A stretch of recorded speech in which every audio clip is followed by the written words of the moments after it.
My Man Jeeves by P.G. Wodehouse. 1. Leave it to Jeeves. Jeeves, my man, you know, is really a most extraordinary chap. So capable. Honestly, I shouldn't know what to do without him. On broader lines, he's like those chappies who sit peering sadly over the marble battlements at the Pennsylvania station, in the place marked Inquiries. You know the Johnnies I mean. You go up to them and say, "When's the next train for Melon-Squashville, Tennessee?" And they reply, without stopping to think, "2:43, track 10, change at San Francisco." And they're right every time. Well, Jeeves gives you just the same impression of omniscience. As an instance of what I mean, I remember meeting Monty Byng in Bond Street one morning, looking the last word in a gray check suit, and I felt I should never be happy till I had one like it. I dug the address of the tailors out of him, and had them working on the thing inside the hour. "Jeeves," I said that evening, "I'm getting a check suit, like that one of Mr. Byng's." "Injudicious, sir," he said firmly. "It will not become you." What absolute rot! It's the soundest thing I've struck for years. "Unsuitable for you, sir." Well, the long and the short of it was that the confounded thing came home and I put it on, and when I caught sight of myself in the glass I nearly swooned. Jeeves was perfectly right. I looked a cross between a music-hall comedian and a cheap bookie. Yet Monty had looked fine in absolutely the same stuff. These things are just life's mysteries, and that's all there is to it. But it isn't only that Jeeves' judgment about clothes is infallible, though, of course, that's really the main thing. The man knows everything. There was the matter of that tip on the Lincolnshire. I forgot now how I got it, but it had the aspect of being the real red-hot Tabasco. "Jeeves," I said, for I'm fond of the man and I like to do him a good turn when I can, "if you want to make a bit of money, have something on Wonderchild for the Lincolnshire." He shook his head. "I'd rather not, sir." "But it's the straight goods. I'm going to put my shirt on him." "I do not recommend it, sir. The animal is not intended to win. Second place is what the stable is after." Perfect piffle, I thought, of course. How the deuce could Jeeves know anything about it? Still, you know what happened. Wonderchild led till he was breathing on the wire, and then Banana Fritter came along and nosed him out. I went straight home and rang for Jeeves. After this, I said, not another step for me without your advice. From now on, consider yourself the brains of the establishment. "Very good, sir. I shall endeavor to give satisfaction." And he has, by Jove. I'm a bit short on brain myself. The old bean would appear to have been constructed more for ornament than for use, don't you know? But give me 5 minutes to talk the thing over with Jeeves, and I'm game to advise anyone about anything. And that's why, when Bruce Corcoran came to me with his troubles, my first act was to ring the bell and put it up to the lad with the bulging forehead. "Leave it to Jeeves," I said. I first got to know Corky when I came to New York. He was a pal of my cousin Gussie, who is in with a lot of people down Washington Square way.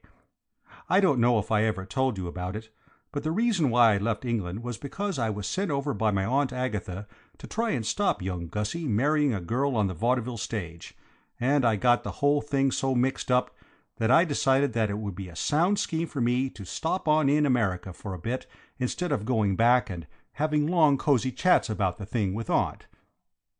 So I sent Jeeves out to find a decent apartment, and settled down for a bit of exile. I'm bound to say that New York's a topping place to be exiled in. Everybody was awfully good to me, and there seemed to be plenty of things going on, and I'm a wealthy bird, so everything was fine. Chappies introduced me to other chappies, and so on and so forth, and it wasn't long before I knew squads of the right sort, some who rolled in dollars in houses up by the park, and others who lived with the gas turned down, mostly around Washington Square, artists and writers and so forth, brainy coves. Corky was one of the artists. A portrait painter, he called himself, but he hadn't painted any portraits. He was sitting on the sidelines with a blanket over his shoulders, waiting for a chance to get in the game. You see, the catch about portrait painting, I've looked into the thing a bit, is that you can't start painting portraits till people come along and ask you to, and they won't come and ask you until you've painted a lot first. This makes it kind of difficult for a chappie.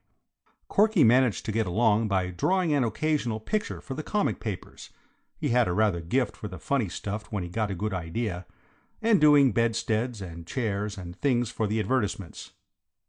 His principal source of income, however, was derived from biting the ear of a rich uncle, one Alexander Worple, who was in the jute business. I'm a bit foggy as to what jute is, but it's apparently something the populace is pretty keen on, for Mr. Worple had made quite an indecently large stack out of it. Now, a great many fellows think that having a rich uncle is a pretty soft snap, but, according to Corky, such is not the case. Corky's uncle was a robust sort of cove who looked like living forever. He was 51, but it seemed as if he might go to par. It was not this, however, that distressed poor old Corky, for he was not bigoted, and had no objection to the man going on living. What Corky kicked at was the way the above Worple used to harry him. Corky's uncle, you see, didn't want him to be an artist. He didn't think he had any talent in that direction. He was always urging him to chuck art and go into the jute business, and start at the bottom and work his way up. Jute had apparently become a sort of obsession with him. He seemed to attach an almost spiritual importance to it. And what Corky said was that, while he didn't know what they did at the bottom of the jute business, instinct told him it was something too beastly for words. Corky, moreover, believed in his future as an artist. Some day, he said, he was going to make a hit. Meanwhile, by using the utmost tact and persuasiveness, he was inducing his uncle to cough up very grudgingly a small quarterly allowance. He wouldn't have gotten this if his uncle hadn't had a hobby. Mr. Worple was peculiar in this respect. As a rule, from what I've observed, the American captain of industry doesn't do anything out of business hours. When he has put the cat out and locked up the office for the night, he just relapses into a state of coma from which he emerges only to start being a captain of industry again. But Mr. Worple in his spare time was what is known as an ornithologist. He had written a book called American Birds, and was writing another, to be called More American Birds. When he'd finished that, the presumption was that he would begin a third, and keep on till the supply of American birds gave out.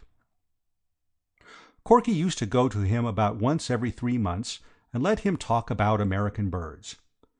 Apparently, you could do what you liked with old Worple if you gave him his head first on his pet subject, so these little chats used to make Corky's allowance all right for the time being.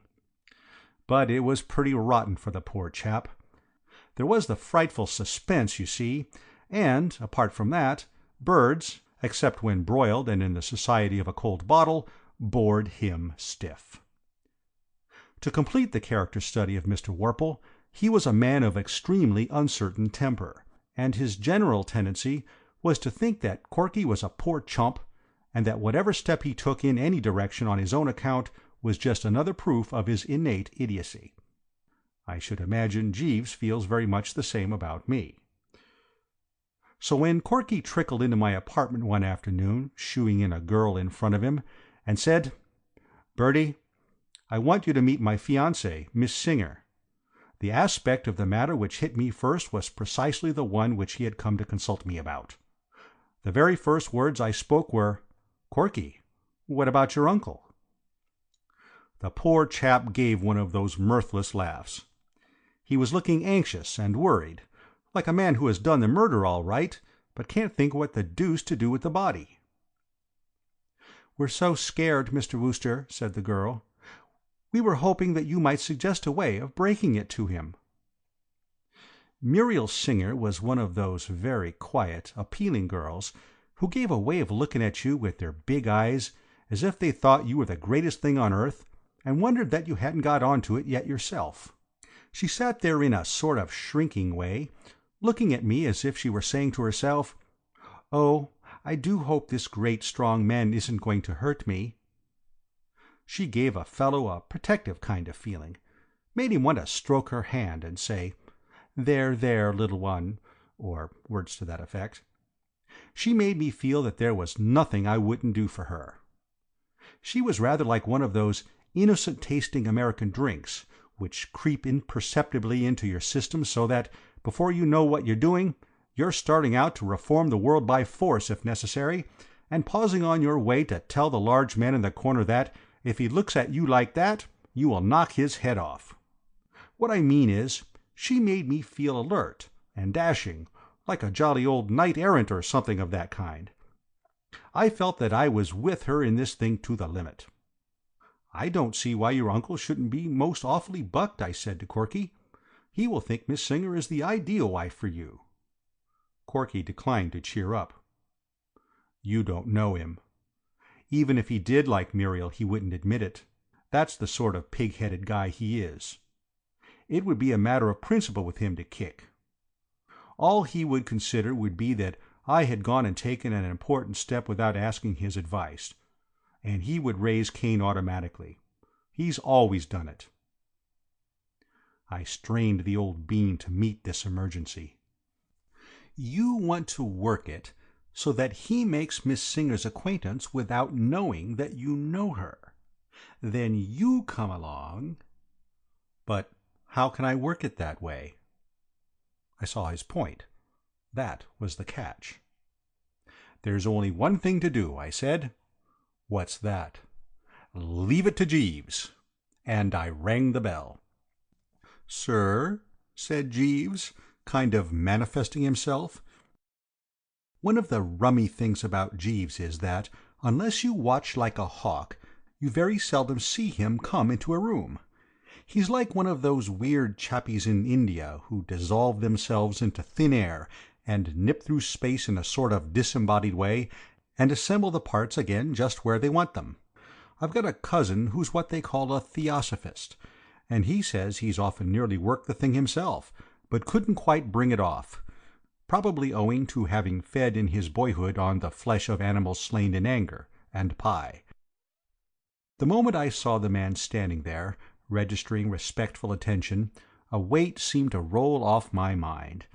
I felt like a lost child who spots his father in the offing. There was something about him that gave me confidence. Jeeves is a tallish man, with one of those dark, shrewd faces. His eye gleams with the light of pure intelligence. "Jeeves, we want your advice." "Very good, sir." I boiled down Corky's painful case into a few well-chosen words. "So you see what it amount to, Jeeves. We want you to suggest some way by which Mr. Worple can make Miss Singer's acquaintance without getting on to the fact that Mr. Corcoran already knows her. Understand?" "Perfectly, sir." "Well, try to think of something." "I have thought of something already, sir." "You have? The scheme I would suggest cannot fail of success, but it has what may seem to you a drawback, sir, in that it requires a certain financial outlay." "He means," I translated to Corky, "that he has got a pippin of an idea, but it's going to cost a bit." Naturally, the poor chap's face dropped, for this seemed to dish the whole thing. But I was still under the influence of the girl's melting gaze, and I saw that this was where I started in as knight-errant. "You can count on me for all that sort of thing, Corky," I said. "Only too glad. Carry on, Jeeves." "I would suggest, sir, that Mr. Corcoran take advantage of Mr. Worple's attachment to ornithology." "How on earth did you know that he was fond of birds?" "It is the way these New York apartments are constructed, sir. Quite unlike our London houses. The partitions between the rooms are of the flimsiest nature. With no wish to overhear, I have sometimes heard Mr. Corcoran expressing himself with a generous strength on the subject I have mentioned." "Oh, well?" "Why should not the young lady write a small volume, to be entitled, let us say, the Children's Book of American Birds, and dedicate it to Mr. Worple. A limited edition could be published at your expense, sir, and a great deal of the book would, of course, be given over to eulogistic remarks concerning Mr. Worple's own larger treatise on the same subject. I should recommend the dispatching of a presentation copy to Mr. Worple immediately on publication, accompanied by a letter in which the young lady asks to be allowed to make the acquaintance of one to whom she owes so much. This would, I fancy, produce the desired result, but, as I say, the expense involved would be considerable. I felt like the proprietor of a performing dog on the vaudeville stage, when the tyke has just pulled off his trick without a hitch. I had betted on Jeeves all along, and I had known that he wouldn't let me down. It beats me sometimes why a man with his genius is satisfied to hang around pressing my clothes and what not. If I had half Jeeves' brain, I should have a stab at being Prime Minister or something. "Jeeves," I said, "that is absolutely ripping. One of your very best efforts." "Thank you, sir." The girl made an objection. "But I'm sure I couldn't write a book about anything. I can't even write good letters." "Muriel's talents," said Corky, with a little cough, "lie more in the direction of the drama, Bertie. I didn't mention it before, but one of our reasons for being a trifle nervous as to how Uncle Alexander will receive the news is that Muriel is in the chorus of that show, Choose Your Exit, at the Manhattan. It's absurdly unreasonable, but we both feel that that fact might increase Uncle Alexander's natural tendency to kick like a steer." I saw what he meant. Goodness knows there was fuss enough in our family when I tried to marry into musical comedy a few years ago, and the recollection of my Aunt Agatha's attitude in the matter of Gussie and the vaudeville girl was still fresh in my mind. I didn't know why it is. One of these psychology sharps could explain it, I suppose, but uncles and aunts, as a class, are always dead against the drama, legitimate or otherwise. They don't seem able to stick it at any price. But Jeeves had a solution, of course. "I fancy it would be a simple matter, sir, to find some impecunious author who would be glad to do the actual composition of the volume for a small fee. It is only necessary that the young lady's name should appear on the title page." "That's true," said Corky. "Sam Patterson would do it for $100. He writes a novelette, 3 short stories, and 10,000 words of a serial for one of those all-fiction magazines under different names every month. A little thing like this would be nothing to him. I'll get after him right away." "Fine." "Will that be all, sir?" said Jeeves. "Very good, sir. Thank you, sir." I always used to think that publishers had to be devilish intelligent fellows, loaded down with the grey matter, but I've got their number now. All a publisher has to do is write checks at intervals, while a lot of deserving and industrious chappies rally round and do the real work. I know, because I've been one myself. I simply sat tight in the old apartment with a fountain pen, and in due season a topping shiny book came along. I happened to be down at Corky's place when the first copies of the Children's Book of American Birds bobbed up. Muriel Singer was there, and we were talking of things in general when there was a bang at the door and the parcel was delivered. It was certainly some book. It had a red cover with a fowl of some species on it, and underneath the girl's name in gold letters. I opened a copy at random. "Often of a spring morning," it said at the top of page 21, "as you wander through the fields, you will hear the sweet-toned, carelessly flowing warble of the purple finch linnet. When you are older, you must read all about him in Mr. Alexander Worple's wonderful book, American Birds." You see, a boost for the uncle right away. And only a few pages later there he was in the limelight again in connection with the yellow-billed cuckoo. It was great stuff. The more I read, the more I admired the chap who had written it, and Jeeves' genius in putting us on to the wheeze. I didn't see how the uncle could fail to drop. You can't call a chap the world's greatest authority on the yellow-billed cuckoo without rousing a certain disposition towards chumminess in him. "It's a cert," I said. "An absolute cinch," said Corky. And a day or two later he meandered up the avenue to my apartment to tell me that all was well. The uncle had written Muriel a letter so dripping with the milk of human kindness that if he hadn't known Mr. Worple's handwriting, Corky would have refused to believe him the author of it. Any time it suited Miss Singer to call, said the uncle, he would be delighted to make her acquaintance. Shortly after this I had to go out of town. Divers sound sportsmen had invited me to pay visits to their country places, and it wasn't for several months that I settled down in the city again. I had been wondering a lot, of course, about Corky, whether it all turned out all right and so forth, and my first evening in New York happened to pop into a quiet sort of little restaurant which I go to when I don't feel inclined for the bright lights. I found Muriel Singer there, sitting by herself at a table near the door. Corky, I took it, was out telephoning. I went up and passed the time of day. "Well, well, well, what?" I said. "Why, Mr. Wooster, how do you do? Corky around?" "I beg your pardon?" "You're waiting for Corky, aren't you?" "Oh, I didn't understand. No, I'm not waiting for him."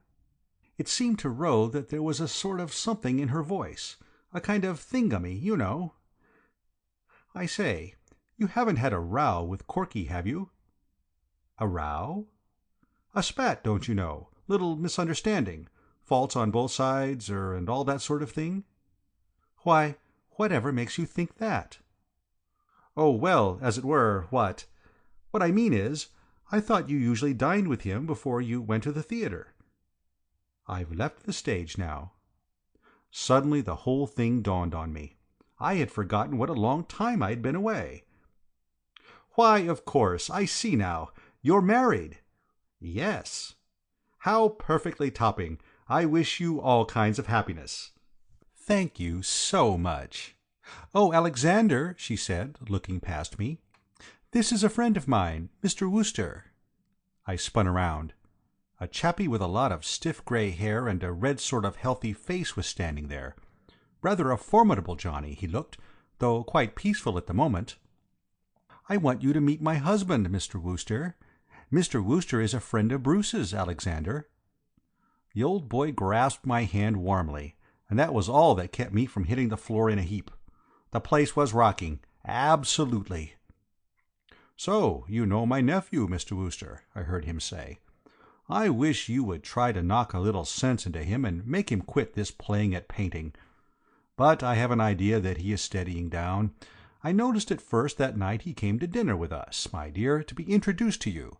He seemed altogether quieter and more serious. Something seemed to have sobered him. Perhaps you will give us the pleasure of your company at dinner tonight, Mr. Wooster, or have you dined?" I said I had. What I needed then was air, not dinner. I felt that I wanted to get into the open and think this thing out. When I reached my apartment, I heard Jeeves moving about in his lair. I called him. "Jeeves," I said, "now is the time for all good men to come to the aid of the party. A stiff B&S first of all, and then I've got a bit of news for you." He came back with a tray and a long glass. "Better have one yourself, Jeeves. You'll need it." "Later on, perhaps. Thank you, sir." "All right, please yourself. But you're going to get a shock. You remember my friend, Mr. Corcoran?" "Yes, sir." "And the girl who is to slide gracefully into his uncle's esteem by writing the book on birds?" "Perfectly, sir." "Well, she's slid. She's married the uncle." He took it without blinking. "You can't rattle Jeeves." "That was always a development to be feared, sir." "You don't mean to tell me you were expecting it?"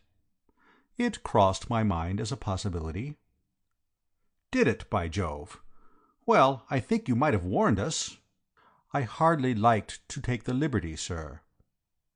Of course, as I saw after I had had a bite to eat and was in a calmer frame of mind, what had happened wasn't my fault, if it came down to it.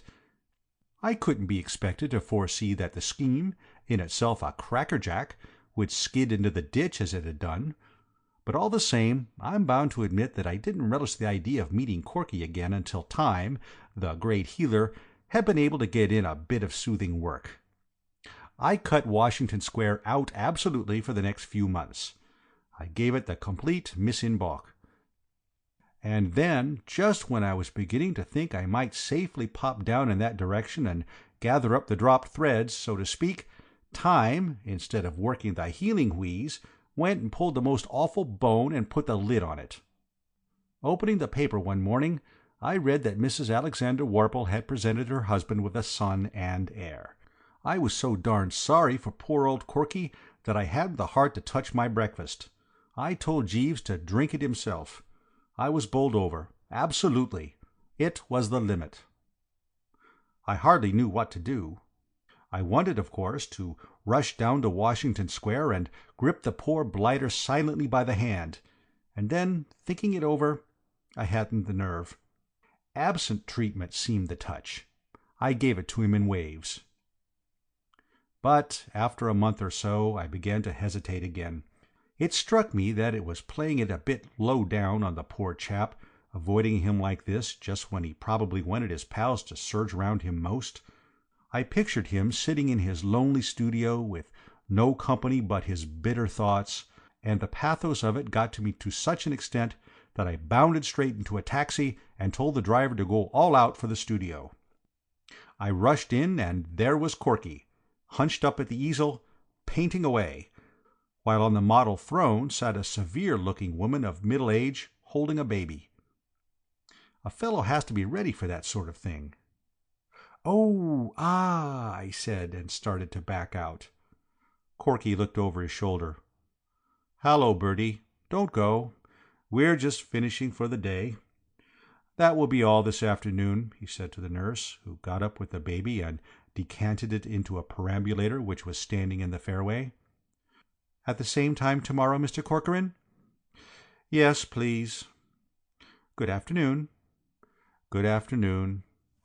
Corky stood there, looking at the door, and then he turned to me and began to get it off his chest. Fortunately, he seemed to take it for granted that I knew all about what had happened, so it wasn't as awkward as it might have been. "It's my uncle's idea," he said. "Muriel doesn't know about it yet. The portrait's to be a surprise for her birthday party. The nurse takes the kid out ostensibly to get a breather, and they beat it down here. If you want to get an instance of the irony of fate, Bertie, get acquainted with this. Here's the first commission I have ever had to paint a portrait, and the sitter is that human poached egg that has butted in and bounced me out of my inheritance. Can you beat it? I call it rubbing the thing in to expect me to spend my afternoons gazing into the ugly face of that little brat, who to all intents and purposes has hit me behind the ear with a blackjack and swiped all I possess. I can't refuse to paint the portrait, because if I did my uncle would stop my allowance. Yet, every time I look up and catch that kid's vacant eye, I suffer agonies. I tell you, Bertie, sometimes when he gives me a patronizing glance and then turns away and is sick, as if it revolted him to look at me, I come within an ace of occupying the entire front page of the evening papers as the latest murder sensation. There are moments when I can almost see the headlines. "Promising young artist beans baby with axe." I patted his shoulder silently. My sympathy for the poor old scout was too deep for words. I kept away from the studio for some time after that, because it didn't seem right to me to intrude on the poor chappie's sorrow. Besides, I'm bound to say that nurse intimidated me. She reminded me so infernally of Aunt Agatha. She was the same gimlet-eyed type. But one afternoon Corky called me on the phone. "Bertie." "Hello?" "Are you doing anything this afternoon?" "Nothing special." "You couldn't come down here, could you?" "What's the trouble? Anything up?" "I've finished the portrait." "Good boy. Stout work." "Yes." His voice sounded rather doubtful. "The fact is, Bertie, it doesn't look quite right to me. There's something about it. My uncle's coming in half an hour to inspect it, and I don't know why it is, but I kind of feel I'd like your moral support." I began to see that I was letting myself in for something. The sympathetic cooperation of Jeeves seemed to me to be indicated. "You think you'll cut up rough?" "He may." I threw my mind back to the red-faced chappie I'd met at the restaurant, and tried to picture him cutting up rough. It was only too easy. I spoke to Corky firmly on the telephone. "I'll come," I said. "Good. But only if I may bring Jeeves." "Why Jeeves? What's Jeeves got to do with it? Who wants Jeeves? Jeeves is the fool who suggested the scheme that is led. Listen, Corky, old top. If you think I'm going to face that uncle of yours without Jeeves' support, you're mistaken. I'd sooner go into a den of wild beasts and bite a lion on the back of the neck." "Oh, all right," said Corky. Not cordially, but he said it, so I rang for Jeeves and explained the situation. "Very good, sir," said Jeeves. That's the sort of chap he is. You can't rattle him. We found Corky near the door looking at the picture, with one hand up in a defensive sort of way, as if he thought it might swing on him. "Stand right where you are, Bertie," he said without moving. "Now, tell me honestly, how does it strike you?" The light from the big window fell right on the picture. I took a good look at it. Then I shifted a bit nearer and took another look. Then I went back to where I'd been at first, because it hadn't seemed quite so bad from there. "Well," said Corky anxiously. I hesitated a bit. "Of course, old man, I only saw the kid once, and then only for a moment, but it was an ugly sort of kid, wasn't it, if I remember rightly?" "As ugly as that?" I looked again, and honesty compelled me to be frank. "I don't see how it could have been, old chap." Poor old Corky ran his fingers through his hair in a temperamental sort of way. He groaned. "You're right, Bertie. Something's gone wrong with the darn thing. My private impression is that, without knowing it, I've worked that stunt that Sargent and those fellows pull, painting the soul of the sitter. I've got through the mere outward appearance, and I've put the child's soul on canvas." "But could a child of that age have a soul like that? I don't see how he could have managed it in the time. What do you think, Jeeves?" "I doubt it, sir." It sort of leers at you, doesn't it?" "You've noticed that too," said Corky. "I don't see how one could help noticing. All I tried to do was give the little brute a cheerful expression, but as it turned out, he looks positively dissipated." "Just what I was going to suggest, old man. He looks as if he were in the middle of a colossal spree, and enjoying every minute of it. Don't you think so, Jeeves?" "He has a decidedly inebriated air, sir." Corky was starting to say something when the door opened, and the uncle came in. For about 3 seconds all was joy, jollity, and goodwill. The old boy shook hands with me, slapped Corky on the back, said that he didn't think he had ever seen such a fine day, and whacked his leg with his stick. Jeeves had projected himself into the background, and he didn't notice him. "Well, Bruce, my boy, so the portrait is finally finished, is it? Really finished? Well, bring it out. Let's have a look at it. This will be a wonderful surprise for your aunt. Well, where is it? Let's—" And then he got it. Suddenly, when he wasn't set for the punch, and he rocked back on his heels. "Oosh!" he exclaimed. And for perhaps a minute there was one of the scaliest silences I have ever run up against. "Is this a practical joke?" he said at last, in a way that set about 16 drafts cutting through the room at once. I thought it was up to me to rally round old Corky. "You want to stand a bit farther away from it," I said. "You're perfectly right," he snorted. "I do. I want to stand so far away from it I can't see the thing with a telescope." He turned on Corky like an untamed tiger of the jungle who has just located a chunk of meat. "And this is what you have been wasting your time and my money for all these years? A painter? I wouldn't let you paint a house of mine. I gave you this commission, thinking that you were a competent worker, and this extract from a comic-colored supplement is the result." He swung towards the door, lashing his tail and growling to himself. "This ends it. If you wish to continue this foolery of pretending to be an artist because you want an excuse for idleness, please yourself.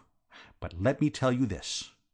Unless you report at my office on Monday morning, prepared to abandon all this idiocy and start at the bottom of the business to work your way up, as you should have a half-dozen years ago, not another cent.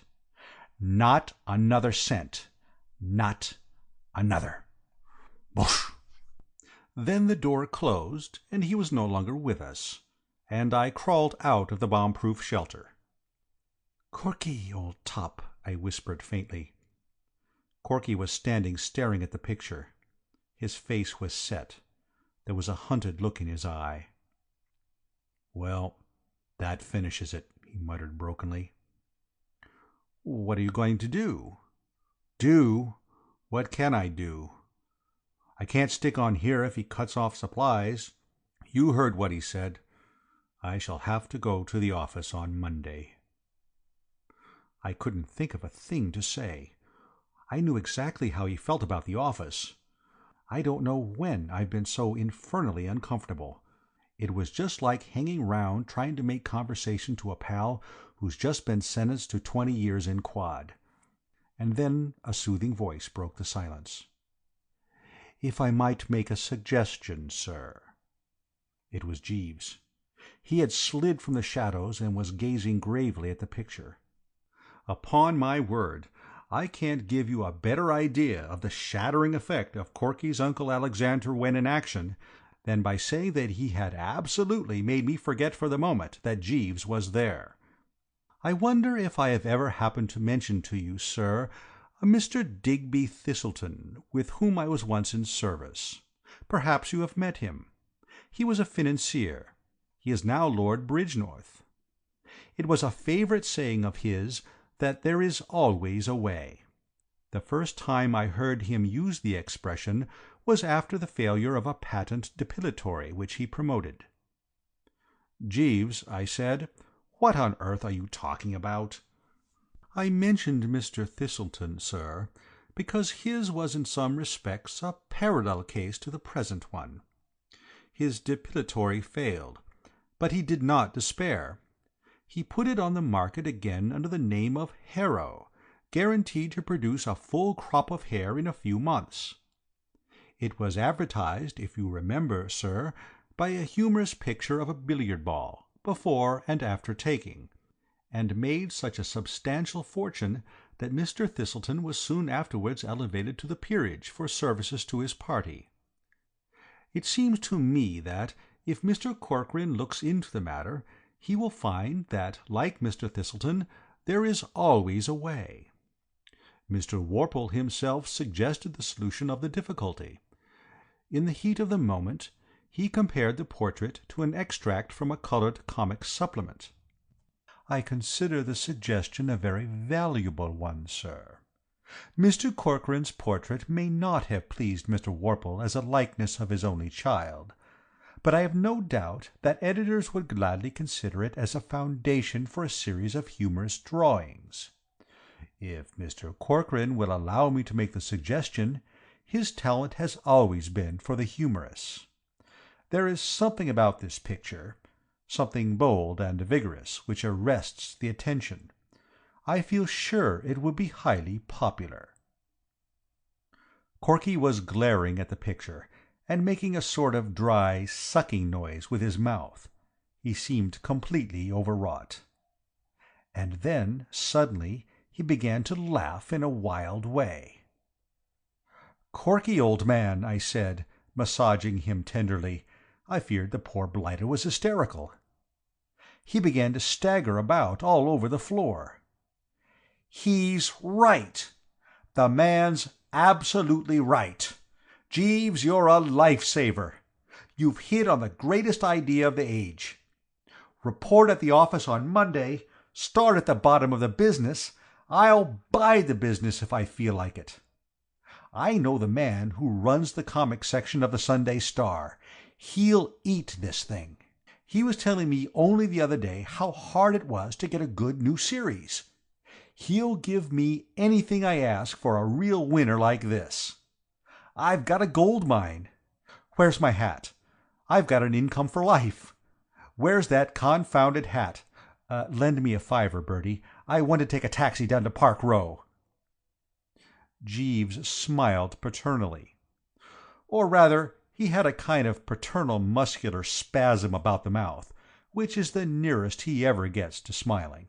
If I might make the suggestion, Mr. Corcoran, for a title of the series which you have in mind. The Adventures of Baby Blobs. Corky and I looked at the picture, then at each other in an awed way. Jeeves was right. There could be no other title. "Jeeves," I said. It was a few weeks later, and I had just finished looking at the comic section of the Sunday Star. I'm an optimist. I always have been. The older I get, the more I agree with Shakespeare and those poet-johnnies about it always being darkest before the dawn, and there's a silver lining, and what you lose on the swings you make up on the roundabouts.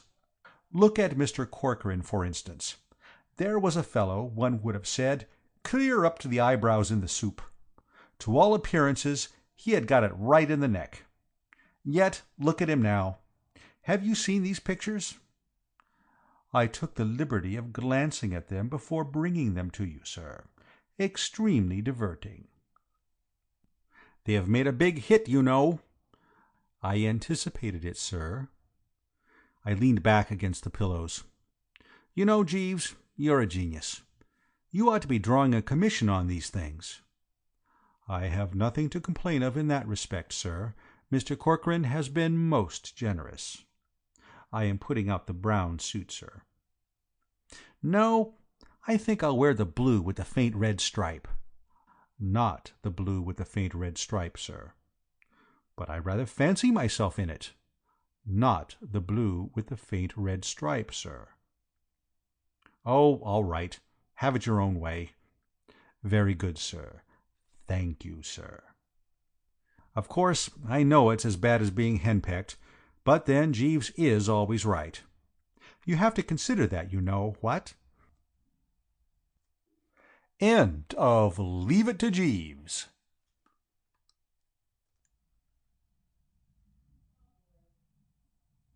My Man Jeeves by P.G. Wodehouse.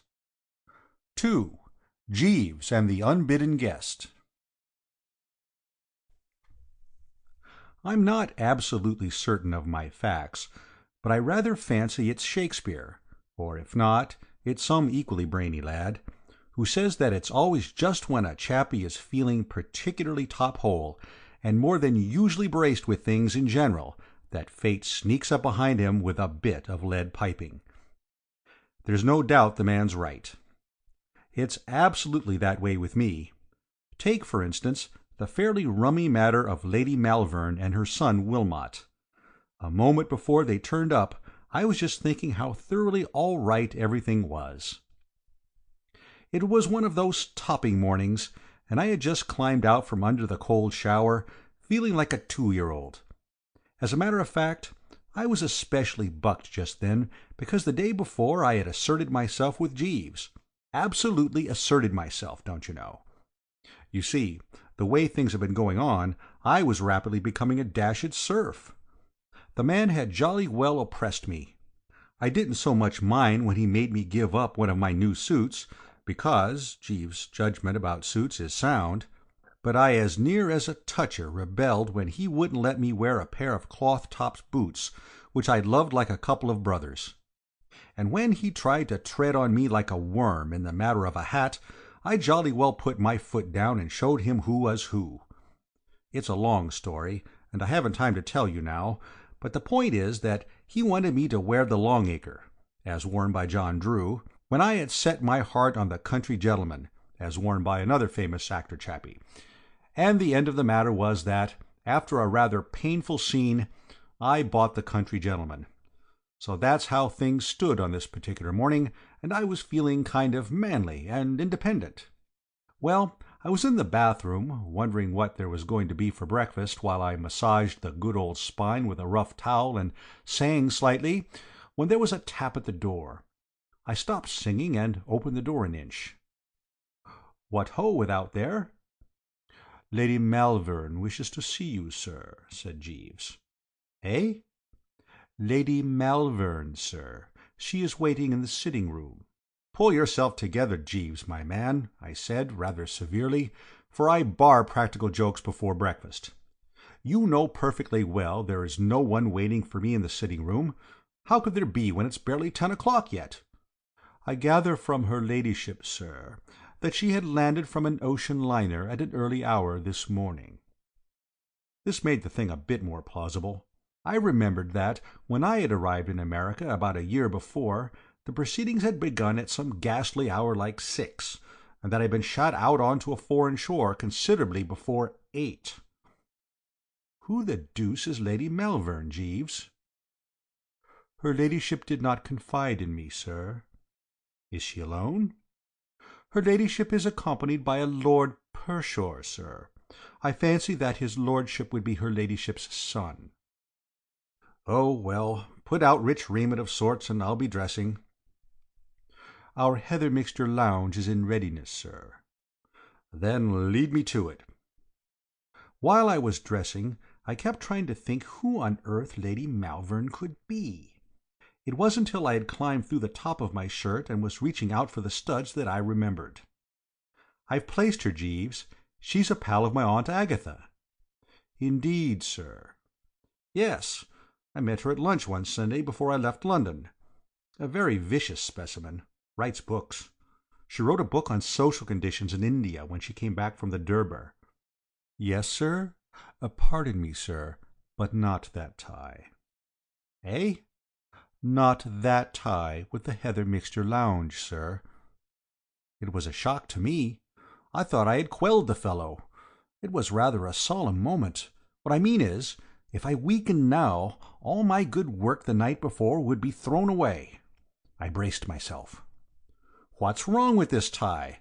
I've seen you give it a nasty look before. Speak out like a man. What's the matter with it?" "Too ornate, sir." "Nonsense. A cheerful pink, nothing more." "Unsuitable, sir." "Jeeves, this is the tie I wear." "Very good, sir." Dash it unpleasant. I could see that the man was wounded, but I was firm. I tied the tie, got into the coat and waistcoat, and went into the sitting-room. "Hello, hello, hello," I said. "What?" "Ah, how do you do, Mr. Wooster? You have never met my son Wilmot, I think. Motty, darling, this is Mr. Wooster."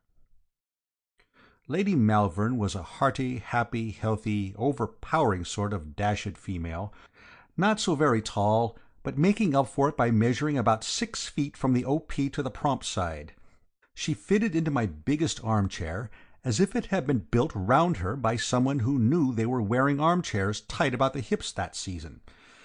She had bright, bulging eyes and a lot of yellow hair, and when she spoke she showed about 57 front teeth. She was one of those women who kind of numb a fellow's faculties. She made me feel as if I were 10 years old and had been brought into the drawing-room in my Sunday clothes to say how do you do.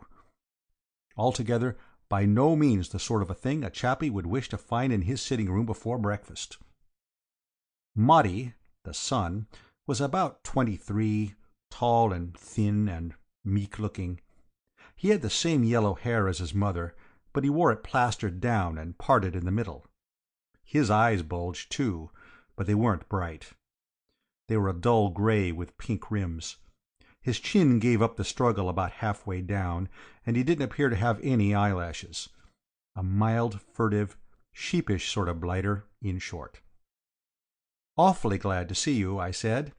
"So, you've popped over, eh? Making a long stay in America?" "About a month. Your aunt gave me your address and told me to be sure and call on you." I was glad to hear this, as it showed that Aunt Agatha was beginning to come round a bit. There'd been some unpleasantness a year before, when she had sent me over to New York to disentangle my cousin Gussie from the clutches of a girl on the music-hall stage. When I tell you that by the time I had finished my operations, Gussie had not only married the girl, but had gone on the stage himself and was doing well, you'll understand that Aunt Agatha was upset to no small extent. I simply hadn't dared to go back and face her, and it was a relief to find that time had healed the wound and all that sort of thing enough to make her tell her pals to look me up. What I mean is, much as I'd liked America, I didn't want to have England barred to me for the rest of my natural, and believe me, England is a jolly sight too small for anyone to live in with Aunt Agatha if she's really on the warpath. So I braced on hearing these kind words and smiled genially on the assemblage. "Your aunt said that you would do anything that was in your power to be of assistance to us." "Rather?" "Oh, rather, absolutely." "Thank you so much. I want you to put dear Maudie up for a little while." I didn't get this for a moment. Put him up? For my clubs? No, no. Darling Maudie is essentially a home bird. Aren't you, Maudie, darling? Maudie, who was sucking the knob of his stick, uncorked himself. Yes, mother, he said, and corked himself up again. I should not like him to belong to clubs. I mean put him up here. Have him to live with you while I am away. These frightful words trickled out of her like honey. The woman simply didn't seem to understand the ghastly nature of her proposal. I gave Maudie the swift east to west. He was sitting with his mouth nuzzling the stick, blinking at the wall. The thought of having this planted on me for an indefinite period appalled me. Absolutely appalled me, don't you know? I was just starting to say that the shot wasn't on the board at any price, and that the first sign Maudie gave of trying to nestle into my little home I would yell for the police, when she went on, rolling placidly over me, as it were. There was something about this woman that sapped a chappie's willpower. I am leaving New York by the midday train, as I have to pay a visit to Sing Sing prison. I am extremely interested in prison conditions in America. After that I work my way gradually across to the coast, visiting the points of interest on the journey. You see, Mr. Wooster, I am in America principally on business. No doubt you read my book, India and the Indians? My publishers are anxious for me to write a companion volume on the United States. I shall not be able to spend more than a month in the country, as I have to get back for the season, but a month should be ample. I was less than a month in India, and my dear friend Sir Roger Cremorne wrote his America from Within after a stay of only 2 weeks. I should love to take dear Maudie with me, but the poor boy gets so sick when he travels by train. I shall have to pick him up on my return. From where I sat I could see Jeeves in the dining-room, laying the breakfast table. I wished I could have had a minute with him alone. I felt certain that he would have been able to think of some way of putting a stop to this woman. "It will be such a relief to know that Maudie is safe with you, Mr. Wooster. I know what the temptations of a great city are. Hitherto dear Maudie has been sheltered from them. He has lived quietly with me in the country. I know that you will look after him carefully, Mr. Wooster. He will give very little trouble." She talked about the poor blighter as if he wasn't there. Not that Maudie seemed to mind. He had stopped chewing his walking-stick and was sitting there with his mouth open. "He is a vegetarian and a teetotaler, and is devoted to reading. Give him a nice book, and he will be quite contented." She got up. "Thank you so much, Mr. Wooster. I don't know what I should have done without your help. Come, Maudie. We have just time to see a few of the sights before my train goes. But I shall have to rely on you for most of my information about New York, darling. Be sure to keep your eyes open and take notes of your impressions. It will be such a help. Good-bye, Mr. Wooster. I will send Maudie back early in the afternoon." They went out, and I howled for Jeeves. "Jeeves! What about it?" "Sir?" "What's to be done? You heard it all, didn't you? You were in the dining-room most of the time. That pill is coming to stay here." "Pill, sir?" The excrescence." "I beg your pardon, sir?" I looked at Jeeves sharply. This sort of thing wasn't like him. It was as if he was deliberately trying to give me the pip. Then I understood. The man was really upset about that tie. He was trying to get his own back. "Lord Pershore will be staying from here tonight, Jeeves," I said coldly. "Very good, sir. Breakfast is ready, sir." I could have sobbed into the bacon and eggs. That there wasn't any sympathy to be got out of Jeeves was what put the lid on it. For a moment I almost weakened and told him to destroy the hat and tie if he didn't like them, but I pulled myself together again. I was dashed if I was going to let Jeeves treat me like a bally one-man chain gang. But what with brooding on Jeeves and brooding on Maudie, I was in a pretty reduced sort of state. The more I examined the situation, the more blighted it became. There was nothing I could do. If I slung Maudie out, he would report to his mother, and she would pass it on to Aunt Agatha, and I didn't like to think what would happen then. Sooner or later I should be wanting to go back to England, and I didn't want to get there and find Aunt Agatha waiting on the quay for me with a stuffed eel-skin. There was absolutely nothing for it but to put the fellow up and make the best of it. About midday Maudie's luggage arrived, and soon afterwards a large parcel of what I took to be nice books. I brightened up a little when I saw it. It was one of those massive parcels, and looked as if it had enough in it to keep the chappie busy for a year. I felt a trifle more cheerful, and I got my country gentleman hat and stuck it on my head, and gave the pink tie a twist, and reeled out to take a bite of lunch with one or two of the lads at a neighbouring hostelry, and what with excellent browsing and sluicing and cheery conversation and what not, the afternoon passed quite happily. By dinner time I had almost forgotten blighted Maudie's existence.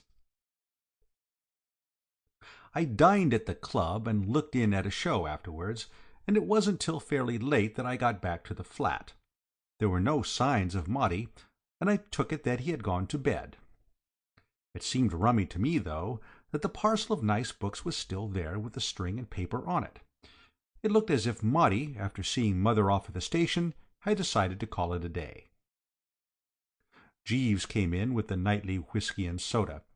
I could tell by the chappie's manner that he was still upset. "Lord Pershore gone to bed, Jeeves?" I asked, with reserved hauteur and what not. "No, sir. His lordship has not yet returned." "Not returned? What do you mean?" "His lordship came in shortly after 6:30, and, having dressed, went out again." At this moment there was a noise outside the front door, a sort of scrabbling noise, as if somebody were trying to paw his way through the woodwork. Then a sort of thud. "Better go and see what that is, Jeeves." "Very good, sir." He went out and came back in again. "If you would not mind stepping this way, sir, I think we might be able to carry him in." "Carry him in?" "His lordship is lying on the mat, sir." I went to the front door. The man was right. There was Maudie huddled up outside on the floor. He was moaning a bit. "He's had some sort of dashed fit," I said. I took another look. "Jeeves, someone's been feeding him meat." "Sir?" "He's a vegetarian, you know. He must have been digging into a steak or something. Call up a doctor."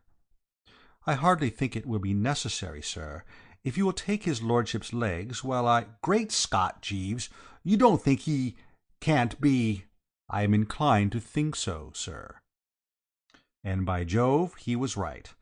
Once on the right track, you couldn't mistake it. Maudie was under the surface. It was the deuce of a shock. "You never can tell, Jeeves." "Very seldom, sir." "Remove the eye of authority, and where are you?" "Precisely, sir." "Where's my wandering boy tonight, and all that sort of thing, what?" "It would seem so, sir." "Well, we had better bring him in, eh?" "Yes, sir." So we lugged him in, and Jeeves put him to bed, and I lit a cigarette and sat down to think the thing over. I had a kind of foreboding. It seemed to me that I had let myself in for something pretty rocky. Next morning, after I had sucked down a thoughtful cup of tea, I went into Maudie's room to investigate. I expected to find the fellow a wreck, but there he was, sitting up in bed, quite chirpy, reading gingery stories. "What ho?" I said. "What ho?" said Maudie. "What ho, what ho? What ho, what ho, what ho?" After that it seemed rather difficult to go on with the conversation. "How are you feeling this morning?" I asked. "Topping," replied Maudie, blithely and with abandon. "I say, you know that fellow of yours, Jeeves, you know, is a corker. I had a most frightful headache when I woke up, and he brought me a sort of rummy dark drink, and it put me right again at once. Said it was his own invention. I must see more of that lad. He seems to me distinctly one of the ones." I couldn't believe that this was the same blighter who had sat and sucked his stick the day before. "You ate something that disagreed with you last night, didn't you?" I said, by way of giving him a chance to slide out of it if he wanted to, but he wouldn't have it at any price. "No," he replied firmly, "I didn't do anything of the kind. I drank too much. Much too much. Lots and lots too much. And what's more, I'm going to do it again. I'm going to do it every night. If ever you see me sober, old top," he said, and with a kind of holy exaltation, "tap me on the shoulder and say, 'Tut, tut,' and I'll apologize and remedy the defect." "But I say, you know, what about me?" "What about you?" "Well, I'm, so to speak, as it were, kind of responsible for you. What I mean to say is, if you go doing this sort of thing, I'm apt to get in the soup somewhat." "I can't help your trouble," said Maudie firmly. "Listen to me, old thing. This is the first time in my life that I've had a real chance to yield to the temptations of a great city. What's the use of a great city having temptations if fellows don't yield to them? Makes it so bally discouraging for a great city. Besides, Mother told me to keep my eyes open and collect impressions." I sat on the edge of the bed. I felt dizzy. "I know just how you feel, old dear," said Maudie consolingly, "and if my principles would permit it, I would simmer down for your sake. But duty first. This is the first time I've been let out alone, and I mean to make the most of it. We're only young once. Why interfere with life's morning? Young man, rejoice in thy youth. Tra-la, what-ho." Put like that, it did seem reasonable. "All my bally life, dear boy," Maudie went on, "I've been cooped up in the ancestral home in Much Middlefold in Shropshire, and till you've been cooped up in Much Middlefold you don't know what cooping is. The only time we get any excitement is when one of the choir boys is caught sucking chocolate during the sermon. When that happens, we talk about it for days. I've got about a month of New York, and I mean to store up a few happy memories for the long winter evenings. This is my only chance to collect a past, and I'm going to do it. Now tell me, old sport, as man to man, how does one get in touch with that very decent chappie Jeeves? Does one ring the bell or shout a bit? I should like to discuss the subject of a good stiff B&S with him." I had had a sort of vague idea, don't you know, that if I stuck close to Maudie and went about the place with him, I might act as a bit of a damper on the gaiety. What I mean is, I thought that if, when he was being the life and soul of the party, he were to catch my reproving eye, he might ease up a trifle on the revelry. So the next night I took him along to supper with me. It was the last time.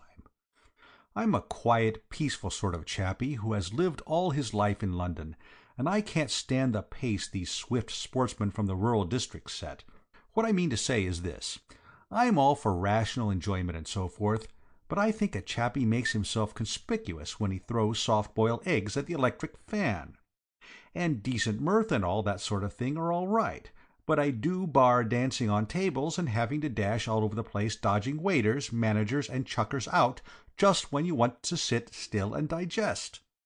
Directly I managed to tear myself away that night and get home.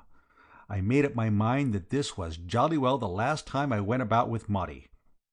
The only time I met him late at night after that was once when I passed the door of a fairly low-down sort of restaurant and had to step aside to dodge him as he sailed through the air en route for the opposite pavement, with a muscular sort of looking chappie peering out after him with a kind of gloomy satisfaction. In a way, I couldn't help sympathizing with the fellow. He had about 4 weeks to have the good time that ought to have been spread over about 10 years, and I didn't wonder at his wanting to be pretty busy. I should have been just the same in his place. Still, there was no denying that it was a bit thick. If it hadn't been for the thought of Lady Malvern and Aunt Agatha in the background, I should have regarded Maudie's rapid work with an indulgent smile. But I couldn't get rid of the feeling that sooner or later I was the lad who was scheduled to get it behind the ear.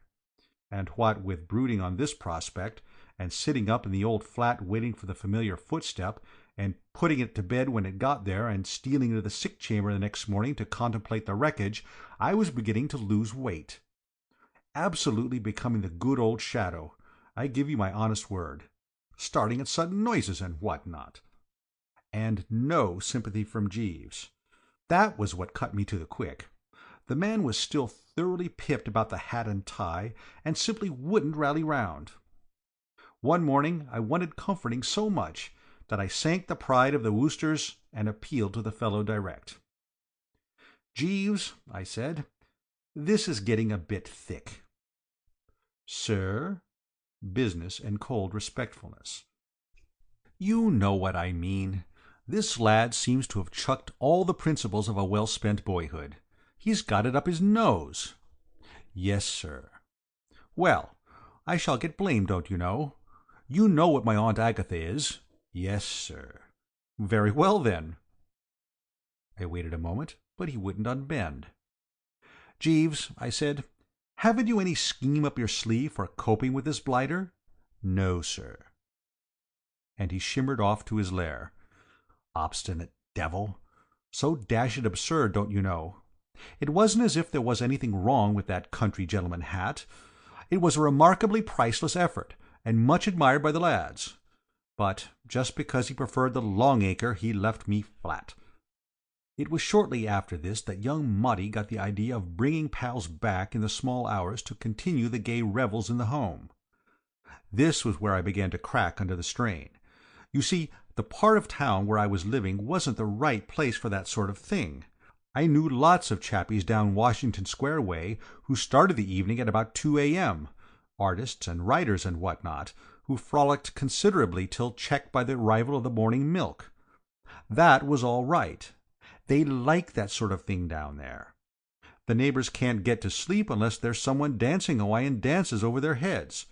But on 57th Street the atmosphere wasn't right, and when Maudie turned up at 3 in the morning with a collection of hearty lads, who only stopped singing their college song when they started singing The Old Oaken Bucket, there was a marked peevishness among the old settlers in the flats.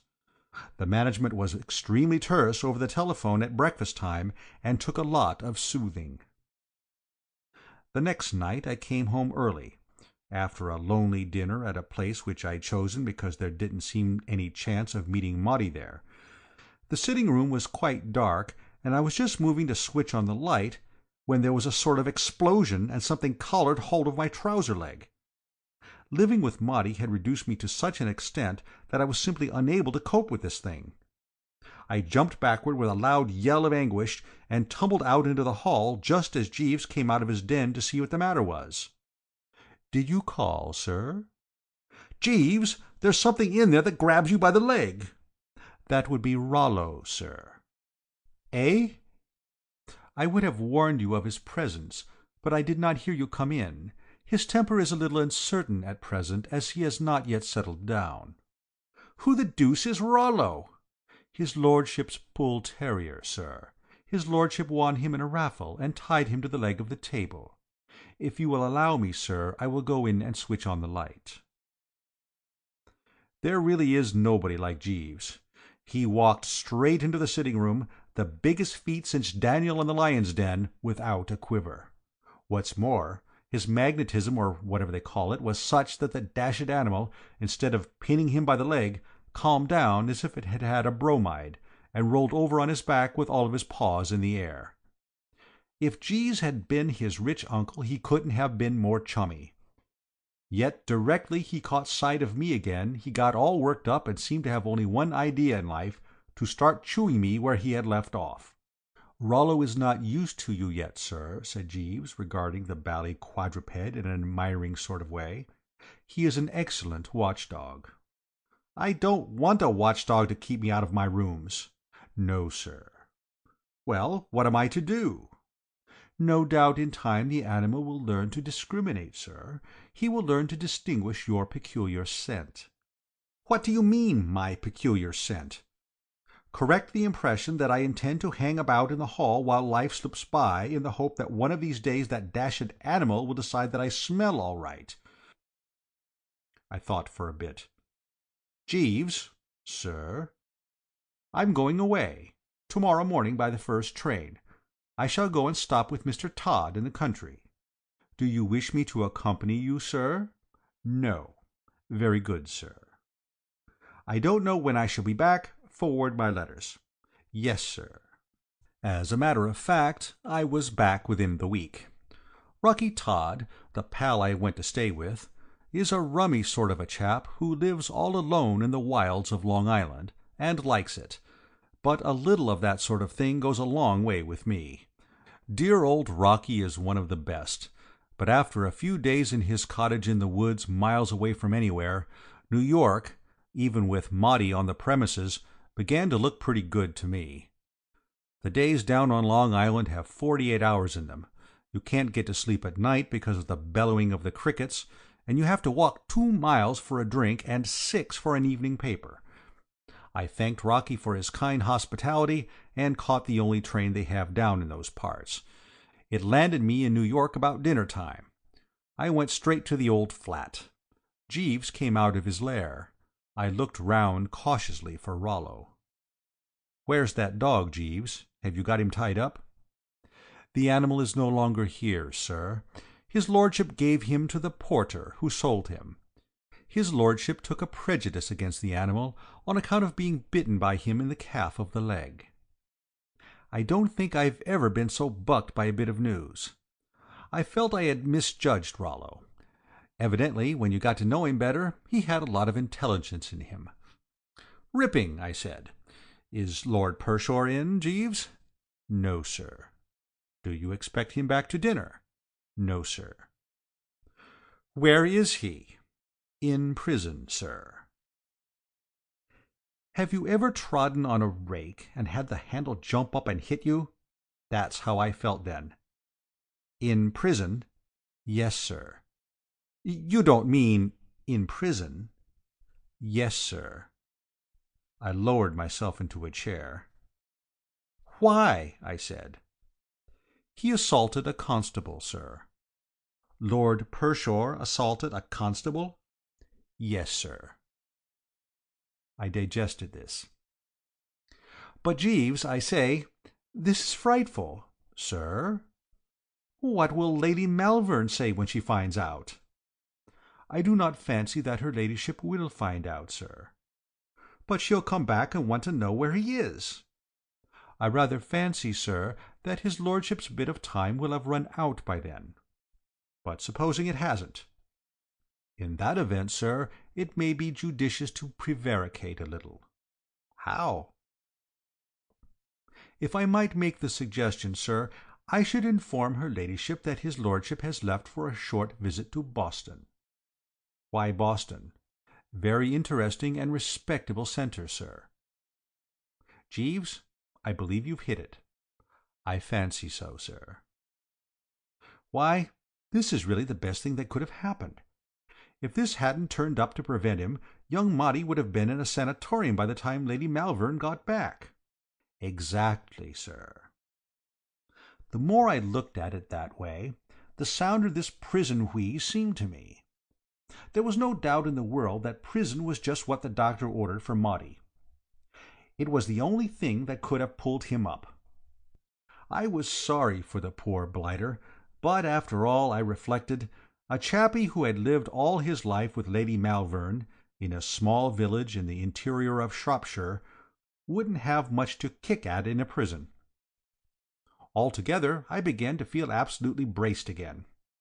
Life became like what that poet Johnny says, one grand sweet song. Things went on so comfortably and peaceably for a couple of weeks that I give you my word that I'd almost forgotten such a person as Maudie existed. The only flaw in the scheme of things was that Jeeves was still pained and distant. It wasn't anything he said or did, mind you, but there was a rummy something about him all the time. Once, when I was tying the pink tie, I caught sight of him in the looking-glass. There was a kind of grieved look in his eye. And then Lady Malvern came back, a good bit ahead of schedule. I hadn't been expecting her for days. I'd forgotten how time had been slipping along. She turned up one morning while I was still in bed sipping tea and thinking of this and that. Jeeves flowed in with the announcement that he had just loosed her into the sitting-room.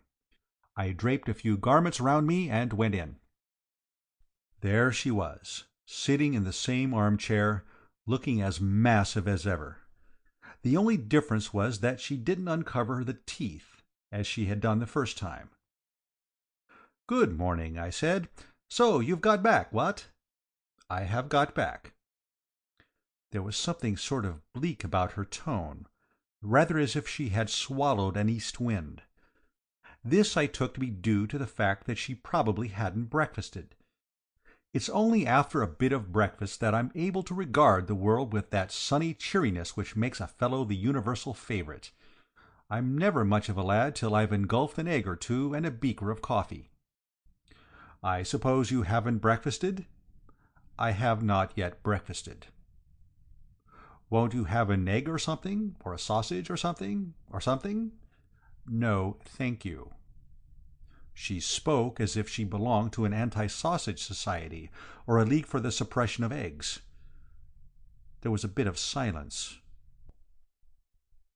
"I called on you last night," she said, "but you were out." "Awfully sorry. Had a pleasant trip?" "Extremely, thank you." "See everything? Niagara Falls, Yellowstone Park, and the jolly old Grand Canyon, and what not?" "I saw a great deal." There was another slightly frappé silence. Jeeves floated silently into the dining-room and began to lay the breakfast-table. "I hope Wilmot was not in your way, Mr. Wooster?" I had been wondering when she was going to mention Mutty. "Rather not. Great pals. Hit it off splendidly." "You were his constant companion, then?" "Absolutely. We were always together. Saw all the sights, don't you know. We'd take in the Museum of Art in the morning, and have a bit of lunch at some good vegetarian place, and then toddle along to a sacred concert in the afternoon, and home to an early dinner. We usually played dominoes after dinner, and then the early bed and the refreshing sleep. We had a great time. I was awfully sorry when he went away to Boston." "Oh, Wilmot is in Boston?" "Yes. I ought to have let you know, but of course we didn't know where you were.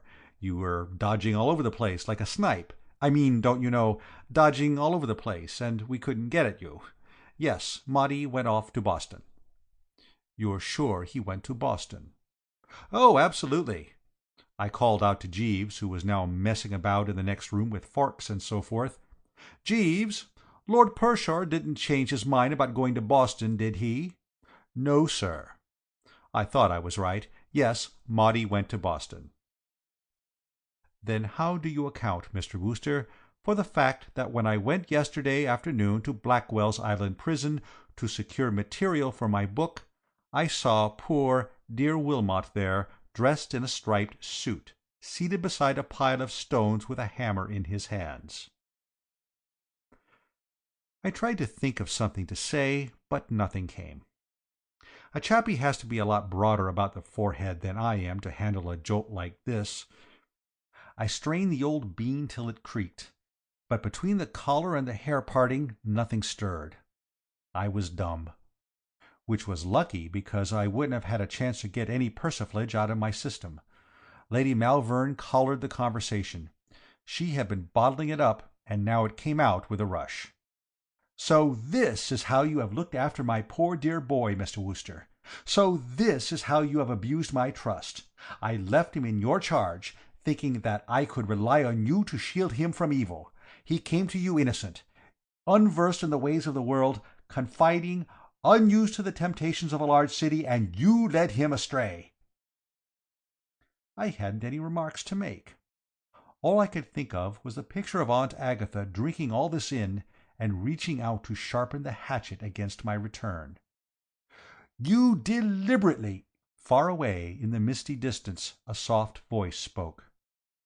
"If I might explain, your ladyship—" Jeeves had projected himself in from the dining-room and materialized on the rug. Lady Malvern tried to freeze him with a look, but you can't do that sort of thing to Jeeves. He is look-proof. "I fancy, your ladyship, that you have misunderstood Mr. Wooster, and that he may have given you the impression that he was in New York when his lordship was removed.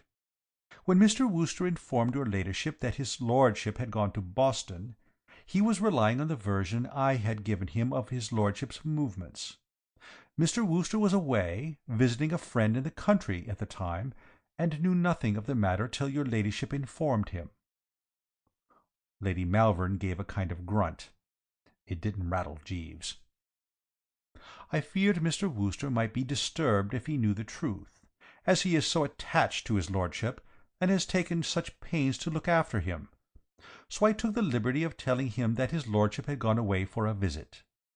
It might have been hard for Mr. Wooster to believe that his lordship had gone to prison voluntarily, and from the best motives, but your ladyship, knowing him better, will readily understand." "What?" Lady Malvern goggled at him. "Did you say that Lord Pershore went to prison voluntarily?" "If I might explain, your ladyship, I think that your ladyship's parting words made a deep impression on his lordship. I have frequently heard him speak to Mr. Wooster of his desire to do something to follow your ladyship's instructions and collect material for your ladyship's book on America. Mr. Wooster will bear me out when I say that his lordship was frequently extremely depressed at the thought that he was doing so little to help." "Absolutely, by Jove, quite pipped about it," I said. "The idea of making a personal examination into the prison system of the country, from within, occurred to his lordship very suddenly one night. He embraced it eagerly. There was no restraining him." Lady Malvern looked at Jeeves, then at me, then at Jeeves again. I could see her struggling with the thing. "Surely, your ladyship," said Jeeves, "it is more reasonable to suppose that a gentleman of his lordship's character went to prison of his own volition than that he committed some breach of the law which necessitated his arrest?" Lady Malvern blinked. Then she got up. "Mr. Wooster," she said, "I apologize. I have done you an injustice. I should have known Wilmot better. I should have had more faith in his pure, fine spirit." "Absolutely," I said. "Your breakfast is ready, sir," said Jeeves. I sat down and dallied in a dazed sort of way with a poached egg. "Jeeves," I said, "you are certainly a life-saver." "Thank you, sir." Nothing would have convinced my Aunt Agatha that I hadn't lured that blighter into riotous living. "I fancy you are right, sir." I champed on my egg for a bit. I was most awfully moved, don't you know, by the way Jeeves had rallied round. Something seemed to tell me that this was an occasion that called for rich rewards. For a moment I hesitated. Then I made up my mind. "Jeeves?" "Sir?" "That pink tie?" "Yes, sir." "Burn it." "Thank you, sir." "And Jeeves?" "Yes, sir." "Take a taxi and get me that Longacre hat as worn by John Drew." "Thank you very much, sir."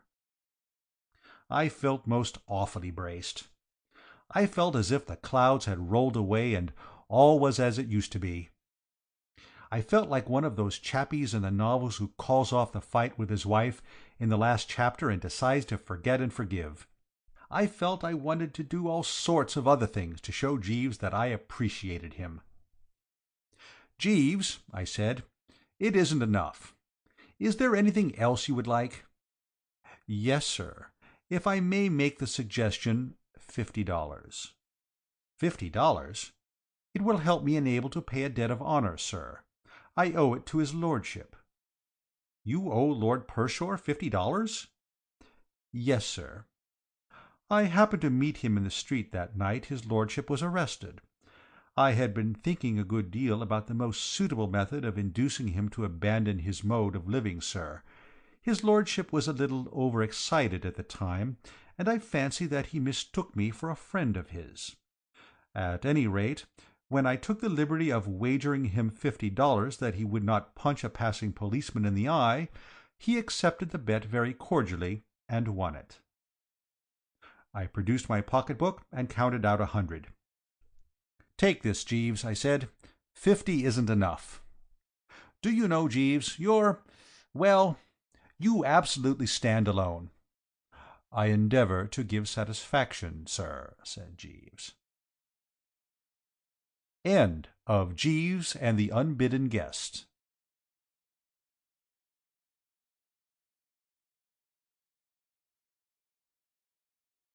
My Man Jeeves by P.G. Wodehouse.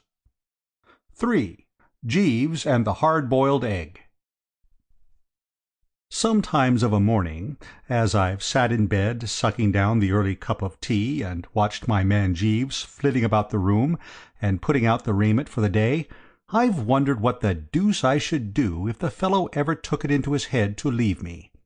It's not so bad now I'm in New York, but in London the anxiety was frightful. There used to be all sorts of attempts on the part of low blighters to sneak him away from me. Young Reggie Foljam, to my certain knowledge, offered him double what I was giving him, and Alastair Bingham Reeves, who's got a valet who had been known to press his trousers sideways, used to look at him, when he came to see me, with a kind of glittery hungry eye that disturbed me deucedly. Bally pirates! The thing, you see, is that Jeeves is so dashed competent. You can spot it even in the way he shoves studs into a shirt. I rely on him absolutely in every crisis, and he never lets me down.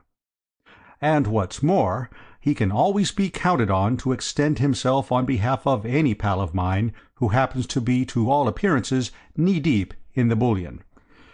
Take the rather rummy case, for instance, of dear old Bicky and his uncle, the hard-boiled egg. It happened after I had been in America for a few months. I got back to the flat latish one night, and when Jeeves brought me the final drink he said, "Mr. Bickersteth called to see you this evening, sir, while you were out." "Oh?" I said. "Twice, sir. He appeared a trifle agitated." "What? Pipped?" "He gave that impression, sir." I sipped the whiskey. I was sorry if Bicky was in trouble, but as a matter of fact I was rather glad to have something I could discuss freely with Jeeves just then, because things had been a bit strained between us for some time, and it had been rather difficult to hit on something to talk about that wasn't apt to take a personal turn. You see, I had decided, rightly or wrongly, to grow a moustache, and this had cut Jeeves to the quick. He couldn't stick the thing at any price, and I had been living ever since in an atmosphere of bally disapproval, till I was getting jolly well fed up with it. What I mean is, while there is no doubt that in certain matters of dress Jeeves's judgment is absolutely sound and should be followed, it seemed to me that it was getting a bit too thick if he was going to edit my face as well as my costume. No one can call me an unreasonable chappie, and many's the time I've given in like a lamb when Jeeves has voted against one of my pet suits or ties, but when it comes to a valet staking out a claim on your upper lip, you've simply got to have a bit of the good old bulldog pluck and defy the blighter. He said that he would call again later, sir. Something must be up, Jeeves. Yes, sir. I gave the moustache a thoughtful twirl. It seemed to hurt Jeeves a good deal, so I chucked it. I see by the paper, sir, that Mr. Bickersteth's uncle is arriving on the Carmantic. Yes? His Grace the Duke of Chiswick, sir. This was news to me, that Bicky's uncle was a duke. Rum, how little one knows about one's pals. I had met Bicky for the first time at a species of Beano or jamboree down in Washington Square, not long after my arrival in New York. I suppose I was a bit homesick at the time, and I rather took to Bicky when I found out he was an Englishman, and had, in fact, been up at Oxford with me. Besides, he was a frightful chump, so we naturally drifted together, and while we were taking a quiet snort in a corner that wasn't all cluttered up with artists and sculptors and what-not, he furthermore endeared himself to me by a most extraordinarily gifted imitation of a bull-terrier chasing a cat up a tree. But, though we had subsequently become extremely pally, all I really knew about him was that he was generally hard up, and had an uncle who relieved the strain a bit from time to time by sending him monthly remittances. "If the Duke of Chiswick is his uncle," I said, "why hasn't he a title? Why isn't he Lord What-not?" "Mr. Bickersteth is the son of his Grace's late sister, sir, who married Captain Rollo Bickersteth of the Coldstream Guards." Jeeves knows everything. "Is Mr. Bickersteth's father dead too?" "Yes, sir." "Leave any money?" "No, sir." I began to understand why poor old Bicky was always more or less on the rocks. To the casual and irreflective observer, if you know what I mean, it may sound a pretty good wheeze having a duke for an uncle, but the trouble about old Chiswick was that, though an extremely wealthy old buster, owning half London and about 5 counties up north, he was notoriously the most prudent spender in England. He was what American chappies would call a hard-boiled egg. If Bicky's people hadn't left him anything, and he depended on what he could prize out of the old duke, he was in a pretty bad way. Not that that explained why he was hunting me like this, because he was a chap who never borrowed money. He said he wanted to keep his pals, so never bit anyone's ear on principle. At this juncture the doorbell rang. Jeeves floated out to answer it. "Yes, sir. Mr. Wooster has just returned," I heard him say, and Bicky came trickling in, looking pretty sorry for himself. "Hello, Bicky," I said. "Jeeves told me you had been trying to get me. Jeeves, bring another glass, and let the revels commence. What's the trouble, Bicky?" "I'm in a hole, Bertie. I want your advice." "Say on, old lad." "My uncle's turning up tomorrow, Bertie." "So Jeeves told me." "The Duke of Chiswick, you know." "So Jeeves told me." Bicky seemed a bit surprised. "Jeeves seems to know everything." "Rather rummily. That's exactly what I was thinking just now myself." "Well, I wish," said Bicky gloomily, "that he knew a way to get me out of the hole I'm in." Jeeves shimmered in with the glass, and stuck it competently on the table. "Mr. Bickersteth is in a bit of a hole, Jeeves," I said, "and wants you to rally round." "Very good, sir." Bicky looked a bit doubtful. "Well, of course you know, Bertie, this thing is by way of being a bit private and all that." "I shouldn't worry about that, old top. I bet Jeeves knows all about it already. Don't you, Jeeves?" "Yes, sir." "Eh?" said Bicky, rattled. "I am open to correction, sir, but is not your dilemma due to the fact that you are at a loss to explain to his Grace why you are in New York instead of Colorado?" Bicky rocked like a jelly in a high wind. "How the deuce do you know anything about it?" "I chanced to meet his Grace's butler before he left England.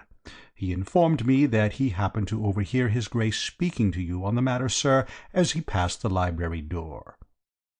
Bicky gave a hollow sort of laugh.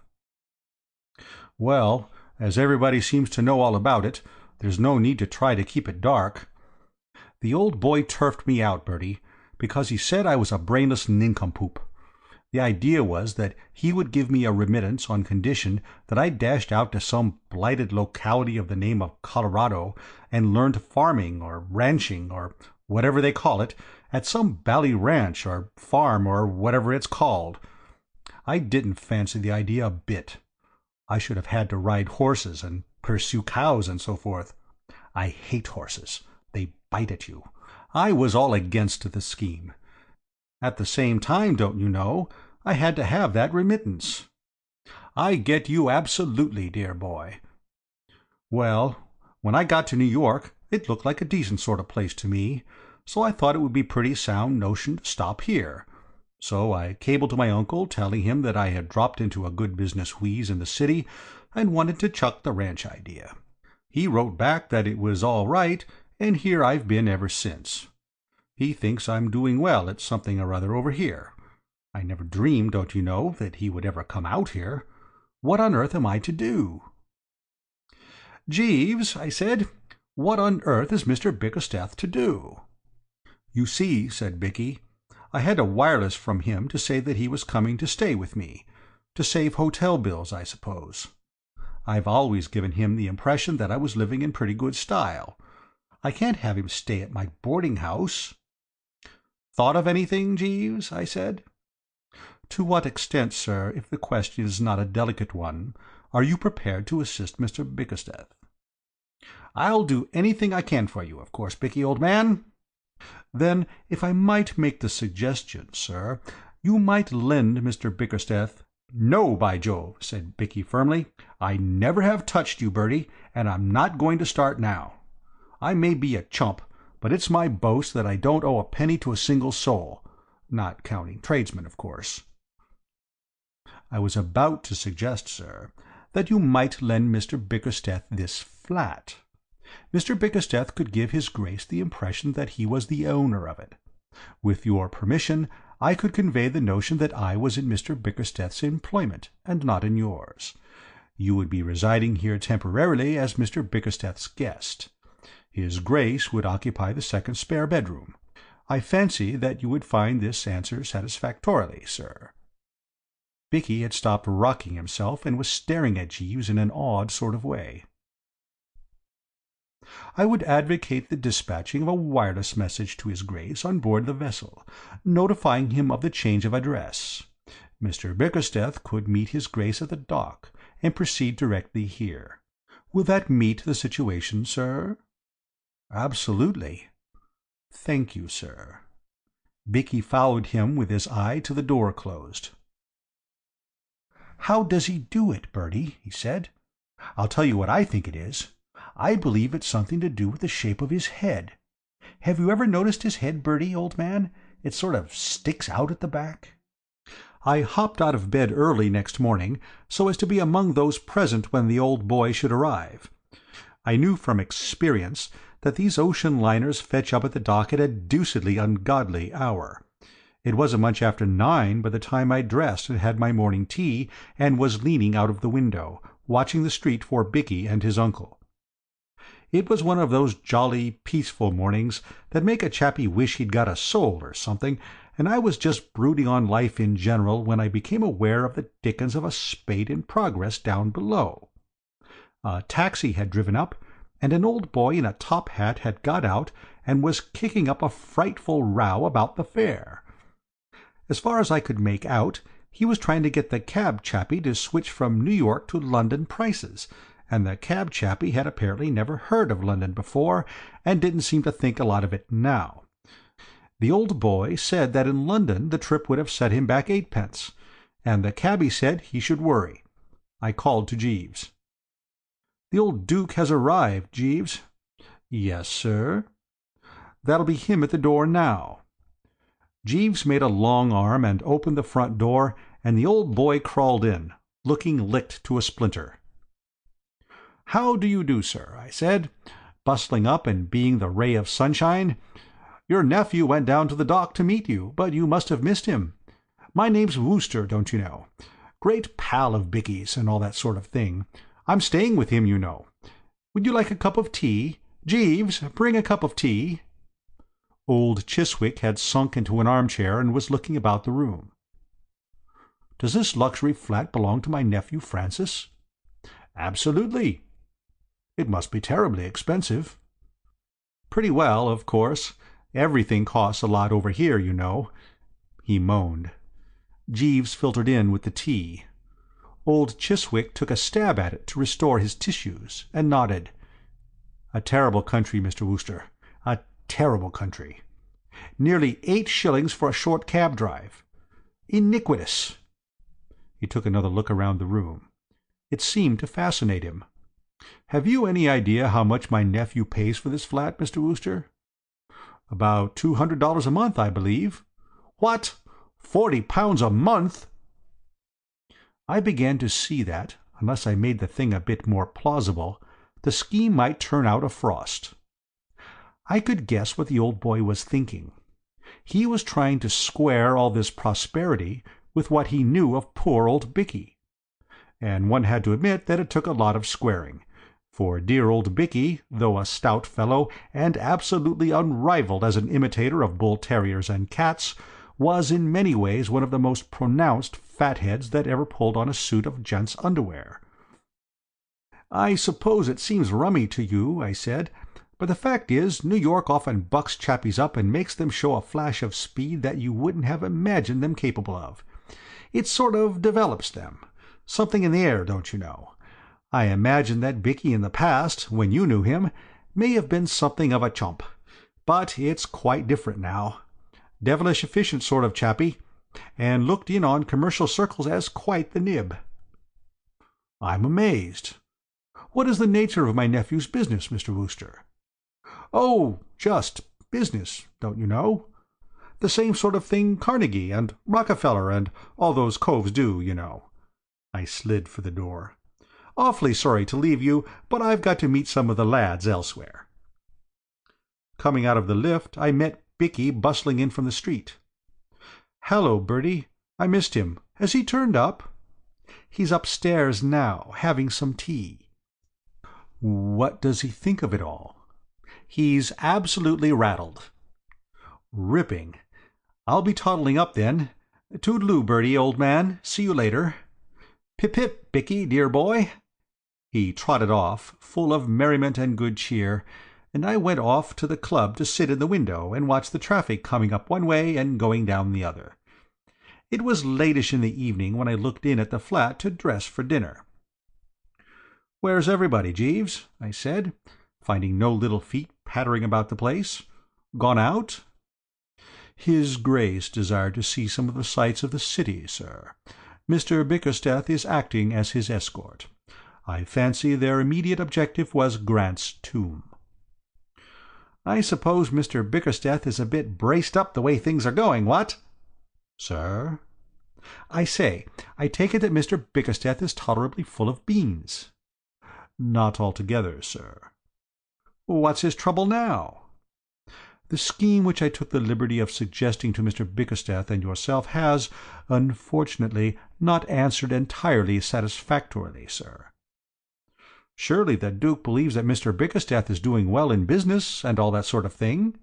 "Exactly, sir, with the result that he has decided to cancel Mr. Bickersteth's monthly allowance, on the ground that, as Mr. Bickersteth is doing so well on his own account, he no longer requires pecuniary assistance." "Great Scott, Jeeves, this is awful."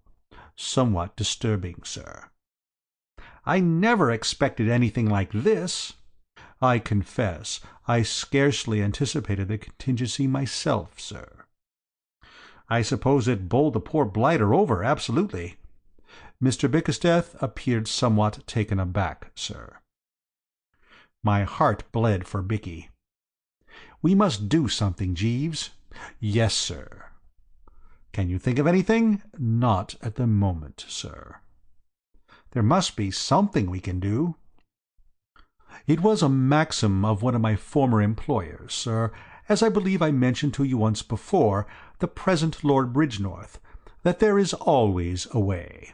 I remember his lordship using the expression on the occasion (he was then a business gentleman, and had not yet received his title) when a patent hair-restorer which he chanced to be promoting failed to attract the public. He put it on the market under another name as a depilatory, and amassed a substantial fortune. I have generally found his lordship's aphorism based on sound foundations. No doubt we shall be able to discover some solution of Mr. Bickersteth's difficulty, sir." "Well, have a stab at it, Jeeves." "I will spare no pains, sir." I went and dressed sadly. It will show you pretty well how pipped I was when I tell you that I near as toucher put on a white tie with a dinner jacket. I sallied out for a bit of food more to pass the time than because I wanted it. It seemed brutal to be wading into the bill of fare with poor old Bicky headed for the breadline. When I got back, old Chiswick had gone to bed, but Bicky was there, hunched up in an armchair, brooding pretty intensely, with a cigarette hanging out of the corner of his mouth and a more or less glassy stare in his eyes. He had the aspect of one who had been soaked with what the newspaper chappies called some blunt instrument. "This is a bit thick, old thing, what?" I said. He picked up his glass and drained it feverishly, overlooking the fact that it hadn't anything in it. "I'm done, Bertie," he said. He had another go at the glass. It didn't seem to do him any good. "If only this had happened a week later, Bertie. My next month's money was due to roll in on Saturday. I could have worked a wheeze I've been reading about in the magazine advertisements. It seems that you can make a dashed amount of money if you can only collect a few dollars and start a chicken farm." "Jolly sound scheme, Bertie. Say you buy a hen. Call it one hen for the sake of argument. It lays an egg every day of the week. You sell the eggs, 7 for 25 cents. Keep of hen costs nothing. Profit practically 25 cents on every 7 eggs. Or look at it another way. Suppose you have a dozen eggs. Each of the hens has a dozen chickens. The chickens grow up and have more chickens. Why, in no time you'd have the place covered knee-deep in hens, all laying eggs, at 25 cents for every 7. You'd make a fortune. Jolly life, too, keeping hens." He began to get quite worked up at the thought of it, but he slopped back in his chair at this juncture with a good deal of gloom. "But, of course, it's no good," he said, "because I haven't got the cash." "You've only got to say the word, you know, Bicky, old top." "Thanks awfully, Bertie, but I'm not going to sponge on you." That's always the way of this world. The chappies you'd like to lend money to won't let you, whereas the chappies you don't want to lend it to will do everything except actually stand on your head and lift the specie out of your pockets.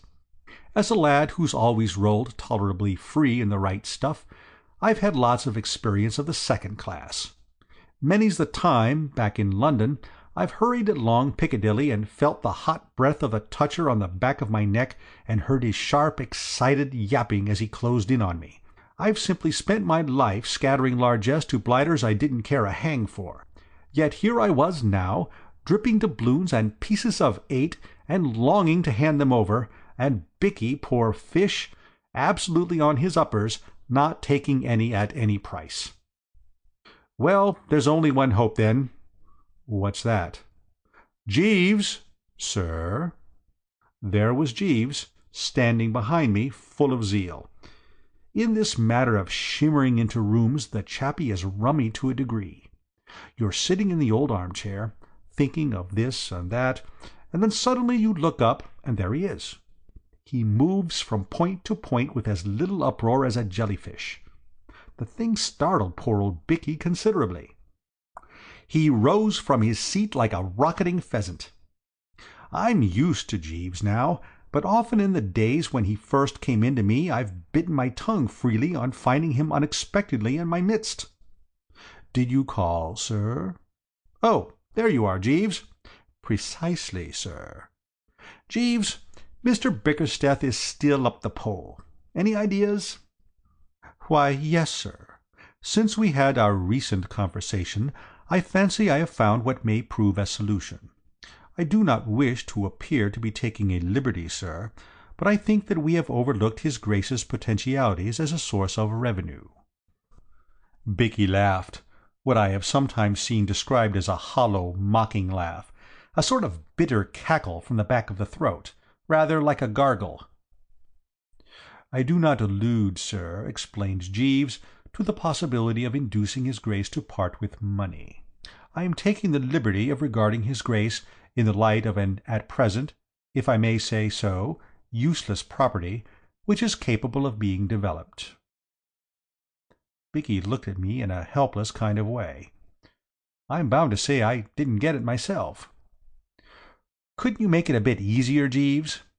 In a nutshell, sir, what I mean is this. His Grace is, in a sense, a prominent personage.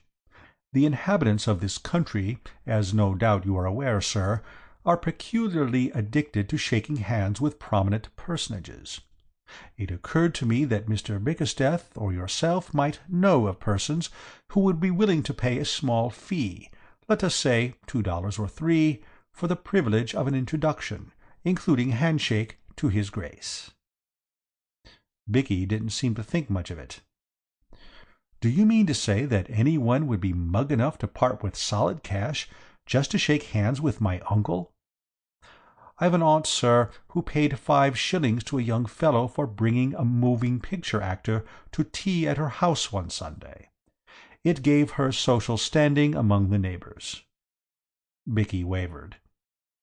"If you think it could be done, I feel convinced of it, sir." "What do you think, Bertie?" "I'm for it, old boy, absolutely. A very brainy wheeze." "Thank you, sir. Will there be anything further? Good night, sir." And he floated out, leaving us to discuss the details. Until we started this business of floating old Chiswick as a money-making proposition, I had never realized what a perfectly foul time those stock exchange chappies must have when the public isn't biting freely. Nowadays I read that bit they put in the financial reports about "the market opened quietly" with a sympathetic eye, for, by Jove, it certainly opened quietly for us. You'd hardly believe how difficult it was to interest the public and make them take a flutter on the old boy. By the end of the week, the only name we had on our list was a delicatessen store keeper down in Bicky's part of the town, and as he wanted us to take it out in sliced ham instead of cash, that didn't help much. There was a gleam of light when the brother of Bicky's pawnbroker offered $10, money down, for an introduction to old Chiswick, but the deal fell through, owing to its turning out that the chap was an anarchist, and intended to kick the old boy instead of shaking hands with him. At that, it took me the deuce of a time to persuade Bicky not to grab the cash and let things take their course. He seemed to regard the pawnbroker's brother rather as a sportsman and benefactor of his species than otherwise. The whole thing, I'm inclined to think, would have been off if it hadn't been for Jeeves. There is no doubt that Jeeves is in a class of his own. In the matter of brain and resource, I don't think I have ever met a chappie so supremely like Mother Maid. He trickled into my room one morning with a good old cup of tea, and intimated that there was something doing. "Might I speak to you with regard to the matter of his Grace, sir?" "It's all off. We've decided to chuck it." "Sir?" "It won't work. We can't get anybody to come." "I fancy I can arrange that aspect of the matter, sir." "Do you mean to say you've managed to get anybody?" "Yes, sir. 87 gentlemen from Birdsburg, sir." I sat up in bed and spilt the tea. "Birdsburg?" "Birdsburg, Missouri, sir." "How did you get them?" "I happened last night, sir, as you had intimated that you would be absent from home, to attend a theatrical performance, and entered into conversation between the acts with the occupant of the adjoining seat. I had observed that he was wearing a somewhat ornate decoration in his buttonhole, sir, a large blue button with the words "Boost for Birdsburg" on it in red letters, scarcely a judicious addition to a gentleman's evening costume. To my surprise, I noticed that the auditorium was full of persons similarly decorated. I ventured to inquire the explanation, and was informed that these gentlemen, forming a party of 87, are a convention from a town of the name of Birdsburg. I ventured to inquire the explanation, and was informed that these gentlemen, forming a party of 87, are a convention from a town of the name of Birdsburg in the state of Missouri. Their visit, I gathered, was purely of a social and pleasurable nature, and my informant spoke at some length of the entertainments arranged for their stay in the city. It was when he related with a considerable amount of satisfaction and pride that a deputation of their number had been introduced to and had shaken hands with a well-known prize-fighter, that it occurred to me to broach the subject of his Grace. To make a long story short, sir, I have arranged, subject to your approval, that the entire convention shall be presented to his Grace tomorrow afternoon. I was amazed. This chappie was a Napoleon. 87, Jeeves. At how much a head? I was obliged to agree to a reduction for quantity, sir. The terms finally arrived at were $150 for the party. I thought a bit. Payable in advance? No, sir. I endeavored to obtain payment in advance, but was not successful. Well, anyway, when we get it, I'll make it up to 500. Bicky'll never know. Do you suspect Mr. Bickersteth would suspect anything, Jeeves, if I made it up to 500? I fancy not, sir. Mr. Bickersteth is an agreeable gentleman, but not bright. All right, then. After breakfast, run down to the bank and get me some money. Yes, sir. You know, you're a bit of a marvel, Jeeves. Thank you, sir. Righto. Very good, sir. When I took dear old Bicky aside in the course of the morning and told him what had happened, he nearly broke down. He tottered into the sitting-room and buttonholed old Chiswick, who was reading the comic section of the morning paper with a kind of grim resolution. "Uncle," he said, "are you doing anything special tomorrow afternoon? I mean to say, I've asked a few of my pals in to meet you, don't you know?" The old boy cocked a speculative eye at him. "There will be no reporters among them?" "Reporters? Rather not. Why?" "I refuse to be badgered by reporters. There were a number of adhesive young men who endeavored to elicit from me my views on America while the boat was approaching the dock. I will not be subjected to this persecution again." "That'll be absolutely all right, Uncle. There won't be a newspaper man in the place. In that case, I shall be glad to make the acquaintance of your friends." "You'll shake hands with them and so forth?" "I shall naturally order my behavior according to the accepted rules of civilized intercourse." Bicky thanked him heartily and came off to lunch with me at the club, where he babbled freely of hens, incubators, and other rotten things. After mature consideration, we had decided to unleash the Birdsburg contingent on the old boy 10 at a time. Jeeves brought his theatre pal round to see us, and we arranged the whole thing with him. A very decent chappie, but rather inclined to colour the conversation and turn it in the direction of his hometown's new water supply system. We settled that, as an hour was about all he would be likely to stand, each gang should consider itself entitled to 7 minutes of the Duke's society by Jeeves' stopwatch, and that when their time was up, Jeeves would slide into the room and cough meaningly. Then we parted with what I believe are called mutual expressions of goodwill, the Birdsburg chappie extending a cordial invitation to us all to pop out some day and take a look at the new water supply system, for which we thanked him. Next day the deputation rolled in. The first shift consisted of the cove we had met and 9 others almost exactly like him in every respect. They all looked deuced keen and businesslike, as if from youth up they had been working in the office and catching the boss's eye and what not. They shook hands with the old boy with a good deal of apparent satisfaction, all except one chappie who seemed to be brooding about something, and then they stood off and became chatty. "What message have you for Birdsburg, Duke?" asked our pal. The old boy seemed a bit rattled. "I have never been to Birdsburg." Chappie seemed pained. "You should pay it a visit," he said. "The most rapidly growing city in the country. Boost for Birdsburg." "Boost for Birdsburg," said the other chappies reverently. The chappie who had been brooding suddenly gave tongue. "Say!" He was a stout sort of well-fed cove with one of those determined chins and a cold eye. The assemblage looked at him. "As a matter of business," said the chappie. "Mind you, I'm not questioning anybody's good faith, but as a matter of strict business, I think this gentleman here ought to put himself on record before witnesses as stating that he really is a duke." "What do you mean, sir?" cried the old boy, getting purple. "No offense, simply business. I'm not saying anything, mind you, but there's one thing that seems kind of funny to me. This gentleman here says his name's Mr. Bickersteth, as I understand it. Well, if you're the Duke of Chiswick, why isn't he Lord Percy something? I've read English novels, and I know all about it." "This is monstrous." "Now, don't get hot under the collar. I'm only asking. I have a right to know.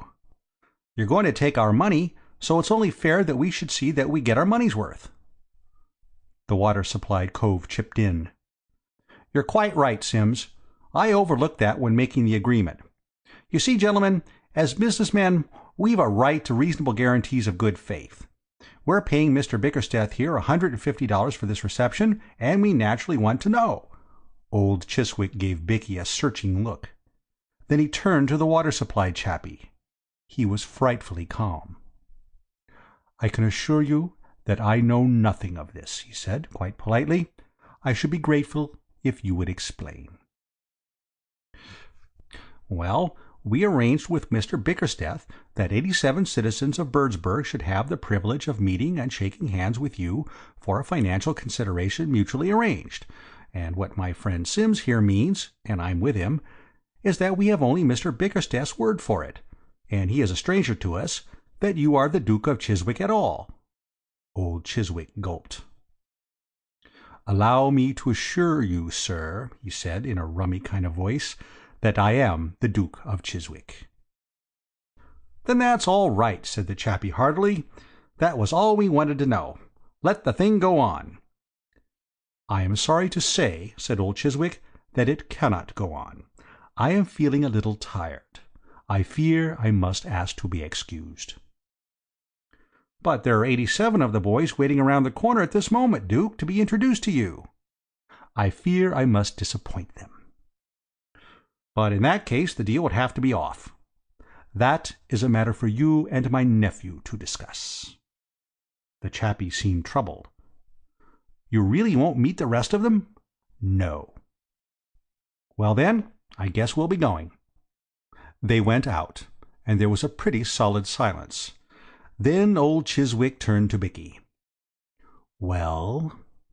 Bicky didn't seem to have anything to say. "Was it true what that man said?" "Yes, uncle." "What do you mean by playing this trick?" Bicky seemed pretty well knocked out, so I put in a word. "I think you better explain the whole thing, Bicky, old top." Bicky's Adam's apple jumped about a bit, then he started. "You see, you had cut off my allowance, uncle, and I wanted a bit of money to start a chicken farm. I mean to say, it's an absolute cert if you once get a bit of capital. You buy a hen, and it lays an egg every day of the week, and you sell the eggs, say 7 for 25 cents. Keep of the hens costs nothing, profit practically.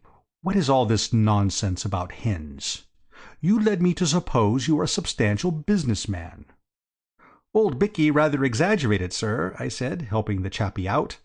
"The fact is, the poor old lad is absolutely dependent on that remittance of yours, and when you cut it off, don't you know, he was pretty solidly in the soup, and had to think of some way of closing in on a bit of the ready pretty quick. That's why we thought of this handshaking scheme." Old Chiswick foamed at the mouth. "So you have lied to me.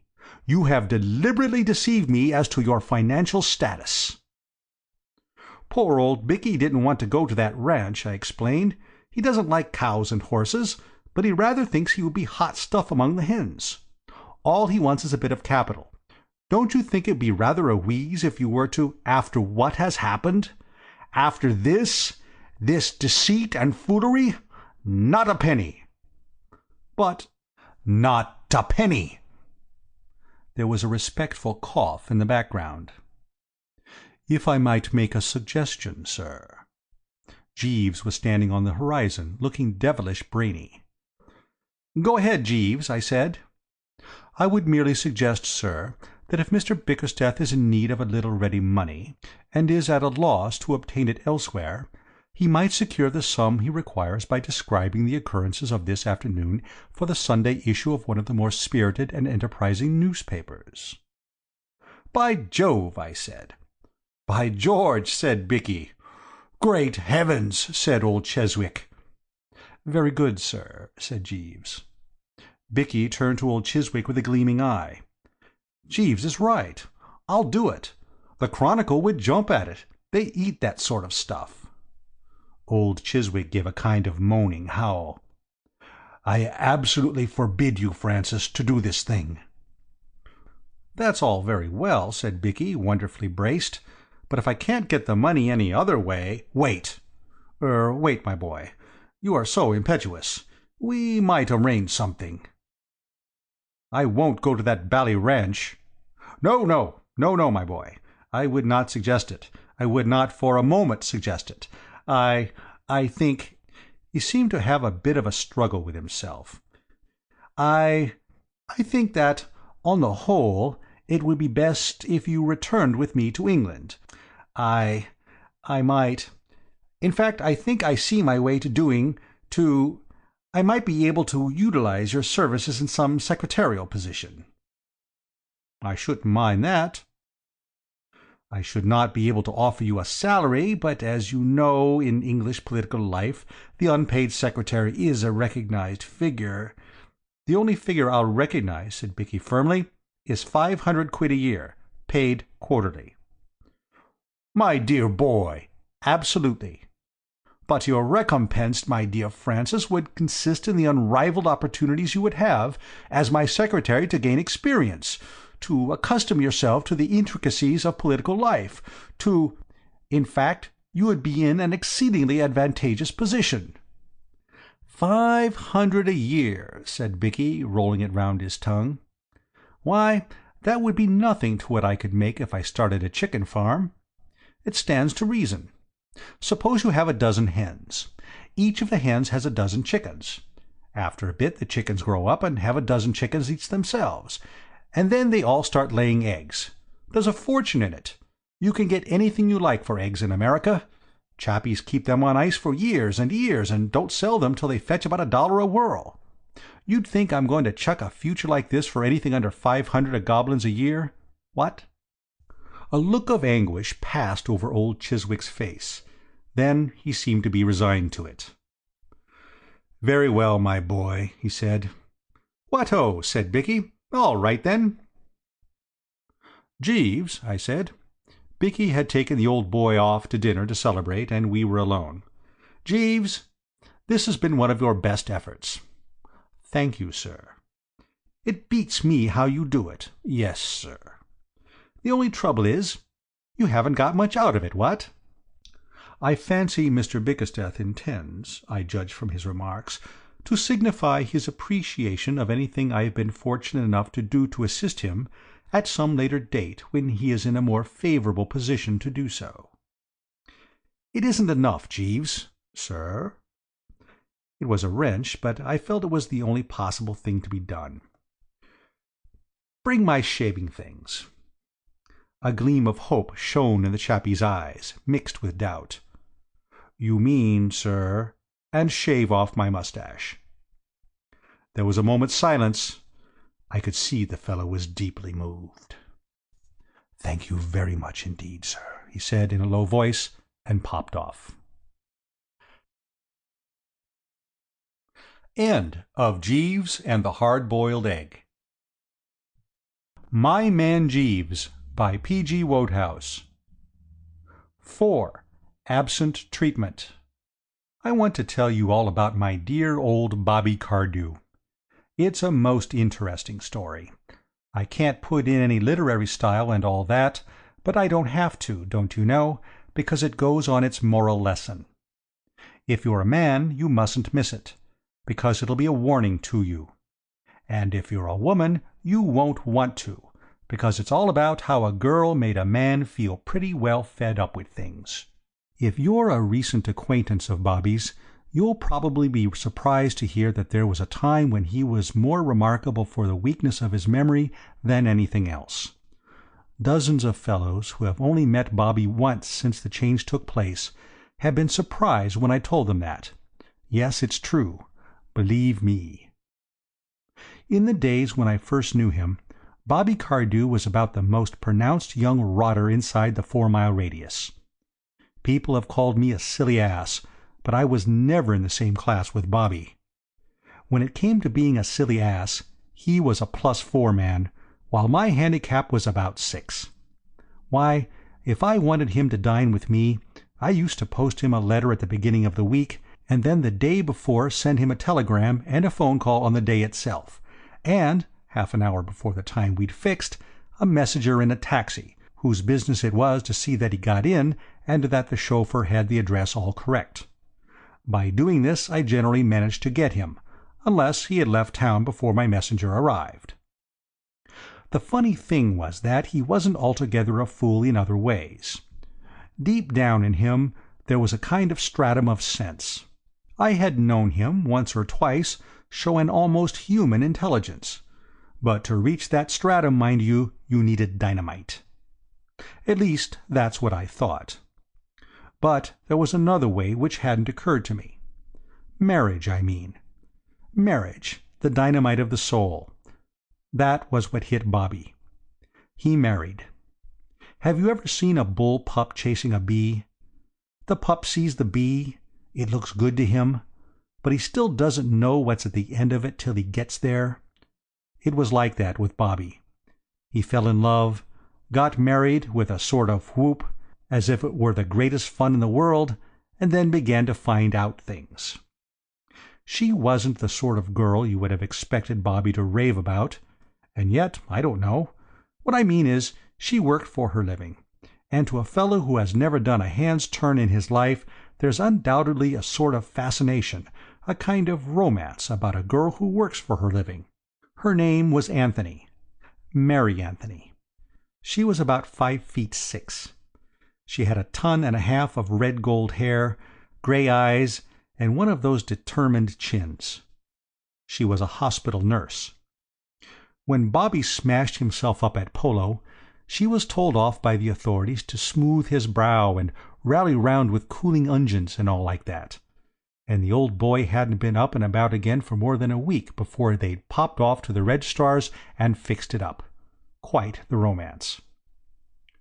Bobby broke the news to me at the club one evening, and the next day he introduced me to her. I admired her. I've never worked myself. My name's Pepper, by the way. Almost forgot to mention it. Reggie Pepper. My Uncle Edward was Pepper, Wells and Company, the colliery people. He left me a sizable chunk of bullion. I say I've never worked myself, but I admire anyone who earns a living under difficulties, especially a girl. And this girl had a rather unusual time of it, being an orphan and all that, and having had to do everything off her own bat for years. Mary and I got along splendidly. We don't now, but we'll come to that later. I'm speaking of the past. She seemed to think Bobby the greatest thing on earth, judging by the way she looked at him when she thought I wasn't noticing, and Bobby seemed to think the same about her. So that I came to the conclusion that, if only dear old Bobby didn't forget to go to the wedding, they had a sporting chance of being quite happy. Well, let's brisk it up a bit here and jump a year. The story doesn't really start till then. They took a flat and settled down. I was in and out of the place quite a good deal. I kept my eyes open, and everything seemed to me to be running along as smoothly as you could want. If this was marriage, I thought, I couldn't see why fellows were so frightened of it. There were a lot worse things that could happen to a man. But we now come to the incident of the quiet dinner, and it's just here that love's young dream hits a snag, and things begin to occur. I happened to meet Bobby in Piccadilly, and he asked me to come back to dinner at the flat. And, like a fool, instead of bolting and putting myself under police protection, I went. When we got to the flat, there was Mrs. Bobby looking, well, I tell you, it staggered me. Her gold hair was all piled up in waves and crinkles and things, with a what-you-call-it of diamonds in it, and she was wearing the most perfectly ripping dress. I couldn't begin to describe it. I can only say it was the limit.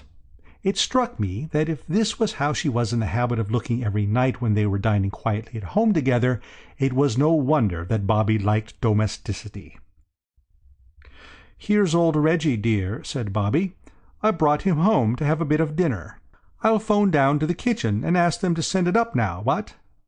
She stared at him as if she had never seen him before. Then she turned scarlet. Then she turned white as a sheet. Then she gave a little laugh. It was most interesting to watch. Made me wish I was up a tree about 800 miles away. Then she recovered herself. "I'm so glad you were able to come, Mr. Pepper," she said, smiling at me. And after that she was all right. At least you would have said so. She talked a lot at dinner and chaffed Bobby, and played us ragtime on the piano afterwards, as if she hadn't a care in the world. Quite a jolly little party it was. Not. I'm no lynx-eyed sleuth and all that sort of thing, but I had seen her face at the beginning, and I knew that she was working the whole time and working hard to keep herself in hand, and that she would have given that diamond what's-its-name in her hair and everything else she possessed to have one good scream, just one. I've sat through some pretty thick evenings in my time, but that one had the rest beaten in a canter. At the very earliest moment I grabbed my hat and got away. Having seen what I did, I wasn't particularly surprised to meet Bobby at the club next day, looking about as merry and bright as a lonely gumdrop at an Eskimo tea party. We started in straight away. He seemed glad to have someone to talk about it. "Do you know how long I've been married?" he said. I didn't exactly. "About a year, isn't it?" "Not about a year," he said sadly. "Exactly a year. Yesterday." Then I understood. I saw a light, a regular flash of light. Yesterday was the anniversary of the wedding. I'd arranged to take Mary to the Savoy and on to Covent Garden. She particularly wanted to hear Caruso. I had the ticket for the box in my pocket. Do you know, all through dinner I had a kind of rummy idea that there was something I'd forgotten, but I couldn't think what. "Till your wife mentioned it?" He nodded. "She mentioned it," he said thoughtfully. I didn't ask for details. Women with hair and chins like Mary's may be angels most of the time, but when they take off their wings for a bit, they aren't half-hearted about it. "To be absolutely frank, old top," said poor old Bobby, in a broken sort of way, "my stock's pretty low at home."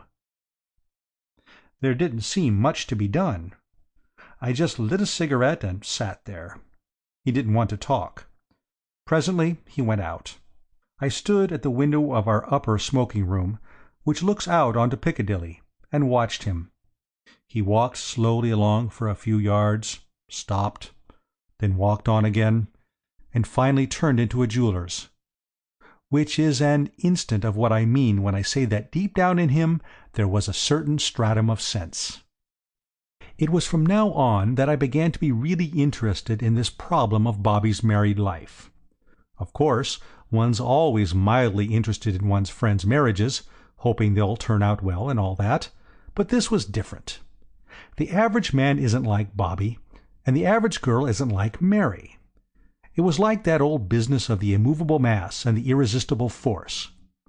There was Bobby, ambling gently through life, a dear old chap in 100 ways, but undoubtedly a chump of the first water. And there was Mary, determined that he shouldn't be a chump. And nature, mind you, on Bobby's side. When nature makes a chump like dear old Bobby, she's proud of him, and doesn't want her handiwork disturbed. She gives him a sort of natural armor to protect him against outside interference. And that armor is shortness of memory. Shortness of memory keeps a man a chump, when, but for it, he might cease to be one. Take my case, for instance. I'm a chump. Well, if I had remembered half the things people have tried to teach me during my life, my size in hats would be about number 9. But I didn't. I forgot them. And it was just the same with Bobby. For about a week, perhaps a bit more, the recollection of that quiet little domestic evening bucked him up like a tonic. Elephants, I read somewhere, are champions at the memory business, but they were fools to Bobby during that week. But, bless you, the shock wasn't nearly big enough. It had dinted the armor, but it hadn't made a hole in it. Pretty soon he was back at the old game. It was pathetic, don't you know. The poor girl loved him, and she was frightened. It was the thin edge of the wedge, you see, and she knew it. A man who forgets what day he was married, when he's been married 1 year, will forget, at about the end of the 4th, that he's married at all. If she meant to get him in hand at all, she had got to do it now, before he began to drift away. I saw that clearly enough, and I tried to make Bobby see it, when he was by way of pouring out his troubles to me one afternoon. I can't remember what it was that he had forgotten the day before, but it was something she had asked him to bring home for her. It may have been a book. "It's such a little thing to fuss about," said Bobby, "and she knows it simply because I've got such an infernal memory about everything. I can't remember anything. Never could." He talked on for a while, and just as he was going he pulled out a couple of sovereigns. "Oh, by the way," he said. "What's this for?" I asked, though I knew. "I owe it to you." "How's that?" I said. "Why, that bet on Tuesday. In the billiard room? Murray and Brown were playing 100 up, and I gave you 2-1 that Brown would win, and Murray beat him by 20 odd. "So you do remember some things," I said. He got quite excited, said that if I thought he was the sort of rotter who forgot to pay when he lost a bet, it was pretty rotten of me after knowing him all these years, and a lot more like that. "Subside, laddie," I said. Then I spoke to him like a father. "What you've got to do, my old college chum," I said, "is to pull yourself together, and jolly quick, too. As things are shaping, you're due for a nasty knock before you know what's hit you. You've got to make an effort. Don't say you can't. This 2 quid business shows that, even if your memory is rocky, you can remember some things. What you've got to do is to see that wedding anniversaries and so on are included on the list. It may be a brain strain, but you can't get out of it." "I suppose you're right," said Bobby, "but it beats me why she thinks such a lot of these rotten little dates. What's it matter if I forgot what day we were married on, or what day she was born on, or what day the cat had the measles? She knows I love her just as much as if I were a memorizing freak at the halls." "That's not enough for a woman," I said. "They want to be shown. Bear that in mind, and you'll be all right. Forget it, and there'll be trouble." He chewed the knob of his stick. "Women are frightfully rummy," he said gloomily. "You should have thought of that before you married one," I said.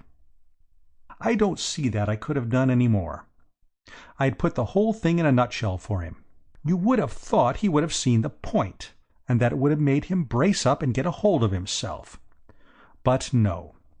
Off he went again in the same old way. I gave up arguing with him. I had a good deal of time on my hands, but not enough to amount to anything when it was a question of reforming dear old Bobby by argument. If you see a man asking for trouble, and insisting on getting it, the only thing to do is to stand by and wait till it comes to him. After that you may get a chance. But till then there's nothing to be done. But I thought a lot about him. Bobby didn't get into the soup all at once. Weeks went by, and months, and still nothing happened.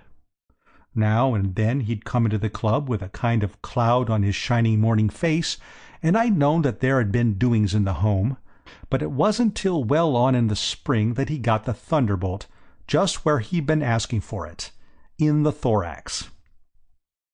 I was smoking a quiet cigarette one morning on the window looking out over Piccadilly, and watching the buses and motors going up one way and down the other. Most interesting it is, I often do it, when in rushed Bobby, with his eyes bulging and his face the color of an oyster, waving a piece of paper in his hand. "Reggie," he said, "Reggie, old top, she's gone." "Gone?" I said. "Who?" "Mary, of course. Gone. Left me. Gone." "Where?" I said. Silly question? Perhaps you're right. Anyhow, dear old Bobby nearly foamed at the mouth. "Where? How should I know where? Here, read this." He pushed the paper into my hand. It was a letter. "Go on," said Bobby. "Read it." So I did. It certainly was quite a letter. There was not much of it, but it was all to the point. This is what it said. "My dear Bobby, I am going away. When you care enough about me to remember to wish me many happy returns on my birthday, I will come back.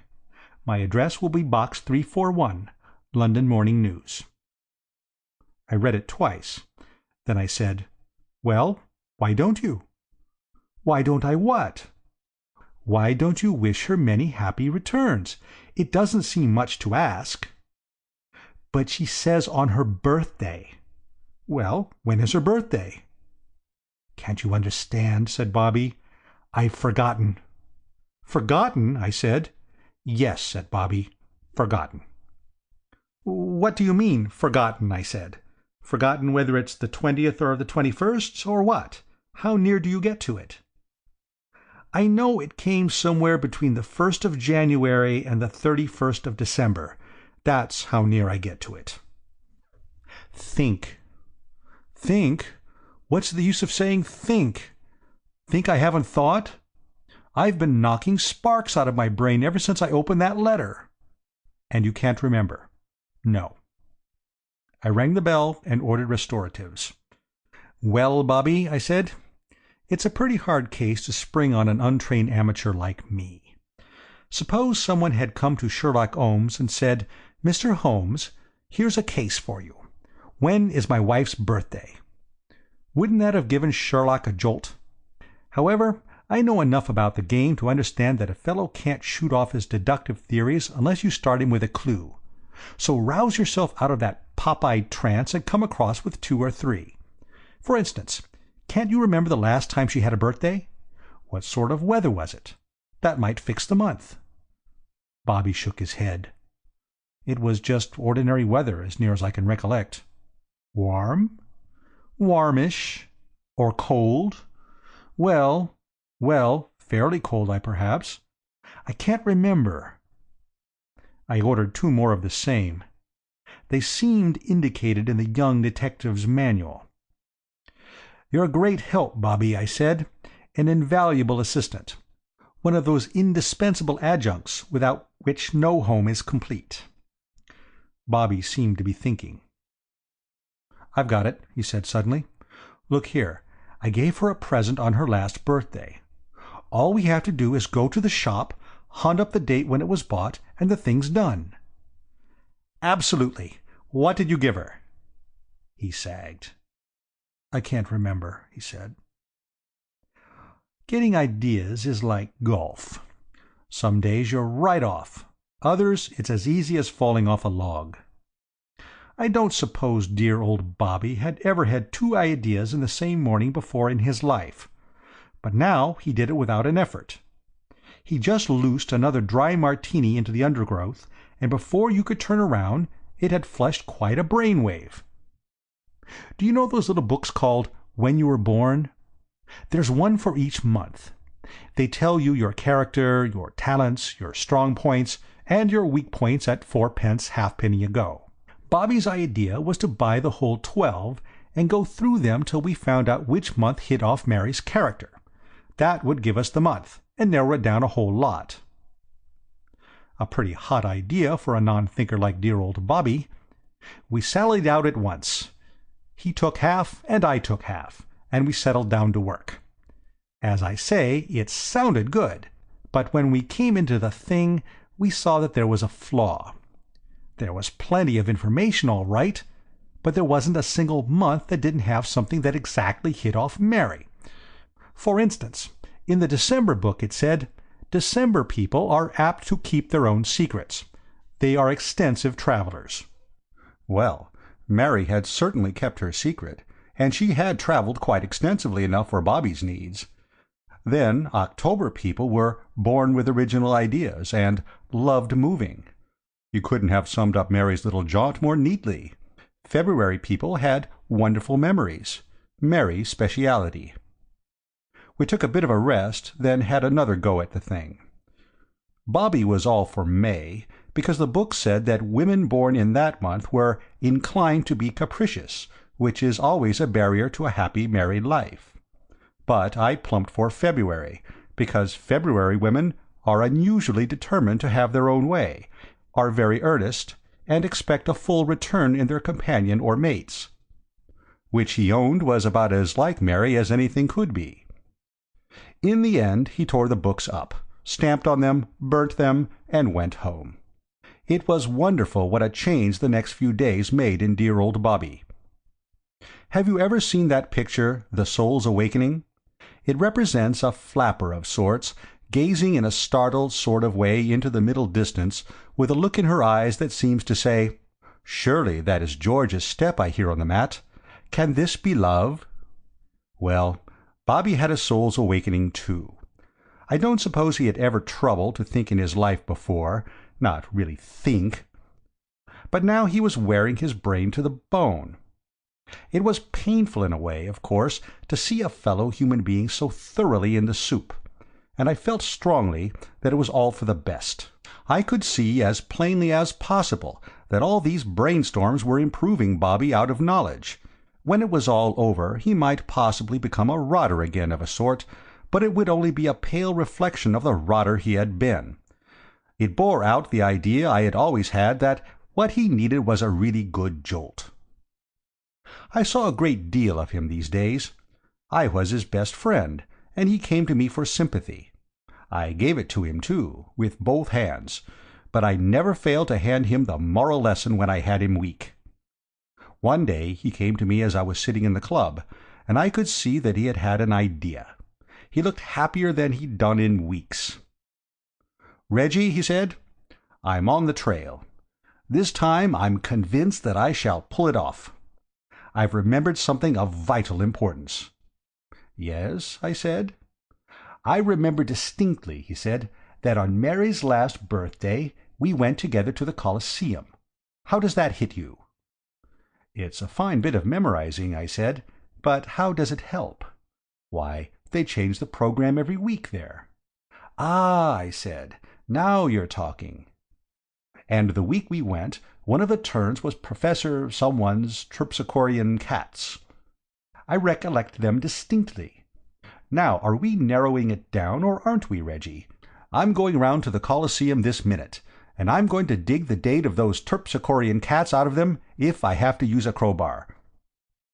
So that got him within 6 days, for the management treated us like brothers, brought out the archives, and ran agile fingers over the pages till they treed the cats in the middle of May. "I told you it was May," said Bobby. "Maybe you'll listen to me another time."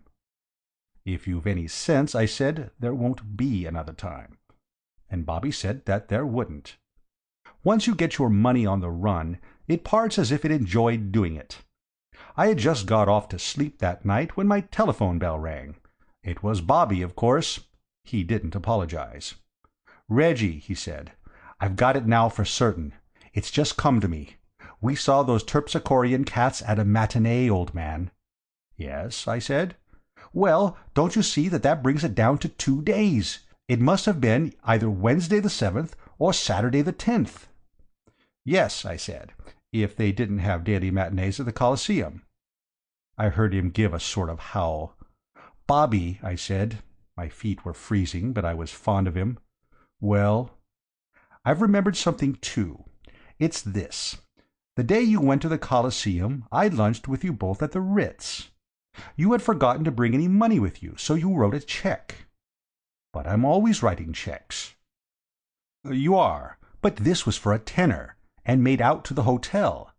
Hunt up your checkbook and see how many checks for £10 payable to the Ritz Hotel you wrote out between May the 5th and May the 10th. He gave a kind of gulp. "Reggie," he said, "you're a genius. I've always said so. I believe you've got it. Hold the line."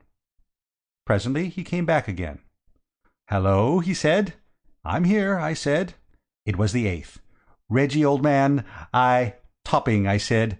"Good night." It was working along into the small hours now, but I thought I might as well make a night of it and finish the thing up, so I rang up an hotel near the Strand. "Put me through to Mrs. Cardew," I said.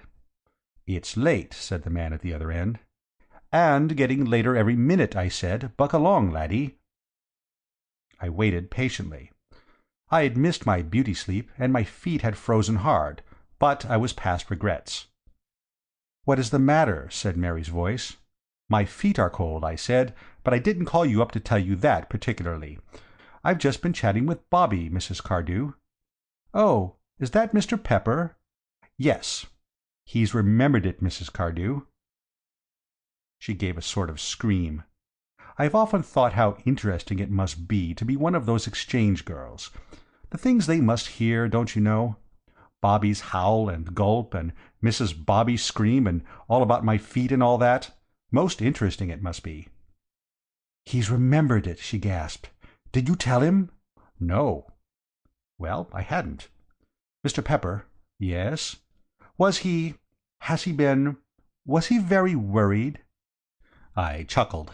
This was where I was billed to be the life and soul of the party. "Worried?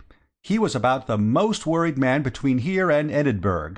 He has been worrying as if he was paid to do it by the nation. He has started out to worry after breakfast, and—oh, well, you can never tell with women. My idea was that we should pass the rest of the night slapping each other on the back across the wire, and telling each other what bally-brainy conspirators we were, don't you know, and all that. But I'd got just as far as this when she bit at me. Absolutely. I heard the snap.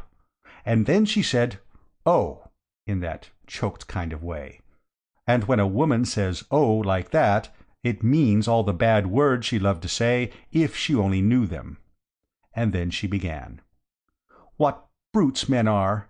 What horrible brutes! How could you stand by and see poor dear Bobby worrying himself into a fever, when a word from you would have put everything right?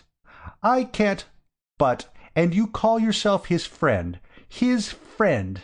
Metallic laugh, most unpleasant. It shows how one can be deceived. I used to think you a kind-hearted man. But, I say, when I suggested the thing you thought it perfectly— I thought it hateful, abominable. But you said it was absolutely top— I said nothing of the kind. And if I did, I didn't mean it. I don't wish to be unjust, Mr. Pepper, but I must say that to me there seems to be something positively fiendish in a man who could go out of his way to separate a husband from his wife, simply in order to amuse himself by gloating over his agony. But when one single word would have— But you made me promise not to, I bleated. And if I did, do you suppose I didn't expect you to have the sense to break your promise? I had finished. I had no further observations to make. I hung up the receiver and crawled into bed. I still see Bobby when he comes to the club, but I do not visit the old homestead.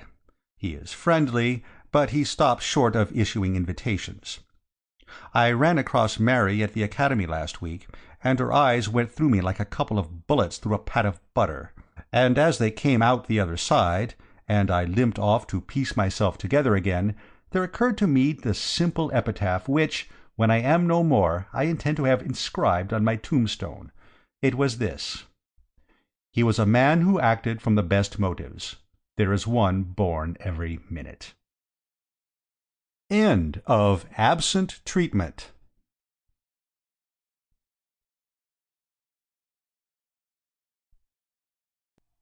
My Man Jeeves by P.G. Wodehouse. 5. Helping Freddy. I don't want to bore you, don't you know, and all that sort of rot, but I must tell you about dear old Freddy Meadows. I'm not a flyer at literary style and all that, but I'll get some writer chappie to give the thing a wash and a brush up when I've finished, and that'll be all right. Dear old Freddy, don't you know, has been a dear old pal of mine for years and years, so when I went into the club one morning and found him sitting alone in a dark corner, staring glassily at nothing, and generally looking like the last rose of summer, you can understand I was quite disturbed about it. As a rule, the old rotter is the life and soul of our set. Quite the little lump of fun and all that sort of thing. Jimmy Pinkerton was with me at the time. Jimmy's a fellow who writes plays, a deuced brainy sort of fellow, and between us we set to work to question the poor pop-eyed chappie until we finally got at what the matter was. As we might have guessed, it was a girl. He had had a quarrel with Angela West, the girl he was engaged to, and she had broken off the engagement. What the row had been about he didn't say, but apparently she was pretty well fed up. She wouldn't let him come near her, refused to talk on the phone, and sent back his letters unopened. I was sorry for poor old Freddy. I knew what it felt like. I was once in love myself with a girl called Elizabeth Shoolbred, and the fact that she couldn't stand me at any price will be recorded in my autobiography. I knew the thing for Freddie. "Change of scene is what you want, old scout," I said. "Come with me to Marvis Bay. I've taken a cottage there. Jimmy's coming down on the 24th. We'll be a cozy party." "He's absolutely right," said Jimmy. "Change of scene's the thing. I knew a man. Girl refused him. Man went abroad. 2 months later, girl wired him. Come back, Muriel. Man started to write out a reply. Suddenly found that he couldn't remember the girl's surname, so never answered at all." But Freddie wouldn't be comforted. He just went on looking as if he had swallowed his last sixpence. However, I got him to promise to come to Marvis Bay with me. He said he might as well be there as anywhere. Do you know Marvis Bay? It's in Dorsetshire. It isn't what you'd call a fiercely exciting spot, but it has its good points. You spend the day there bathing and sitting on the sands, and in the evening you stroll out on the shore with the gnats. At 9 o'clock you rub ointment on the wounds and go to bed. It seemed to suit poor old Freddie.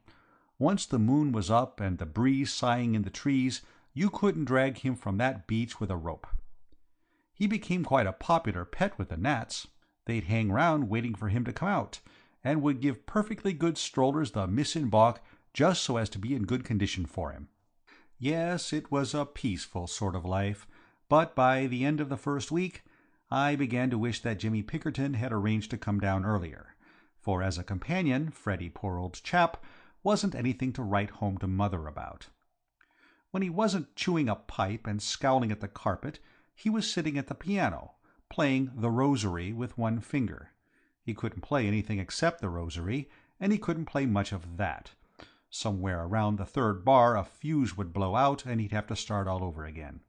He was playing it as usual one morning when I came in from bathing. "Reggie," he said in a hollow voice, looking up, "I've seen her." "Seen her?" I said. "What? Miss West?" "I was down at the post office, getting the letters, and we met in the doorway. She cut me." He started playing The Rosary again, and side-slipped in the second bar. "Reggie," he said, "you ought never to have brought me here. I must go away." "Go away?" I said. "Don't talk such rot. This is the best thing that could have happened. This is where you come out strong." "She cut me."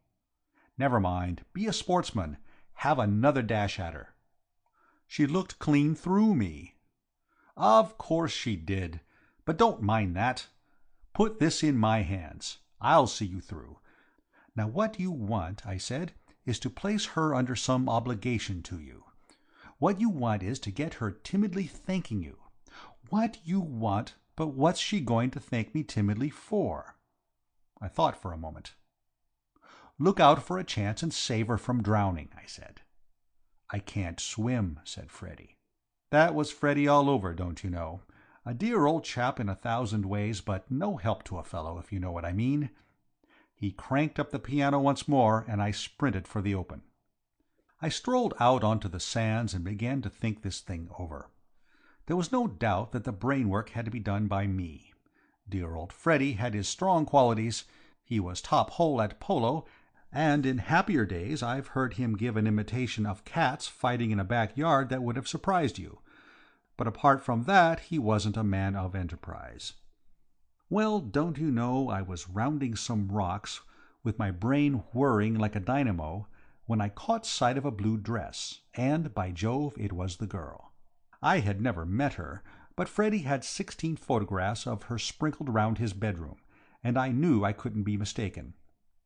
She was sitting on the sand, helping a small, fat child build a castle. On a chair close by was an elderly lady reading a novel. I heard the girl call her aunt. So, doing the Sherlock Holmes business, I deduced that the fat child was her cousin. It struck me that if Freddie had been there he would probably have tried to work up some sentiment about the kid on the strength of it. Personally, I couldn't manage it. I don't think I ever saw a child who made me feel less sentimental. He was one of those round, bulging kids. After he had finished the castle, he seemed to get bored with life and began to whimper. The girl took him off to where a fellow was selling sweets at a stall, and I walked on. Now fellows, if you ask them, will tell you that I'm a chump. Well, I don't mind. I admit it. I am a chump. All the Peppers have been chumps. But what I do say is that every now and then, when you least expect it, I get a pretty hot brainwave, and that's what happened now. I doubt if the idea that had come to me then would have occurred to a single one of any dozen of the brainiest chappies you care to name.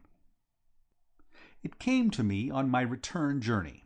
I was walking back along the shore when I saw the fat kid meditatively smacking a jellyfish with a spade. The girl wasn't with him.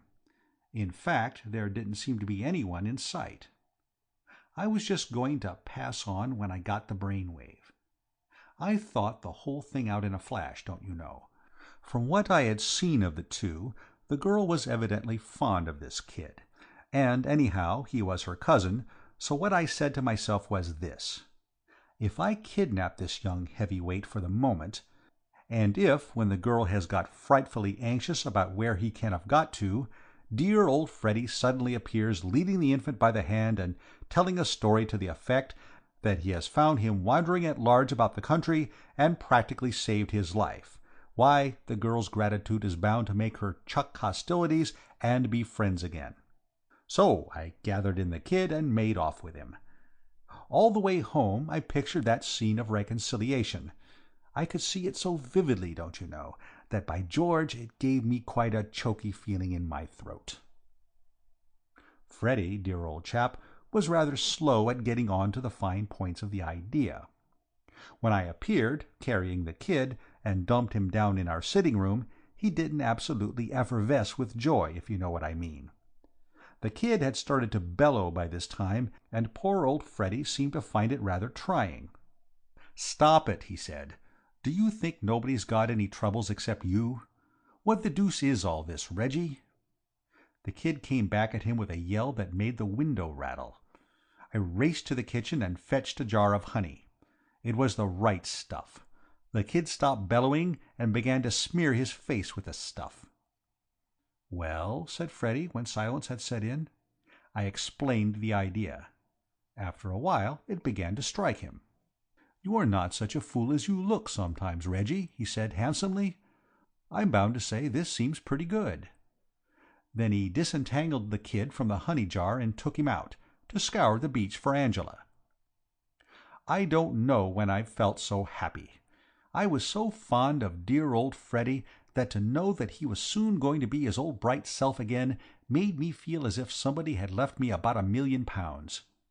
I was leaning back in a chair on the veranda, smoking peacefully, when down the road I saw the old boy returning, and, by George, the kid was still with him. And Freddy looked as if he hadn't a friend in the world. "Hello," I said. "Couldn't you find her?" "Yes, I found her," he replied, with one of those bitter, hollow laughs. "Well, then—" Freddy sank into a chair and groaned. "This isn't her cousin, you idiot," he said. "He's no relation at all. He's just a kid she happened to meet on the beach. She had never seen him before in her life." "What? Who is he, then?" "I don't know. Oh, Lord, I've had a time.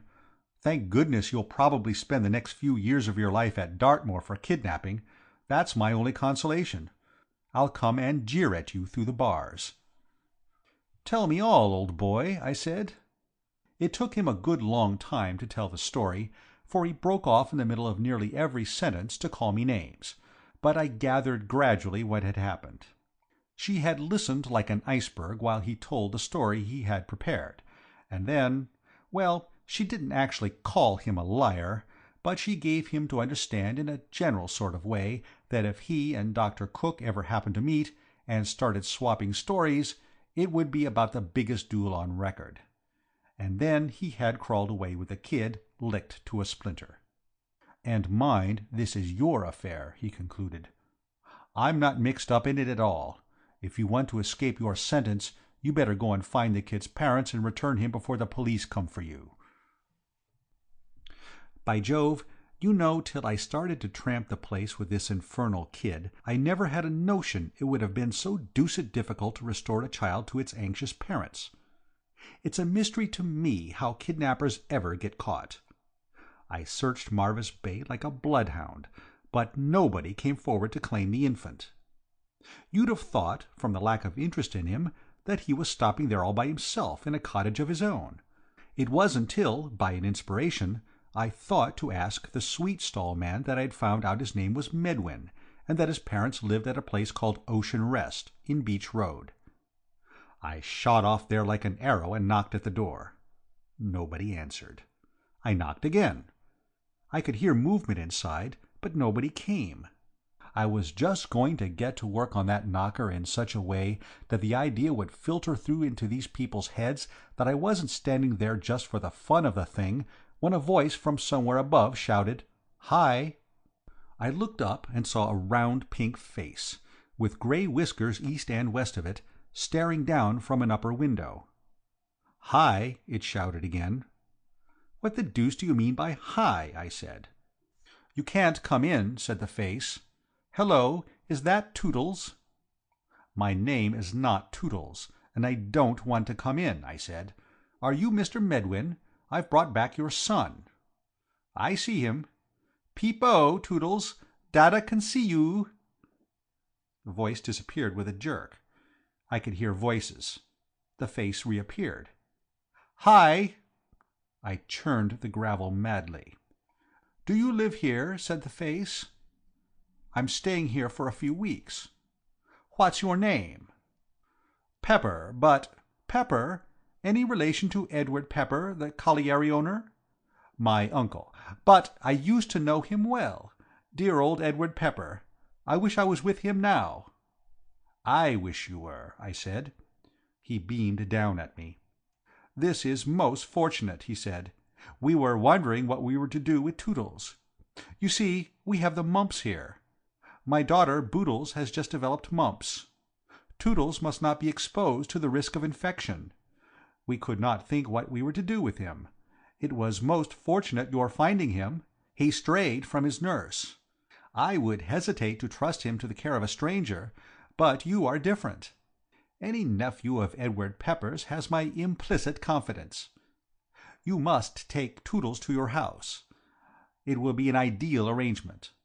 I have written to my brother in London to come and fetch him. He may be here in a few days." "May?" "He is a busy man, of course, but he should certainly be here within a week. Till then Toodles can stop with you. It's an excellent plan. Very obliged to you. Your wife will like Toodles." "I haven't got a wife," I yelled, but the window had closed with a bang, as if the man with the whiskers had found a germ trying to escape, don't you know, and had headed it off just in time.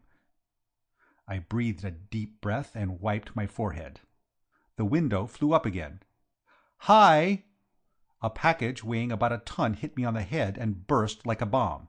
"Did you catch it?" said the face, reappearing. "Dear me, you missed it. Never mind, you can get it at the grocer's. Ask for Bailey's Granulated Breakfast Chips. Toodles loves them for breakfast with a little milk. Be certain to get Bailey's."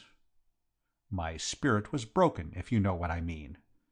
I accepted the situation. Taking Toodles by the hand, I walked slowly away. Napoleon's retreat from Moscow was a picnic by the side of it. As we turned up the road we met Freddy's Angela. The sight of her had a marked effect on the kid Toodles. He pointed at her and said, "Wah!" The girl stopped and smiled. I loosed the kid and he ran to her. "Well, baby," she said, bending down to him, "so father found you again, did he? Your little son and I made friends on the beach this morning," she said to me. This was the limit. Coming on top of that interview with the whiskered lunatic, it so utterly unnerved me, don't you know, that she had nodded good-bye and was halfway down the road before I caught up with my breath enough to deny the charge of being the infant's father. I hadn't expected dear old Freddy to sing with joy when he found out what had happened, but I did think he might have shown a little more manly fortitude. He leaped up, glared at the kid, and clutched his head. He didn't speak for a long time, but on the other hand, when he began he did not leave off for a long time. He was quite emotional, dear old boy. It beat me where he could have picked up such expressions. "Well," he said when he had finished, "say something. Heavens, man, why don't you say something?" "You don't give me a chance, old top," I said soothingly. "What are you going to do about it?" "What can we do about it?" "We can't spend our time acting as nurses to this exhibit." He got up. "I'm going back to London," he said. "Freddie!" I cried. "Freddie, old man!" My voice shook. "Would you desert a pal at a time like this?" "I would. This is your business, and you've got to manage it." "Freddie," I said, "you've got to stand by me. You must. Do you realize that this child has to be undressed and bathed and dressed again? You wouldn't leave me to do all that single-handed. Freddie, old scout, we were at school together. Your mother likes me. You owe me a tenner." He sat down again. "Oh, well," he said resignedly. "Besides, old top," I said, "I did it all for your sake, don't you know?" He looked at me in a curious way. "Reggie," he said in a strained voice, "one moment. I'll stand a good deal, but I won't stand for being expected to be grateful." Looking back at it, I see that what saved me from Colney Hatch in that crisis was my bright idea of buying up most of the contents of the local sweet shop. By serving out sweets to the kid practically incessantly, we managed to get through the rest of that day pretty satisfactorily. At 8 o'clock he fell asleep in a chair, and having undressed him by unbuttoning every button in sight, and where there were no buttons, pulling till something gave, we carried him up to bed. Freddie stood looking at the pile of clothes on the floor, and I knew what he was thinking. To get the kid undressed had been simple, a mere matter of muscle. But how were we going to get him into his clothes again? I stirred the pile with my foot. There was a long linen arrangement which might have been anything, also a strip of pink flannel which was like nothing on earth. We looked at each other and smiled wanly. But in the morning I remembered that there were children at the next bungalow but one. We went there before breakfast and borrowed their nurse. Women are wonderful. By George, they are. She had that kid dressed and looking fit for anything in about 8 minutes. I showered wealth on her, and she promised to come in morning and evening. I sat down to breakfast almost cheerful again. It was the first bit of silver lining there had been to the cloud up to date. "And after all," I said, "there's lots to be said for having a child about the house, if you know what I mean. Kind of cozy and domestic, what?" Just then the kid upset the milk over Freddie's trousers, and when he had come back after changing his clothes, he began to talk about what a much-maligned man King Herod was. The more he saw of Toodles, he said, the less he wondered at those impulsive views of his on infanticide. 2 days later Jimmy Pinkerton came down. Jimmy took one look at the kid, who happened to be howling at the moment, and picked up his portmanteau. "For me," he said, "the hotel. I can't write dialogue with that sort of thing going on. Whose work is this? Which of you adopted this little treasure?" I told him about Mr. Medwind and the mumps. Jimmy seemed interested. "I might work this up for the stage," he said. "It wouldn't make a bad situation for an Act 2 of a farce." "Farce," snarled poor old Freddie. "Rather. Curtain of Act 1 on hero. A well-meaning, half-baked sort of idiot, just like— that is to say, a well-meaning, half-baked sort of idiot, kidnapping the child. Second act, his adventures with it. I'll rough it out tonight. Come along and show me to the hotel, Reggie." As we went I told him the rest of the story, the Angela part. He laid down his portmanteau and looked at me like an owl through his glasses. "What?" he said. "Why, hang it, this is a play ready-made. It's the old tiny hand business. Always safe stuff. Parted lovers, lisping child, reconciliation over the little cradle. It's big. Child, center. Girl, left center. Freddie, upstage by the piano. Can Freddie play the piano?" "He can play a little of the rosary with one finger." Jimmy shook his head. No, we shall have to cut out the soft music. But the rest's all right. Look here." He squatted in the sand. "This stone is the girl. This bit of seaweed's the child. This nutshell is Freddy. Dialogue leading up to child's line. Child speaks like, 'Beautiful lady, does you love Dada?' Business of outstretched hands. Hold picture for a moment. Freddy crosses left, takes girl's hand. Business of swallowing lump in throat. Then big speech. 'Ah, Marie,' or whatever her name is. Jane, Agnes, Angela? Very well. 'Ah, Angela, has not this gone on too long? A little child rebukes us, Angela,' and so on. Freddy must work up his own part. I'm just giving you the general outline. We must get a good line for the child. 'Boofer lady, does oo love Dada' isn't definite enough. We want something more, kiss Freddy. That's it. Short, crisp, and has the punch." "But, Jimmy, old top," I said, "the only objection is, don't you know, that there's no way of getting the girl to the cottage. She cuts Freddy. She wouldn't come within a mile of him." Jimmy frowned. "That's awkward," he said. "Well, we shall have to make it an exterior set instead of an interior. We can easily corner her on the beach somewhere when we're ready. Meanwhile, we must get the kid letter perfect. First rehearsal for lines and business 11 sharp tomorrow." Poor old Freddy was in such a gloomy state of mind that we decided not to tell him the idea till we had finished coaching the kid. He wasn't in the mood to have a thing like that hanging over him. So we concentrated on Toodles. And pretty early in the proceedings, we saw that the only way to get Toodles worked up to the spirit of the thing was to introduce sweets of some sort as sub-motive, so to speak. "The chief difficulty," said Jimmy Pickerton at the end of the first rehearsal, "is to establish a connection in the kid's mind between his line and the sweets. Once he has grasped the basic fact that those two words, clearly spoken, result automatically in acid drops, we have got a success. I've often thought, don't you know, how interesting it must be to be one of those animal trainer Johnnies, to stimulate the dawning intelligence and that sort of thing. Well, this was every bit as exciting. Some days success seemed to be staring us in the eye, and the kid got the line out as if he'd been an old professional. And then he'd go all to pieces again. And time was flying. "We must hurry up, Jimmy," I said. "The kid's uncle may arrive any day now and take him away." "And we haven't an understudy," said Jimmy. "There's something in that. We must work. My goodness, that kid's a bad study. I have known deaf-mutes who have learned the part quicker. I will say this for the kid, though. He was a trier. Failure didn't discourage him. Whenever there was any kind of sweet near, he had a dash at his line, and kept on saying something till he got what he was after. His only fault was his uncertainty.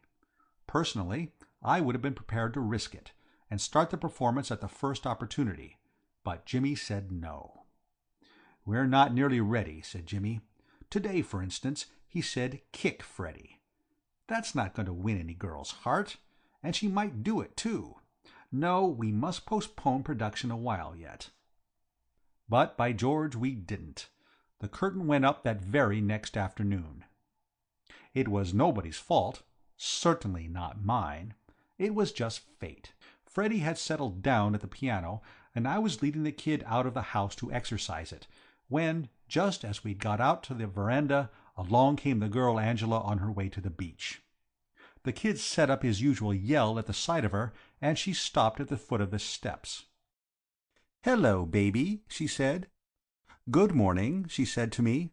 "May I come up?" She didn't wait for an answer. She just came. She seemed to be that sort of girl. She came up on the veranda and started fussing over the kid. And 6 feet away, mind you, Freddy smiting the piano in the sitting room. It was a dashed disturbing situation, don't you know. At any minute Freddy might take it into his head to come out onto the veranda, and we hadn't even begun to rehearse him in his part. I tried to break up the scene. "We were just going down to the beach," I said. "Yes," said the girl. She listened for a moment. "So you're having your piano tuned?" she said. "My aunt has been trying to find a tuner for hours. Do you mind if I go in and tell this man to come on to us when he's finished here?" Not yet," I said. "Not yet, if you don't mind. He can't bear to be disturbed when he's working. It's the artistic temperament. I'll tell him later." "Very well," she said, getting up to go. "Ask him to come to Pine Bungalow. West is the surname. Oh, he seems to have stopped. I suppose he'll be out in a minute now. I'll wait." "Don't you think— shouldn't we be going to the beach?" I said. She had started talking to the kid and didn't hear. She was feeling in her pocket for something. "The beach," I babbled. "See what I've brought for you, baby?" she said, and by George, don't you know, she held up in front of the kid's bulging eyes a chunk of toffee the size of the automobile club. That finished it. We had just been having a long rehearsal, and the kid was all worked up in his part. He got it right the first time. "Kiss Freddy!" he shouted. And the front door opened and Freddy came out onto the veranda for all the world as if he had been taking a cue. He looked at the girl, and the girl looked at him. I looked at the ground, and the kid looked at the toffee. "Kiss Freddy!" he yelled. "Kiss Freddy!" The girl was still holding up the toffee, and the kid did what Jimmy Pinkerton would have called business of outstretched hands towards it.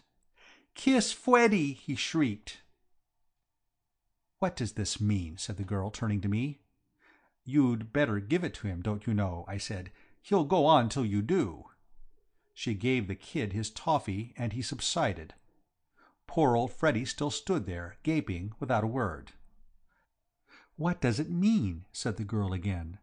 Her face was pink, and her eyes were sparkling in that sort of way, don't you know, that makes a fellow feel as if he hadn't any bones in him, if you know what I mean.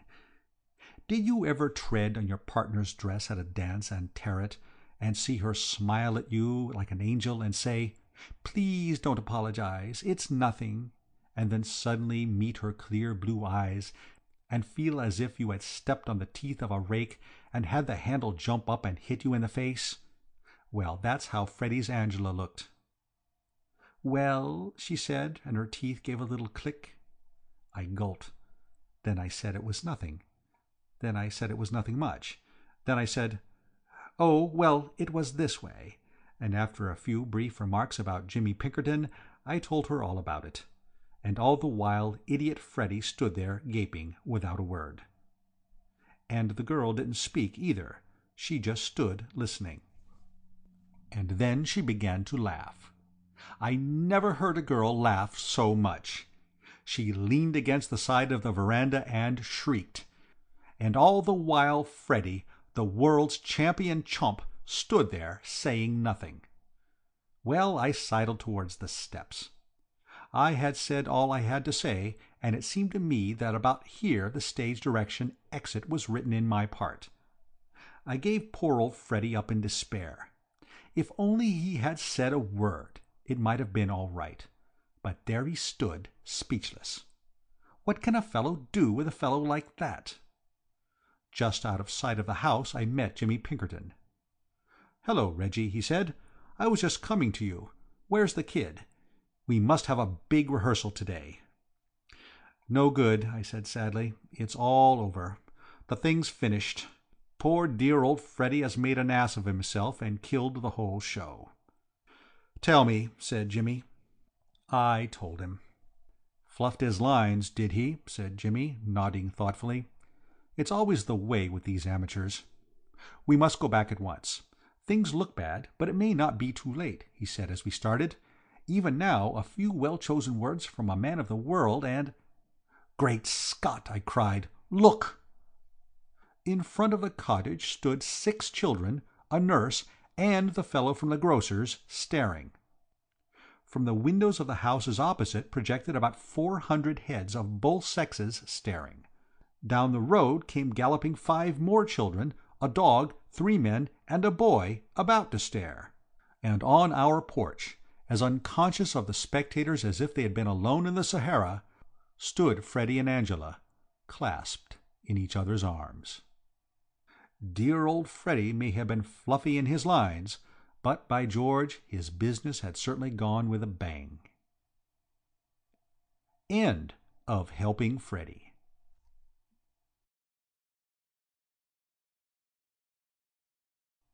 My Man Jeeves by P.G. Wodehouse.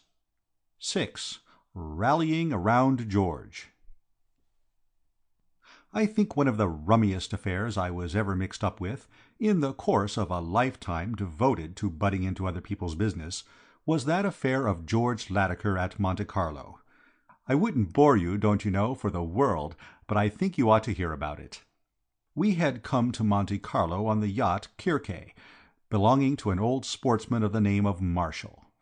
Among those present were myself, my man Vowles, a Mrs. Vanderley, her daughter Stella, Mrs. Vanderley's maid Pilbeam, and George. George was a dear old pal of mine. In fact, it was I who had worked him into the party. You see, George was due to meet his Uncle Augustus, who was scheduled, George having just reached his 25th birthday, to hand over to him a legacy left by one of George's aunts, for which he had been trustee. The aunt had died when George was quite a kid. It was a date that George had been looking forward to, for though he had a sort of income, an income after all is only an income, whereas a chunk of goblins is a pile.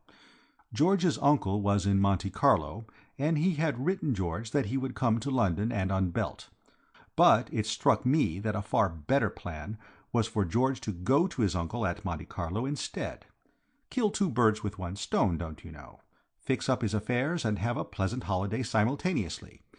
So George had tagged along, and at the time when the trouble started we were anchored in Monaco harbour, and Uncle Augustus was due next day.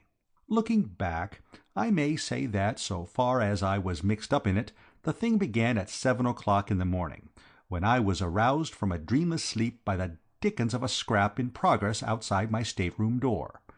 The chief ingredients were a female voice that sobbed and said, "Oh, Harold," and a male voice, raised in anger, as they say, which after considerable difficulty I identified as Vowles's. I hardly recognized it.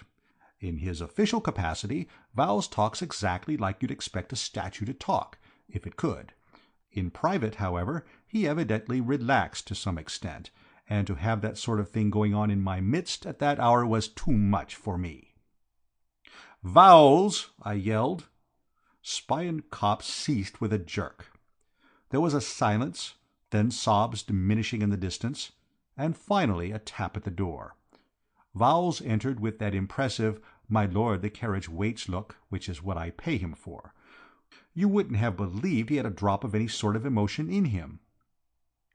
"Vowles," I said, "are you under the delusion that I am going to be Queen of the May? You've called me early, all right. It's only just 7. "I understand you to summon me, sir." "I summoned you to find out why you were making that infernal noise outside."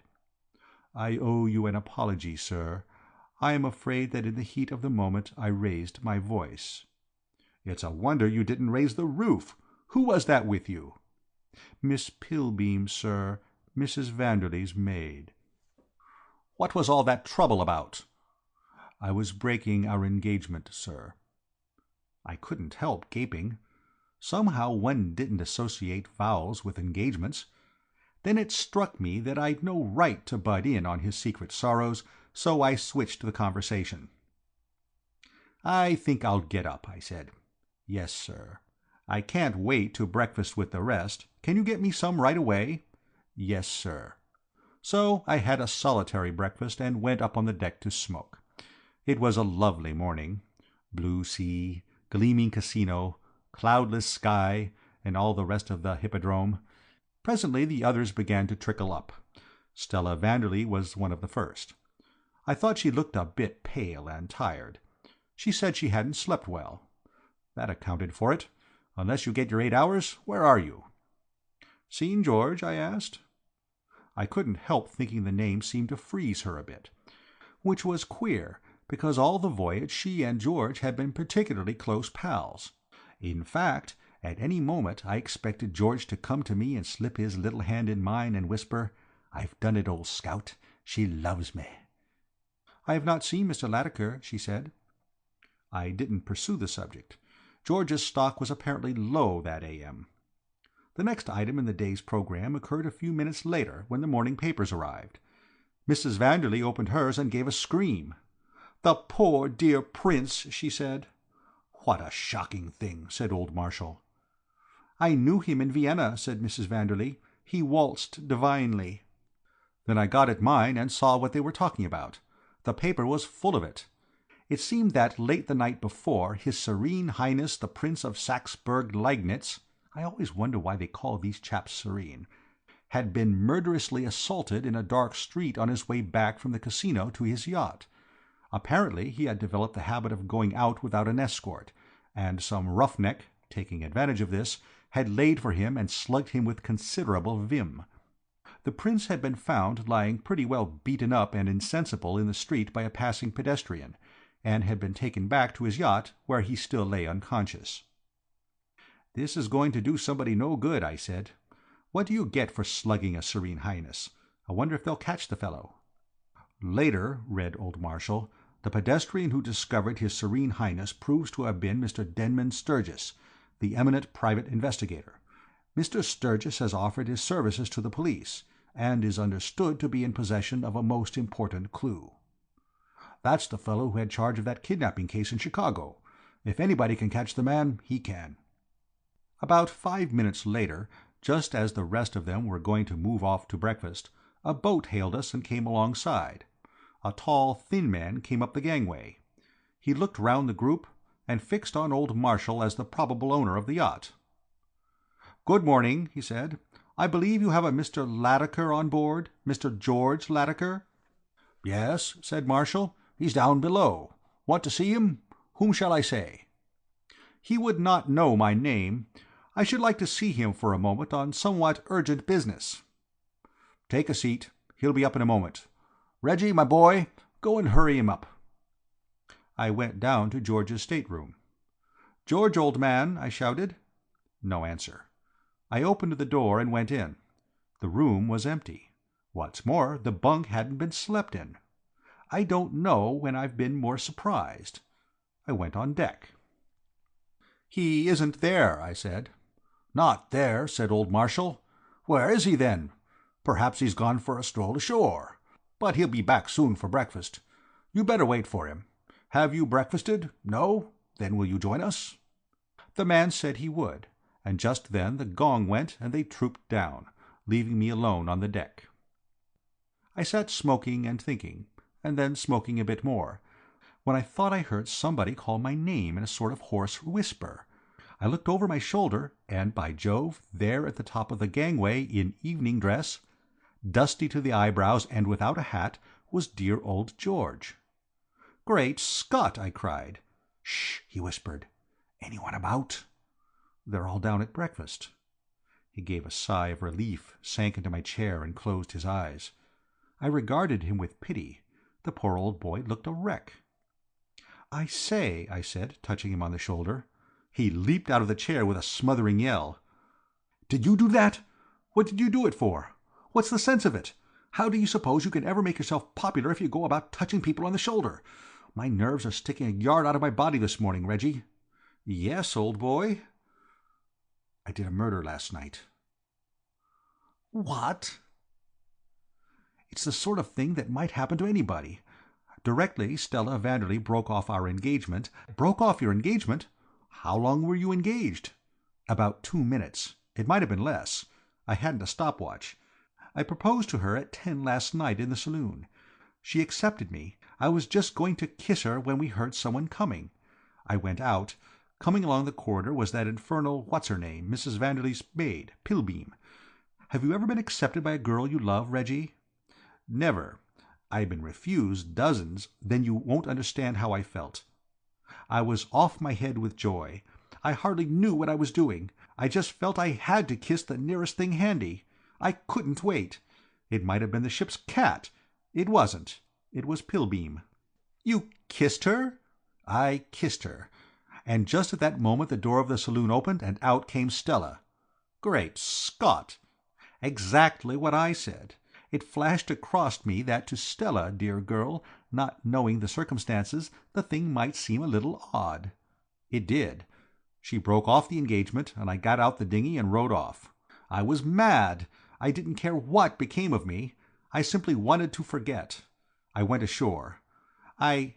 It's just on the cards that I may have drowned my sorrows a bit.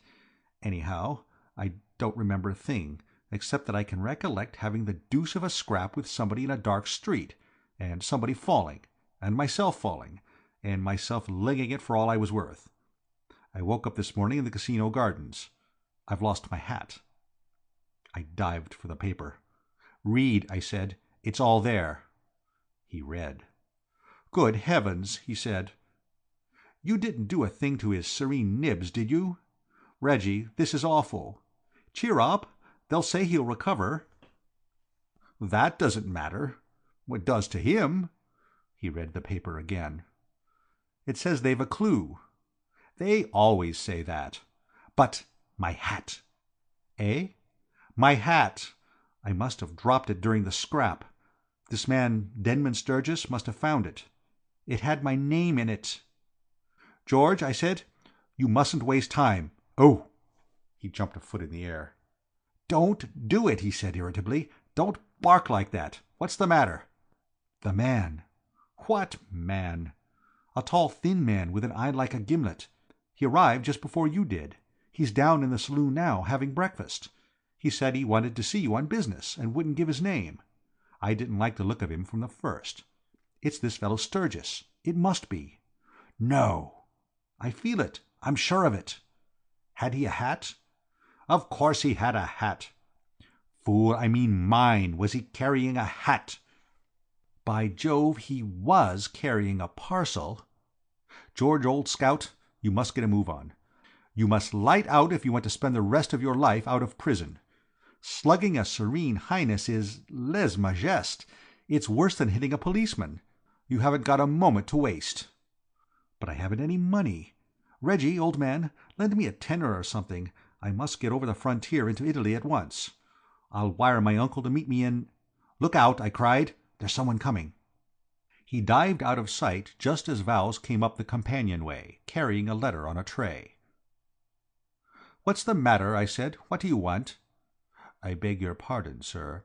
I thought I heard Mr. Latimer's voice. A letter has arrived for him." "He isn't here." "No, sir. Shall I remove the letter?" "No, give it to me. I'll give it to him when he comes." "Very good, sir." "Oh, Vowles, are they all still at breakfast?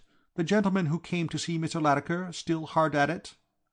"He is at present occupied with a kippered herring, sir." "Ah, that's all, Vowles. Thank you, sir." He retired.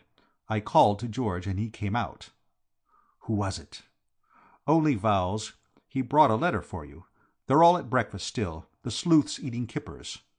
That'll hold him for a bit, full of bones." He began to read his letter. He gave a kind of grunt of surprise at the first paragraph. "Well, I'm hanged," he said as he finished. "Reggie, this is a queer thing." "How's that?" He handed me the letter, and directly I started in on it. I saw why he had grunted. This is how it ran.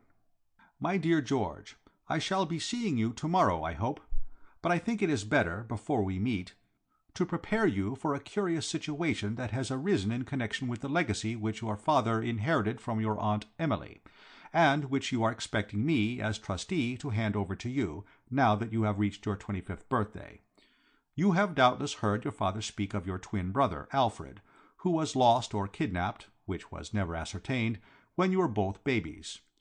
When no news was received of him for so many years, it was supposed that he was dead. Yesterday, however, I received a letter purporting that he had been living all this time in Buenos Aires as the adopted son of a wealthy South American, and has only recently discovered his identity.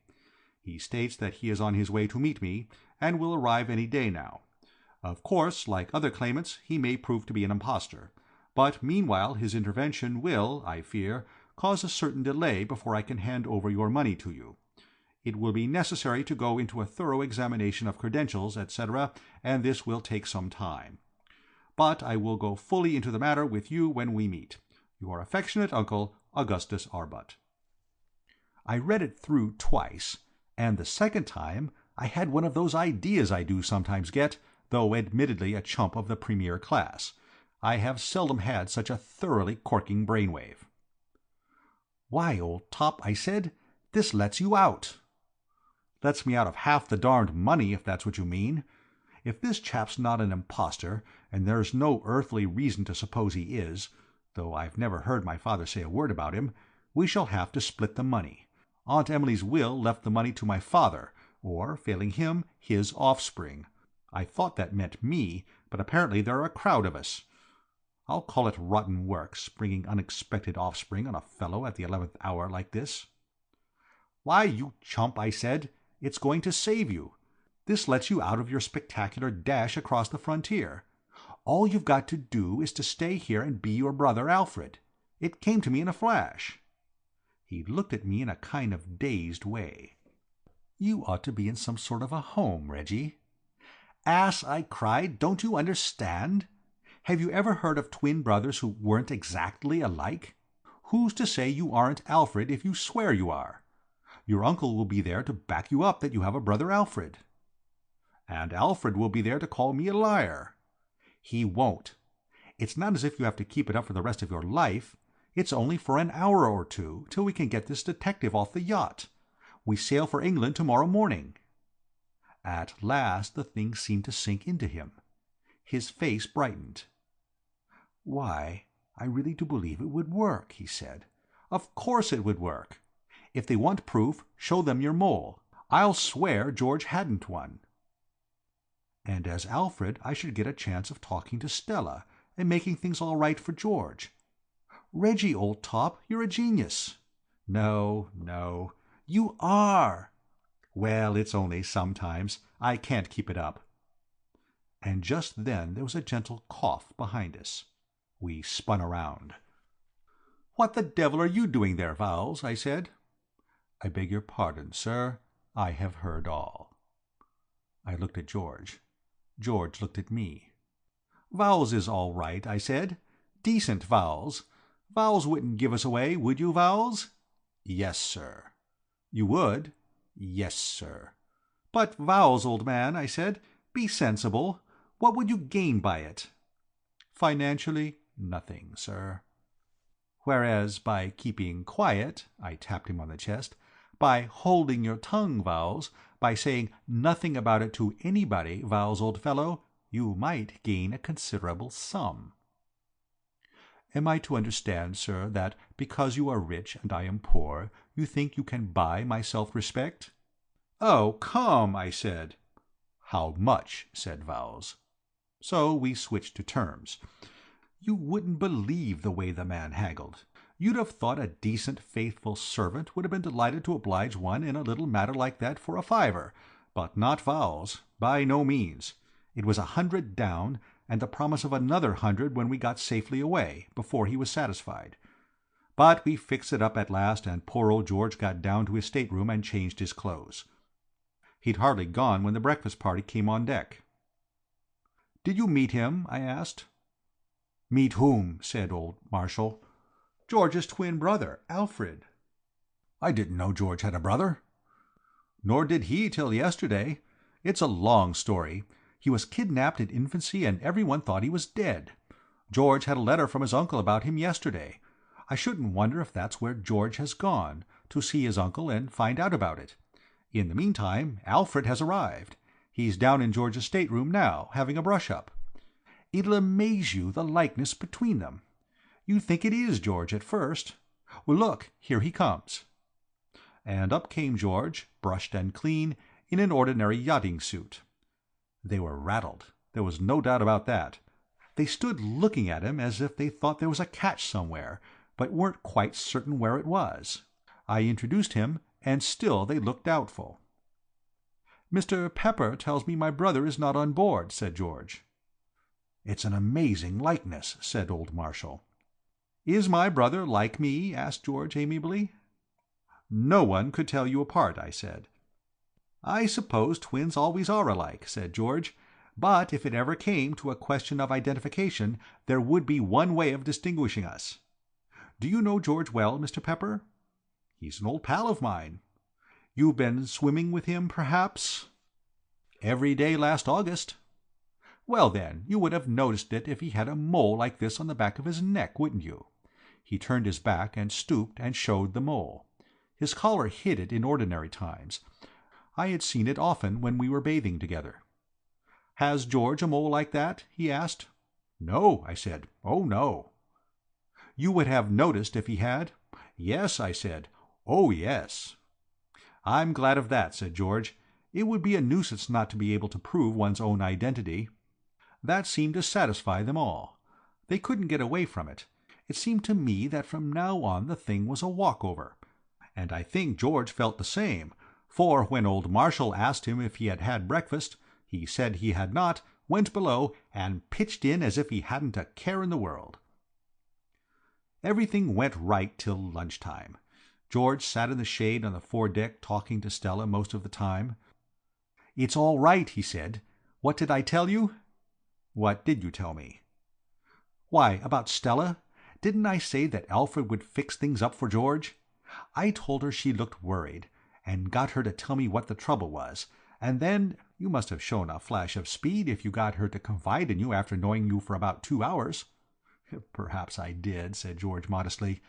"I had no notion till I became him what a persuasive sort of chap my brother Alfred was.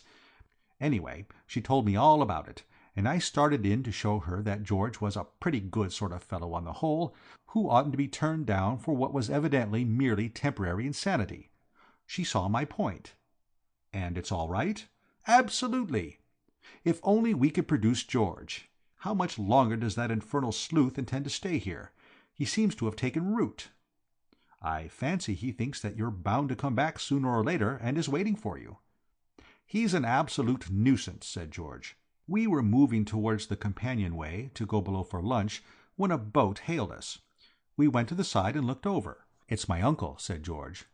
A stout man came up the gangway. "Hallo, George," he said. "Get my letter?" "I think you are mistaking me for my brother," said George. "My name is Alfred Latimer."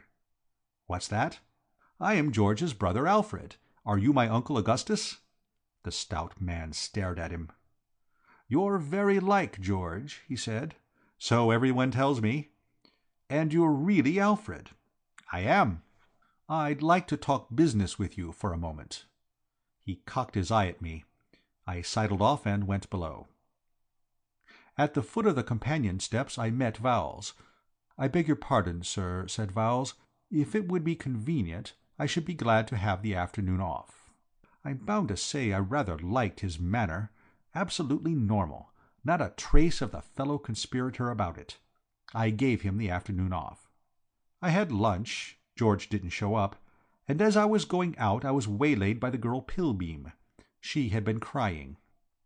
"I beg your pardon, sir, but did Vowles ask you for the afternoon?" I didn't see what business it was of hers, but she seemed all worked up about it, so I told her. "Yes, I gave him the afternoon off." She broke down. Absolutely collapsed. Devilish unpleasant it was. I'm hopeless in a situation like this. After I'd said, there, which didn't seem to help much, I hadn't any remarks to make. "He said he was going to the tables to gamble away all his savings and then shoot himself, because he had nothing left to live for." I suddenly remembered the scrap in the small hours outside my stateroom door. I hate mysteries. I meant to get to the bottom of this. I couldn't have a real first-class valet like Vowles going about the place shooting himself up. Evidently the girl Pilbeam was at the bottom of the thing. I questioned her. She sobbed. I questioned her more. I was firm. And eventually she yielded up the facts. Vowles had seen George kiss her the night before. That was the trouble. Things began to piece themselves together. I went to interview George. There was going to be another job for persuasive Alfred. Vowles's mind had to be eased as Stella's had been. I couldn't afford to lose a fellow with his genius for preserving a trouser crease.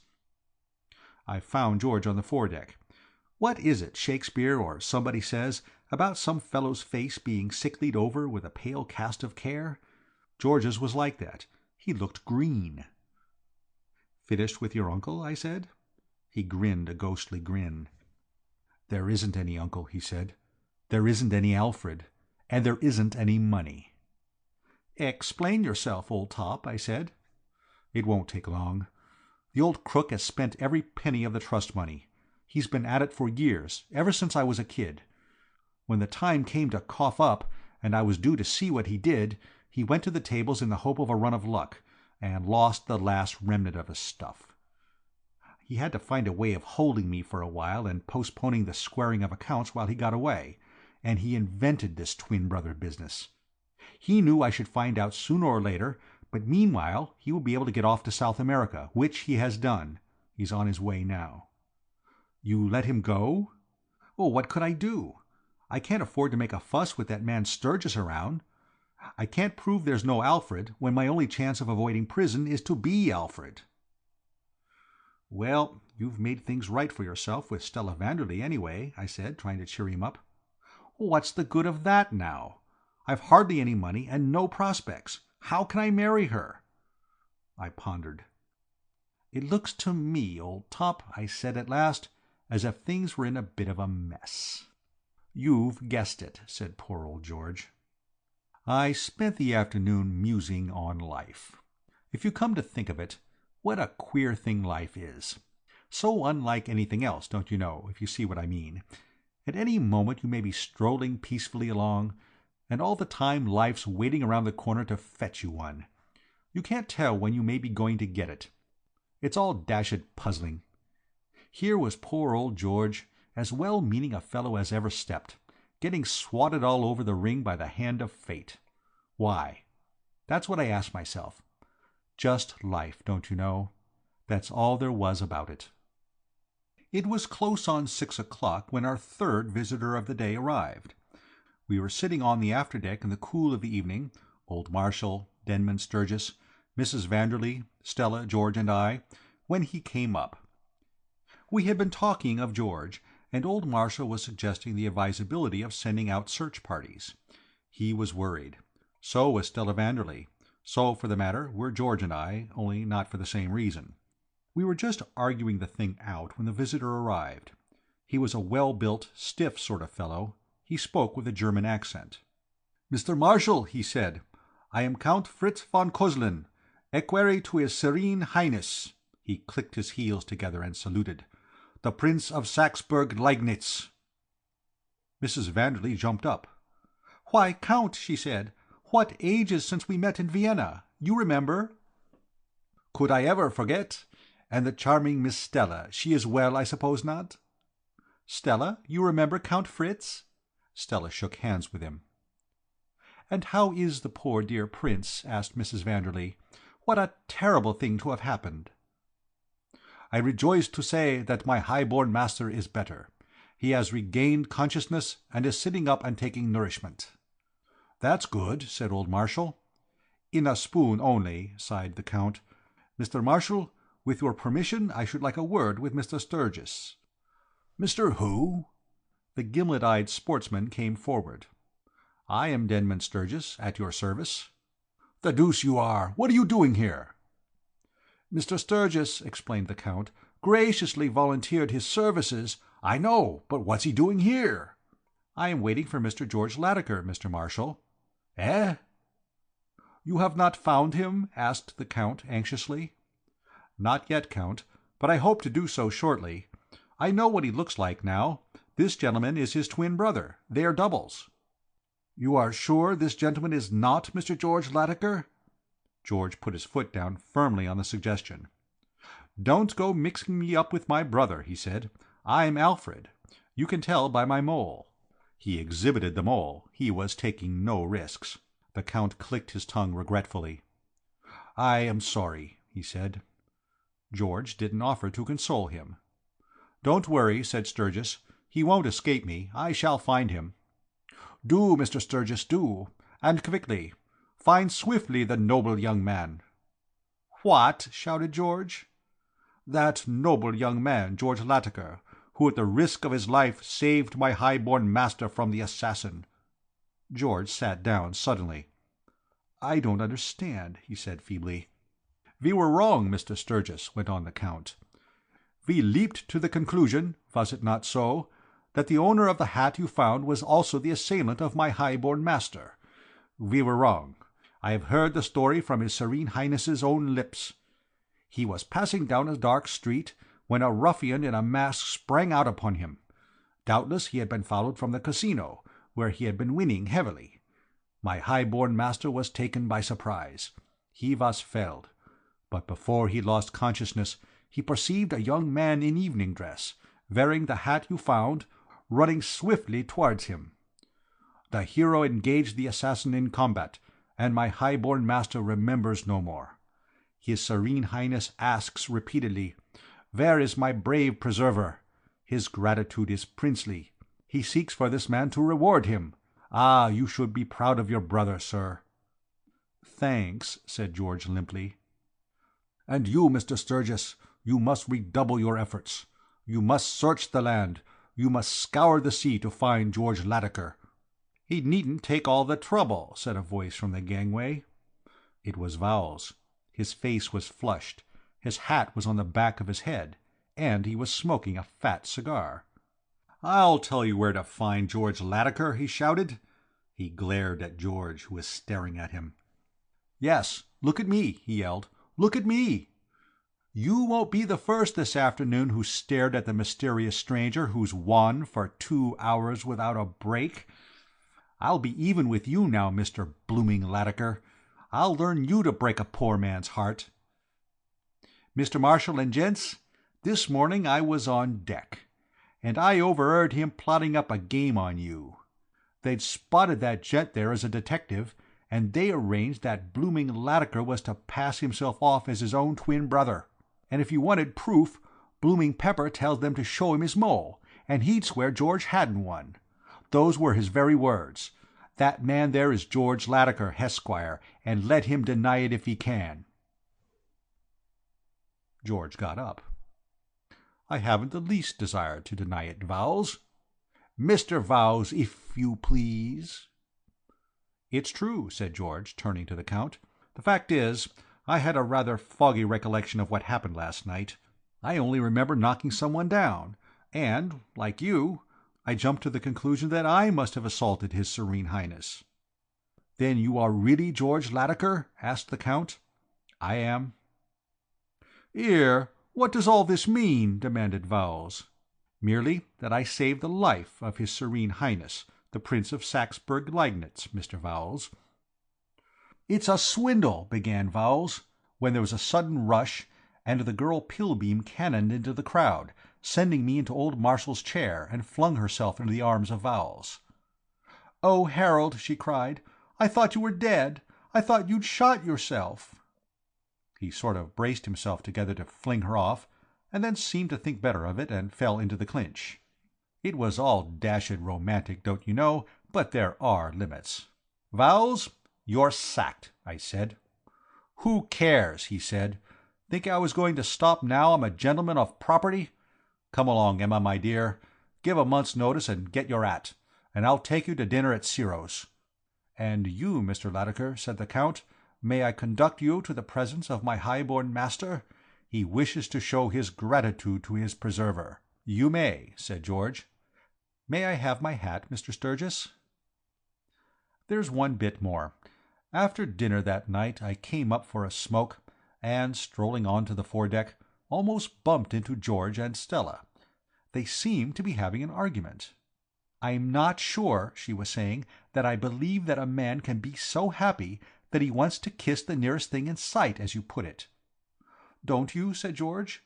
"Well, as it happens, I'm feeling just that way now." I coughed, and he turned around.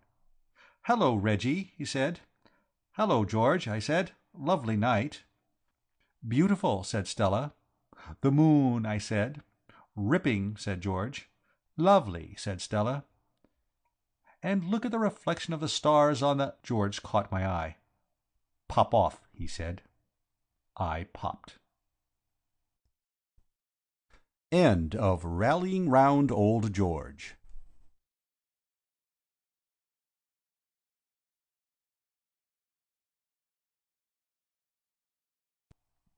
My Man Jeeves by P.G. Wodehouse. 7. Doing Clarence a Bit of Good. Have you ever thought about it? And when I say thought about it, I mean really carefully considered the question of the coolness, the cheek, or if you prefer it, the gall with which women, as a sex, fairly bursts? I have, by Jove. But then I've had it thrust on my notice, by George, in a way I should imagine has happened to pretty few fellows, and the limit was reached by that business of the Yeardsley Venus. To make you understand the full what-you-call-it of the situation, I shall have to explain just how matters stood between Mrs. Yeardsley and myself. When I first knew her she was Elizabeth Shoolbred, old Worcestershire family, pots of money, pretty as a picture. Her brother Bill was at Oxford with me. I loved Elizabeth Shoolbred. I loved her, don't you know. And there was a time, for about a week, when we were engaged to be married. But just as I was beginning to take a serious view of life, and study furniture catalogues, and feel pretty solemn when the restaurant orchestra played The Wedding Glide, I'm hanged if she didn't break it off, and a month later she was married to a fellow of the name of Yeardsley, Clarence Yeardsley, an artist. What with golf and billiards and a bit of racing, and fellows at the club rallying round and kind of taking me out of myself, as it were, I got over it, and came to look at the affair as a closed page in the book of my life, if you know what I mean. It didn't seem likely to me that we should meet again, as she and Clarence had settled down in the country somewhere and never came to London, and I'm bound to own that, by the time I got her letter, the wound had pretty well healed, and I was to a certain extent sitting up and taking nourishment. In fact, to be absolutely honest, I was jolly thankful the thing had ended as it had done. This letter I'm telling you about arrived one morning out of a blue sky, as it were. It ran like this. My dear old Reggie, what ages it seems since I saw anything of you. How are you? We have settled down here in the most perfect old house, with a lovely garden, in the middle of delightful country. Couldn't you run down here for a few days? Clarence and I would be so glad to see you. Bill is here, and is most anxious to meet you again. He was speaking of you only this morning. Do come.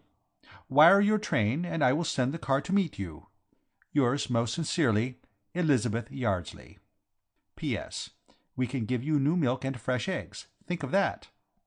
P.P.S. Bill says our billiard table is one of the best he has ever played on.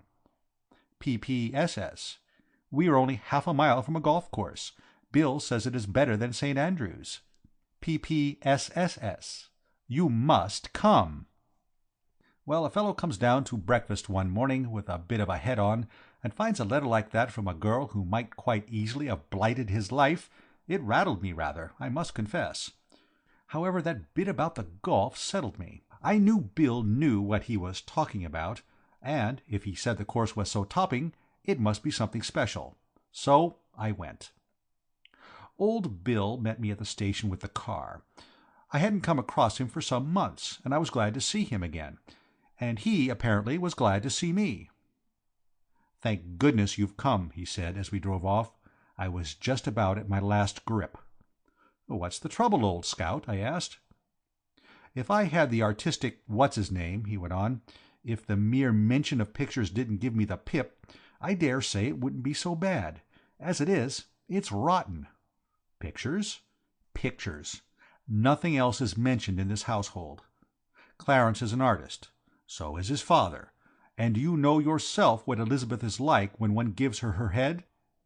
I remembered then. It hadn't come back to me before that most of my time with Elizabeth had been spent in picture galleries. During the period when I had let her do just what she wanted to do with me, I had to follow her like a dog through gallery after gallery, though pictures are poison to me, just as they are to old Bill. Somehow it had never struck me that she would still be going on this way after marrying an artist. I should have thought by this time the mere sight of a picture would have her fed up. Not so, however, according to old Bill. "They talk pictures at every meal," he said. "I tell you, it makes a chap feel out of it. How long are you down for?" "A few days." "Take my tip, and let me send you a wire from London. I go there tomorrow. I promised to play against the Scottish. The idea was that I was to come back after the match, but you couldn't get me back with a lasso." I tried to point out the silver lining. "But, Bill, old scout, your sister says there's a most corking links near here." He turned and stared at me, and nearly ran us into the bank. You don't mean honestly she said that? She said you said it was better than St. Andrew's. So I did. Was that all she said I said? Well, isn't it enough? She didn't happen to mention that I added the words, "I don't think"? No, she forgot to tell me that. It's the worst course in Great Britain. I felt rather stunned, don't you know. Whether it's a bad habit to have got into or not, I can't say, but I simply can't do without my daily allowance of golf when I'm not in London. I took another whirl at the silver lining. "We'll have to take it out in billiards," I said. "I'm glad the table's good." "It depends on what you call good. It's half size, and there's a 7-inch cut just out of baulk where Clarence's cue slipped. Elizabeth has mended it with pink silk. Very smart and dressy it looks, but it doesn't improve a thing as a billiard table." "But she said you said must have been pulling your leg." We turned in at the drive gates of a good-sized house, standing well back from the road. It looked black and sinister in the dusk, and I couldn't help feeling, you know, like one of those Johnnies you read about in stories who are lured into lonely houses for rummy purposes and hear a shriek just as they get there. Elizabeth knew me well enough to know that a specially good golf course was a safe draw to me, and she had deliberately played on her knowledge. What was the game? That is what I wanted to know. And then a sudden thought struck me which brought me out in a cold perspiration. She had some girl down here and was going to have a stab at marrying me off. I've often heard that young married women are all over that sort of thing. Certainly she had said there was nobody at the house but Clarence and herself, and Bill and Clarence's father, but a woman who could take the name of St. Andrews in vain, as she had done, wouldn't be likely to stick at a trifle. "Bill, old scout," I said, "there aren't any frightful girls or any rot of that sort stopping here, are there?" "Wish there were," he said. "No such luck." As we pulled up at the front door, it opened and a woman's figure appeared. "Have you got him, Bill?" she said, which in my present frame of mind struck me as a jolly creepy way of putting it, the sort of thing Lady Macbeth might have said to Macbeth, don't you know. "Do you mean me?" I said. She came down into the light. It was Elizabeth, looking just the same as in the old days. "Is that you, Reggie? I'm so glad you were able to come. I was afraid you might have forgotten all about it. You know what you are. Come along in and have some tea. Have you ever been turned down by a girl who afterwards married and then been introduced to her husband? If so, you'll understand how I felt when Clarence burst on me. You know the feeling. First of all, when you hear about the marriage, you say to yourself, 'I wonder what he's like.' Then you meet him and think, 'There must be some mistake. She can't have preferred this to me.' That's what I thought when I set eyes on Clarence. He was a little thin, nervous-looking chappie of about 35. His hair was getting grey at the temples and straggly on top. He wore pince-nez, and he had a drooping moustache. I'm no Bombardier Wells myself, but in front of Clarence I felt quite a nut. And Elizabeth, mind you, is one of those tall, splendid girls who looks like princesses.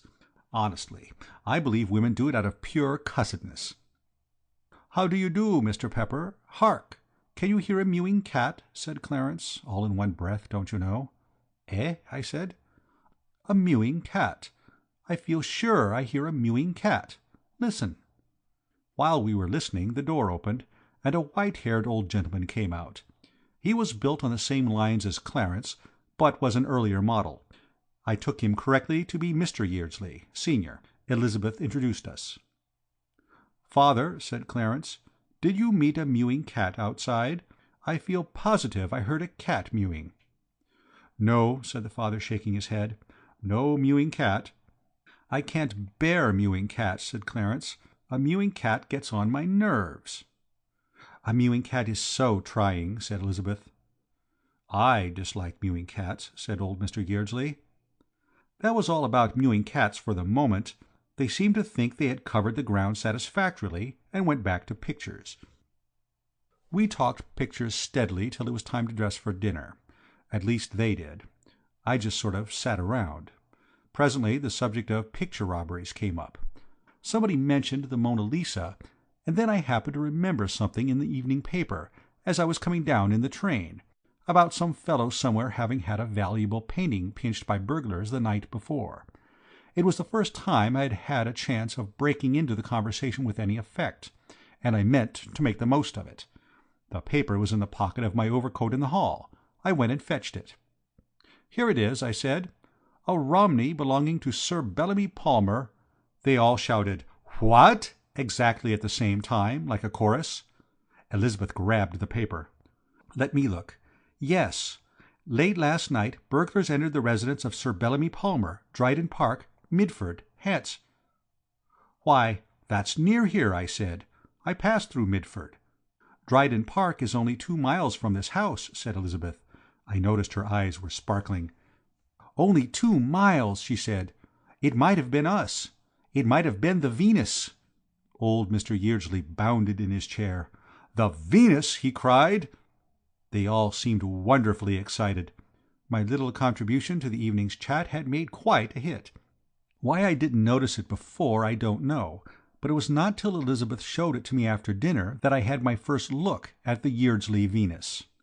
When she led me up to it, and switched on the light, it seemed impossible that I could have sat right through dinner without noticing it. But then, at meals, my attention is pretty well riveted on the foodstuffs.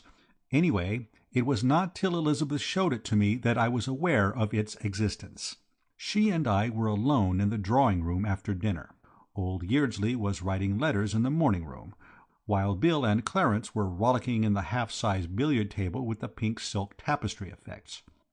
All, in fact, was joy, jollity, and song, so to speak, when Elizabeth, who had been sitting wrapped in thought for a bit, bent towards me and said, "Reggie." And the moment she said it I knew something was going to happen. You know that pre-what-do-you-call-it you get sometimes? Well, I got it then. "What-oh?" I said nervously. "Reggie," she said, "I want to ask a favor of you." "Yes?" She stooped down and put a log on the fire, and went on with her back to me. "Do you remember, Reggie, once you said you would do anything in the world for me?" There, that's what I meant when I said about the cheek of woman as a sex. What I mean is, after what had happened, you'd have thought she would have preferred to let the dead past bury its dead, and all that sort of thing, what? Mind you, I had said I would do anything in the world for her. I admit that. But it was a distinctly pre-Clarence remark. He hadn't appeared on the scene then, and it stands to reason that a fellow who might have been a perfect knight-errant to a girl when he was engaged to her doesn't feel nearly so keen on spreading himself in that direction when she has given him the miss in baulk, and gone and married a man who reason and instinct both tell him is a decided blighter. I couldn't think of anything to say but, "Oh, yes. There's something you can do for me now which will make me everlastingly grateful." "Yes," I said. "Do you know, Reggie," she said suddenly, "that only a few months ago Clarence was very fond of cats?" "Eh? Well, he still seems—interested in them, what?" "Now they get on his nerves. Everything gets on his nerves. Some fellows swear by that stuff you see advertised all over the— No, that wouldn't help him. He doesn't need to take anything. He wants to get rid of something." "I don't quite follow. Get rid of something?" "The Venus," said Elizabeth. She looked up and caught my bulging eye. "You saw the Venus," she said. "Not that I remember. Well, come into the dining-room." We went into the dining-room, and she switched on the lights. "There," she said. On the wall, close to the door—that may have been why I hadn't noticed it before, I had sat with my back to it—was a large oil painting. It was what you'd call a classical picture, I suppose. What I mean is, well, you know what I mean. All I can say is that it's funny I hadn't noticed it. "Is that the Venus?" I said. She nodded. "How would you like to have to look at that every time you sat down to a meal?" "Well, I don't know. I don't think it would affect me much. I'd worry through all right." She jerked her head impatiently. "But you're not an artist," she said. "Clarence is." And then I began to see daylight. What exactly was the trouble I didn't understand, but it was evidently something to do with the good old artistic temperament, and I could believe anything about that. It explains everything. It's like the unwritten law, don't you know, which you plead in America if you've done anything they want to send you to the chokey for and you don't want to go. What I mean is, if you're absolutely off your rocker, but don't find it convenient to be scooped into the loony bin, you simply explain that, when you said that you were a teapot, it was just your artistic temperament, and they apologize and go away. So I stood by to hear just how the A.T. had affected Clarence, the cat's friend, ready for anything. And believe me, it had hit Clarence badly. It was this way. It seemed that old Yeardsley was an amateur artist and that this Venus was his masterpiece. He said so, and he ought to have known.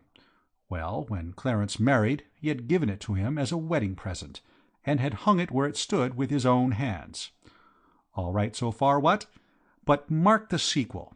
Temperamental Clarence, being a professional artist and consequently some streets ahead of the dad at the game, saw flaws in the Venus. He couldn't stand it at any price. He didn't like the drawing. He didn't like the expression of the face. He didn't like the coloring. In fact, it made him feel quite ill to look at it. Yet, being devoted to his father and wanting to do anything rather than give him pain, he had not been able to bring himself to store the thing in the cellar, and the strain of confronting the picture 3 times a day had begun to tell on him to such an extent that Elizabeth felt something had to be done. "Now you see," she said. "In a way," I said, "but don't you think it's making rather heavy weather over a trifle?" "Oh, can't you understand? Look." Her voice dropped as if she was in church, and she switched on another light.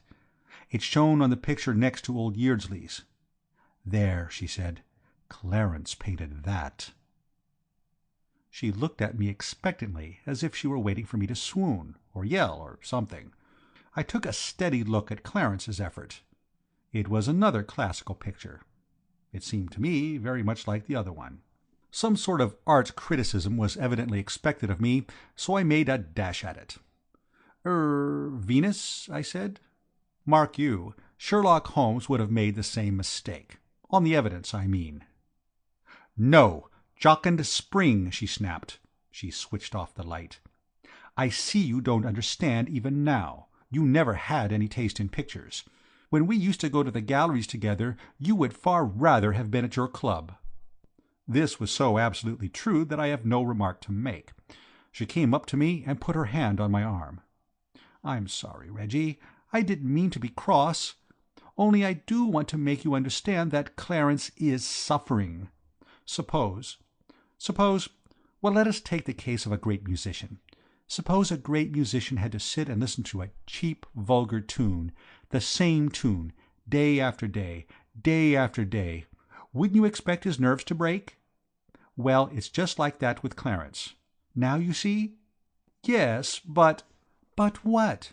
Surely I've made it plainly enough." "Yes, but what I mean is, where do I come in? What do you want me to do?" "I want you to steal the Venus." I looked at her. "You want me to—" "Steal it, Reggie." Her eyes were shining with excitement. "Don't you see? It's Providence. When I asked you to come here, I had just got the idea.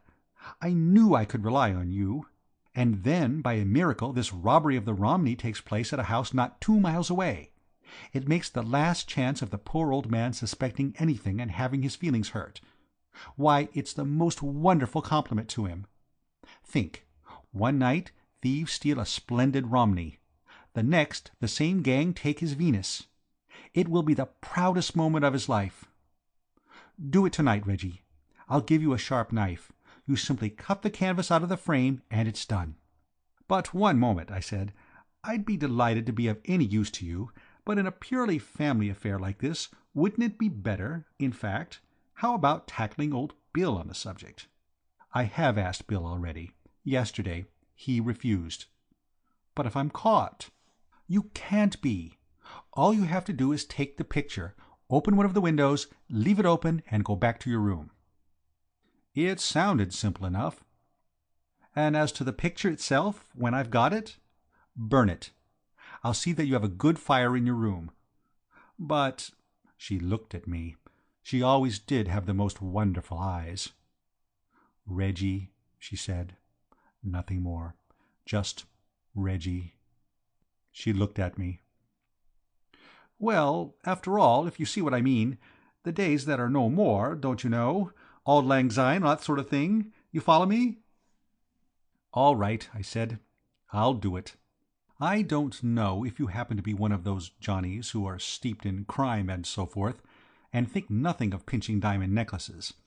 If you're not, you'll understand that I felt a lot less keen on the job I'd taken on when I sat in my room waiting to get busy than I had done when I promised to tackle it in the dining room. On paper it all seemed easy enough, but I couldn't help feeling there was a catch somewhere, and I'd never known time pass slower. The kick-off was scheduled for 1 o'clock in the morning, when the household might be expected to be pretty sound asleep, but at 1:45 I couldn't stand it any longer. I lit the lantern I had taken from Bill's bicycle, took a grip of my knife, and slunk downstairs. The first thing I did on getting to the dining room was to open the window. I had half a mind to smash it so as to give an extra bit of local colour to the affair, but decided not to on account of the noise. I had put my lantern on the table, and was just reaching out for it when something happened. What it was for the moment I couldn't have said. It might have been an explosion of some sort, or an earthquake. Some solid object caught me a frightful whack on the chin. Sparks and things occurred inside my head, and the next thing I remember is feeling something wet and cold splash into my face, and hearing a voice that sounded like old Bill's say, "Feeling any better now?" I sat up. The lights were on, and I was on the floor, with old Bill kneeling beside me with a soda siphon. "What happened?" I said. "I'm awfully sorry, old man," he said. "I hadn't a notion it was you. I came in here and saw a lantern on the table, and the window open and a chap with a knife in his hand, so I didn't stop to make inquiries. I just let go at his jaw for all I was worth. What on earth do you think you're doing? Were you walking in your sleep?" "It was Elizabeth," I said. "Why, you know all about it. She said she had told you." "You don't mean—" "The picture. You refused to take it on, so she asked me." "Reggie, old man," he said, "I'll never believe what they say about repentance again. It's a fool's trick and upsets everything.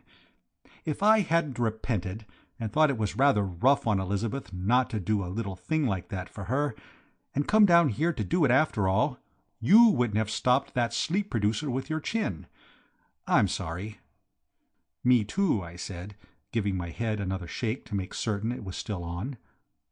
"Are you feeling better now?" "Better than I was, but that's not saying much." "Would you like some more soda water? No? Well, how about getting this job finished and going to bed? And let's be quick about it, too. You made a noise like a ton of bricks when you went down just now, and it's on the cards that some of the servants may have heard. Toss you who carves." "Heads." "Tails it is," he said, uncovering the coin. "Up you get. I'll hold the light. Don't spike yourself on that sword of yours." It was as easy a job as Elizabeth had said. Just 4 quick cuts, and the thing came out of its frame like an oyster. I rolled it up. Old Bill had put the lantern on the floor and was at the sideboard, collecting whiskey, soda, and glasses. "We've got a long evening before us," he said. "You can't burn a picture of that size in one chunk. You'd set the chimney on fire. Let's do the thing comfortably. Clarence can't grudge us the stuff. We've done him a bit of good this trip. Tomorrow'll be the maddest, merriest day of Clarence's glad New Year. On we go."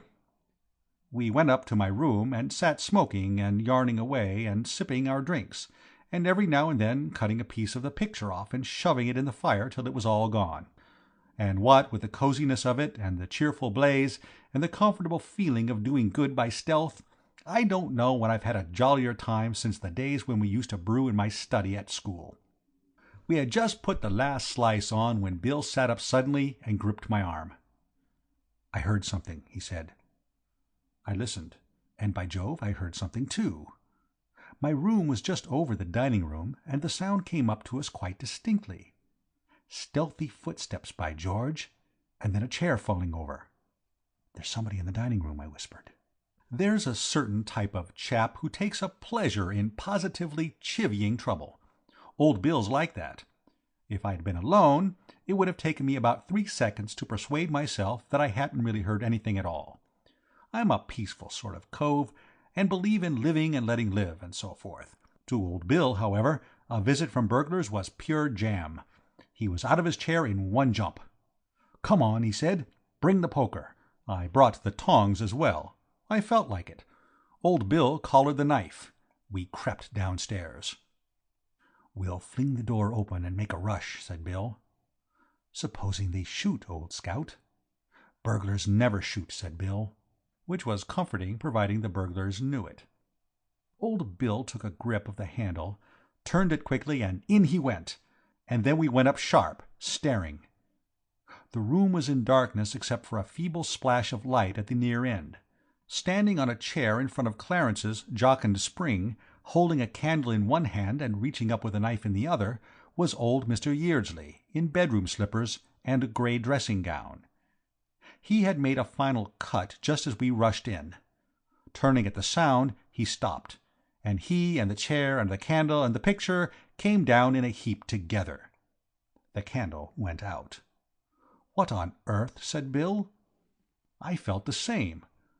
I picked up the candle and lit it, and then a most fearful thing happened. The old man picked himself up and suddenly collapsed into a chair and began to cry like a child. Of course, I could see it was only the artistic temperament, but still, believe me, it was devilish unpleasant. I looked at old Bill. Old Bill looked at me. We shut the door quick, and after that we didn't know what to do. I saw Bill look at the sideboard, and I knew what he was looking for. But we had taken the siphon upstairs, and his ideas of first aid stopped short at squirting soda water. We just waited, and presently old Yeardsley switched off, sat up, and began talking with a rush. "Clarence, my boy, I was tempted. It was that burglary at Dryden Park. It tempted me. It made it all so simple. I knew you would put it down to the same gang. Clarence, my boy, It seemed to dawn on him at this point that Clarence was not among those present. "Clarence?" he said hesitatingly. "He's in bed," I said. "In bed? Then he doesn't know?" "Even now, young men, I throw myself on your mercy. Don't be hard on me. Listen," he grabbed at Bill, who sidestepped. "I can explain everything. Everything." He gave a gulp. "You are not artists, you two young men, but I will try to make you understand, make you realize what this picture means to me. I was 2 years painting it. It is my child. I watched it grow. I loved it. It was part of my life. Nothing would have induced me to sell it.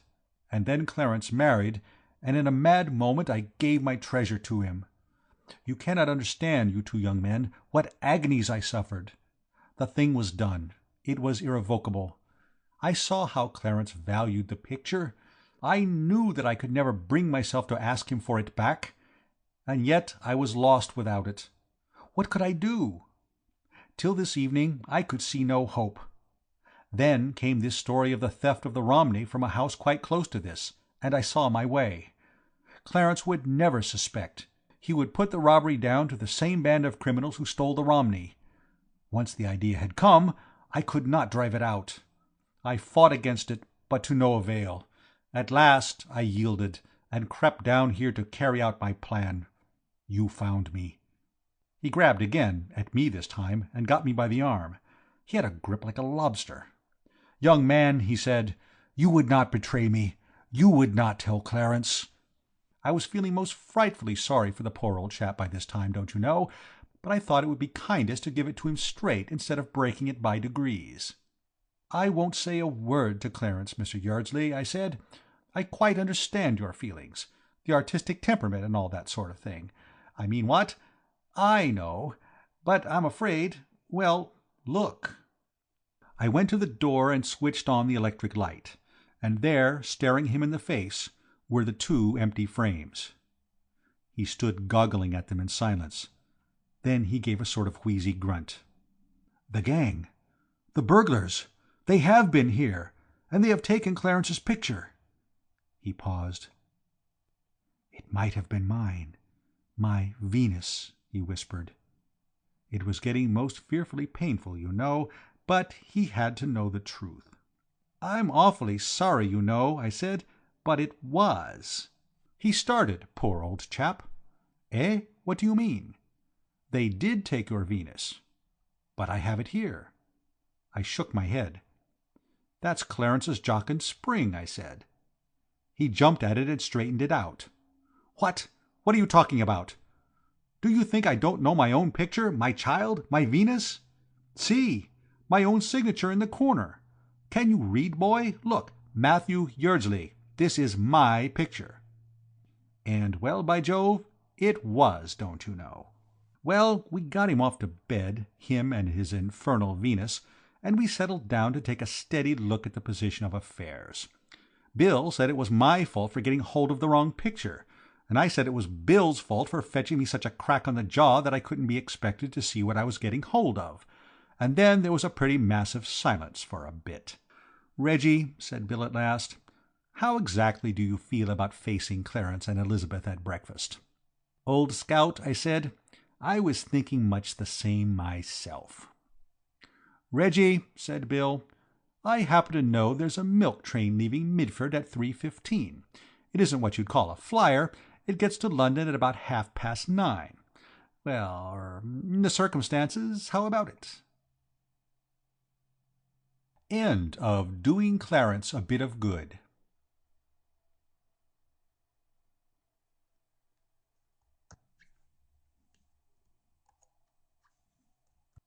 My Man Jeeves by P.G. Wodehouse. 8. The Aunt and the Sluggard. Now that it's all over, I may as well admit that there was a time during the rather funny affair of Rockmetaller Todd when I thought that Jeeves was going to let me down. The man had the appearance of being baffled. Jeeves is my man, you know. Officially he pulls in weekly wages for pressing my clothes and all that sort of thing. But actually, he's more like what the poet Johnny called some bird of his acquaintance who was apt to rally round him in times of need. A guide, don't you know. Philosopher, if I remember rightly, and, I rather fancy, friend. I rely on him at every turn. So, naturally, when Rocky Todd told me about his aunt, I didn't hesitate. Jeeves was in on the thing from the start. The affair of Rocky Todd broke loose early one morning of spring. I was in bed, restoring the good old tissues with about 9 hours of the dreamless, when the door flew open and somebody prodded me in the lower ribs and began to shake the bedclothes. After blinking a bit and generally pulling myself together, I located Rocky, and my first impression was that it was some horrid dream. Rocky, you see, lived down on Long Island somewhere, miles from New York, and not only that, but he had told me himself more than once that he never got up before 12, and seldom earlier than 1. Constitutionally the laziest young devil in America, he had hit on a walk in life which enabled him to go to the limit in that direction. He was a poet. At least he wrote poems when he did anything, but most of the time, as far as I could make out, he spent in a sort of trance. He told me once that he could sit on a fence, watching a worm, and wondering what on earth it was up to, for hours at a stretch. He had this scheme of life worked out to a fine point. About once a month he would take 3 days writing a few poems. The other 329 days of the year he rested. I didn't know there was enough money in poetry to support a chappie, even in the way in which Rocky lived. But it seemed that, if you stick to exhortations to young men to lead the strenuous life and don't shove in any rhymes, American editors fight for the stuff. Rocky showed me one of his things once. It began, B. B. The past is dead. Tomorrow is not born. Be today. Today. Be with every nerve, with every muscle, with every drop of your red blood. Be. It was printed opposite the frontispiece of a magazine with a sort of scroll round it, and a picture in the middle of a fairly nude chappie with bulging muscles, giving the rising sun the glad eye. Rocky said they gave him $100 for it, and he stayed in bed till 4 in the afternoon for over a month. As he regarded the future he was pretty solid, owing to the fact that he had a moneyed aunt tucked away somewhere in Illinois, and as he had been named Rockmetaller after her, and was her only nephew, his position was pretty sound. He told me that when he did come into the money he meant to do no work at all, except perhaps an occasional poem recommending the young man with the life opening out before him, with all its splendid possibilities, to light a pipe and shove his feet upon the mantelpiece. And this was the man who was prodding me in the ribs in the grey dawn. "Read this, Bertie." I could just see that he was waving a letter or something equally foul in my face. "Wake up and read this." I can't read before I've had my morning tea and a cigarette. I groped for the bell. Jeeves came in looking as fresh as a dewy violet. It's a mystery to me how he does it. "Tea, Jeeves." "Very good, sir." He flowed silently out of the room. He always gives you the impression of being some liquid substance when he moves. And I found that Rocky was surging round with his beastly letter again. "What is it?" I said. "What on earth's the matter?" "Read it." "I can't. I haven't had my tea." "Well, listen then." "Who's it from?" "My aunt." At this point I fell asleep again. I woke to hear him saying, "So what on earth am I to do?" Jeeves trickled in with the tray, like some silent stream meandering over its mossy bed, and I saw daylight. "Read it again, Rocky, old top," I said. "I want Jeeves to hear it. Mr. Todd's aunt has written him a rather rummy letter, Jeeves, and we want your advice." "Very good, sir." He stood in the middle of the room, registering devotion to the cause, and Rocky started again. "My dear Rockmetaler, I have been thinking things over for a long while, and I have come to the conclusion that I have been very thoughtless to wait so long before doing what I have made up my mind to do now." "What do you make of that, Jeeves?" "It seems a little obscure at present, sir, but no doubt it becomes clearer at a later point in the communication." "It becomes as clear as mud," said Rocky. "Proceed, old scout," I said, champing my bread and butter. "You know how all my life I have longed to visit New York, and see for myself the wonderful gay life of which I have read so much. I fear that now it will be impossible for me to fulfill my dream. I am old and worn out. I seem to have no strength left in me." "Sad, Jeeves, what?" "Extremely, sir." "Sad nothing," said Rocky. "It's sheer laziness. I went to see her last Christmas and she was bursting with health. Her doctor told me himself that there was nothing wrong with her whatever, but she will insist that she's a hopeless invalid, so he has to agree with her.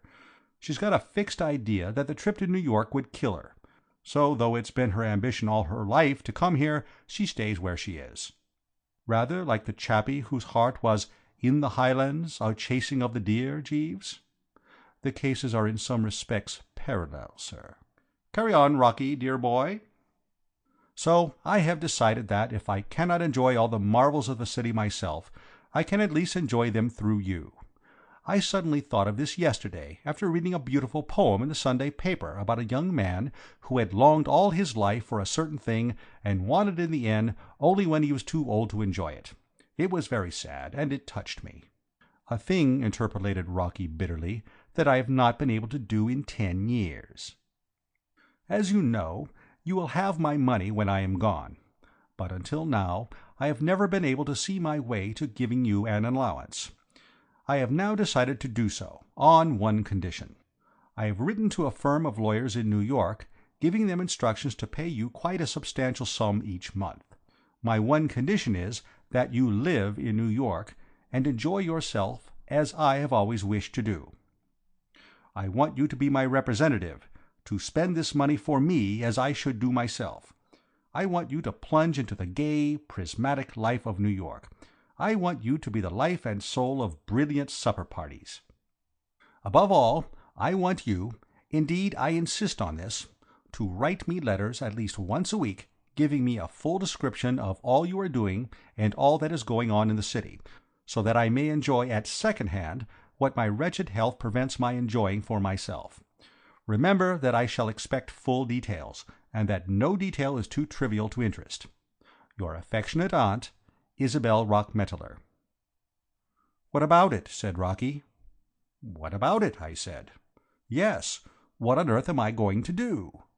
It was only then that I really got on to the extremely rummy attitude of the chappie, in view of the fact that a quite unexpected mess of the right stuff had suddenly descended on him from a blue sky.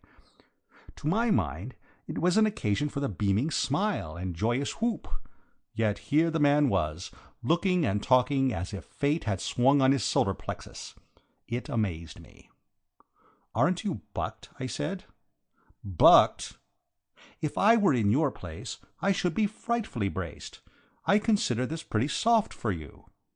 He gave a kind of yelp, stared at me for a moment, and then began to talk of New York in a way that reminded me of Jimmy Mundy, the reformer chappie. Jimmy had just come to New York on a hit-the-trail campaign, and I had popped in at Garden a couple of days before, for half an hour or so, to hear him. He had certainly told New York some pretty straight things about itself, having apparently taken a dislike to the place. But, by Jove, you know dear old Rocky made him look like a publicity agent for the old metrop. "Pretty soft!" he cried. "To have to come and live in New York? To have to leave my little cottage and take a stuffy, smelly, overheated hole of an apartment in this heaven-forsaken, festering Gehenna?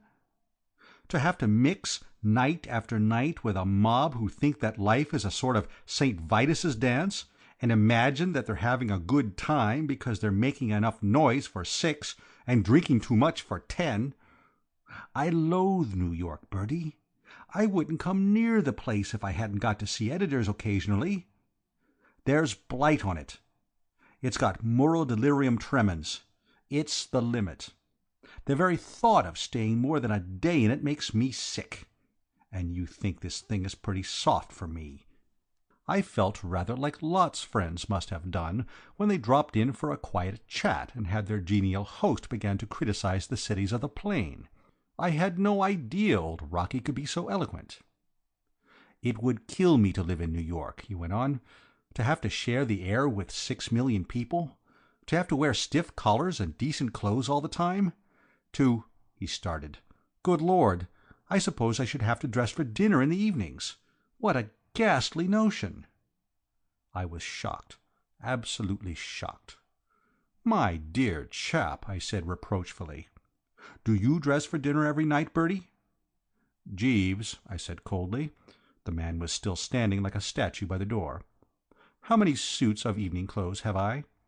"We have 3 suits full of evening dress, sir, 2 dinner jackets, 3— for practical purposes 2 only, sir. If you remember, we cannot wear the 3rd. We have also 7 waistcoats." "And shirts?" 4 dozen, sir. "And white ties?" "The first 2 shallow shelves in the chest of drawers are completely filled with our white ties, sir." I turned to Rocky. "You see?" The chappie writhed like an electric fan. "I won't do it. I can't do it. I'll be hanged if I'll do it. How on earth can I dress up like that? Do you realize that most days I don't get out of my pajamas till 5 in the afternoon, and then I just put on an old sweater?" I saw Jeeves wince, poor chap. This sort of revelation shocked his finest feelings. "Then what are you going to do about it?" I said. "That's what I want to know." "You might write and explain to your aunt." "I might, if I wanted her to get round to her lawyers in 2 rapid leaps and cut me out of her will." I saw his point. "What do you suggest, Jeeves?" I said. Jeeves cleared his throat respectfully.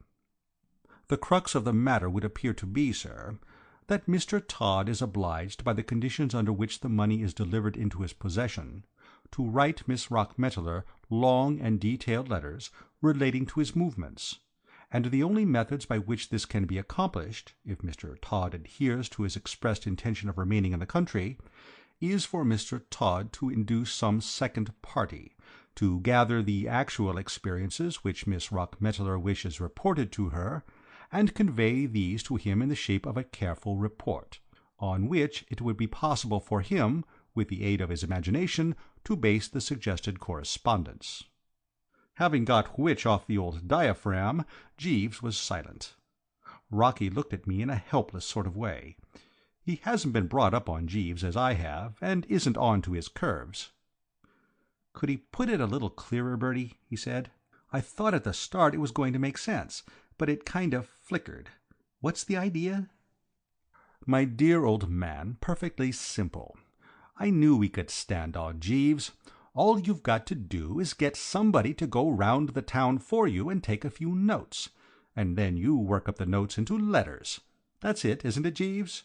"Precisely, sir." The light of hope gleamed in Rocky's eyes. He looked at Jeeves in a startled way, dazed by the man's vast intellect. "But who would do it?" he said. "It would have to be a pretty smart sort of man, a man who would notice things." "Jeeves," I said. "Let Jeeves do it." "But would he?" "You would do it, wouldn't you, Jeeves?" For the first time in our long connection, I observed Jeeves almost smile.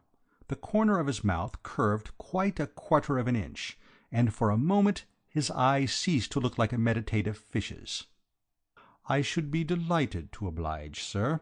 As a matter of fact, I have already visited some of New York's places of interest on my evening out, and it would be most enjoyable to make a practice of the pursuit." "Fine!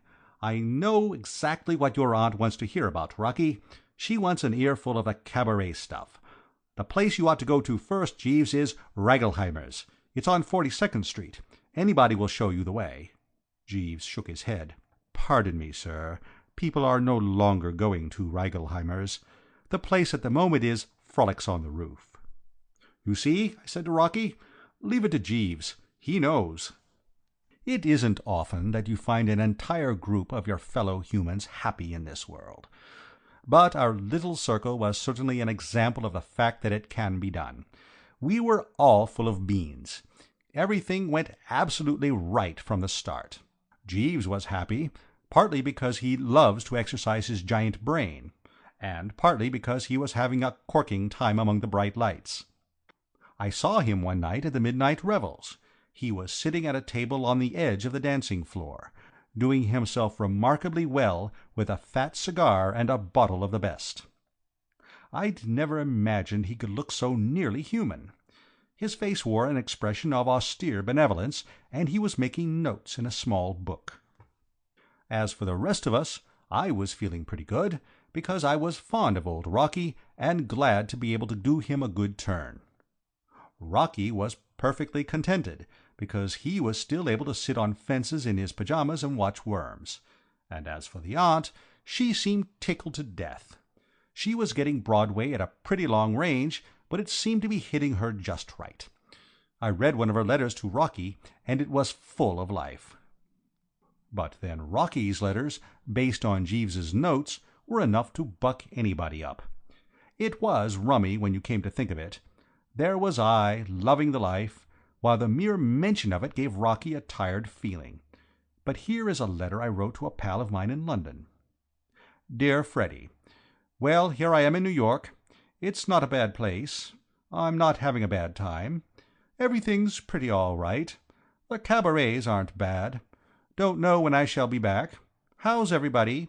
Cheero, yours, Bertie. P.S. Seen old Ted lately? Not that I cared about Ted, but if I hadn't dragged him in I couldn't have gotten the confounded thing onto the second page. Now here's old Rocky on exactly the same subject. Dearest Aunt Isabel, how can I ever thank you enough for giving me the opportunity to live in this astounding city? New York seems more wonderful every day. Fifth Avenue is at its best, of course, just now. The dresses are magnificent. Wads of stuff about the dresses. I didn't know Jeeves was such an authority. I was out with some of the crowd at the midnight revels the other night. We took in a show first, after a little dinner at a new place on 43rd Street. We were quite a gay party. Georgie Cohen looked in about midnight, and got off a good one about Willie Collier. Fred Stone could only stay a minute, but Doug Fairbanks did all sorts of stunts and made us roar.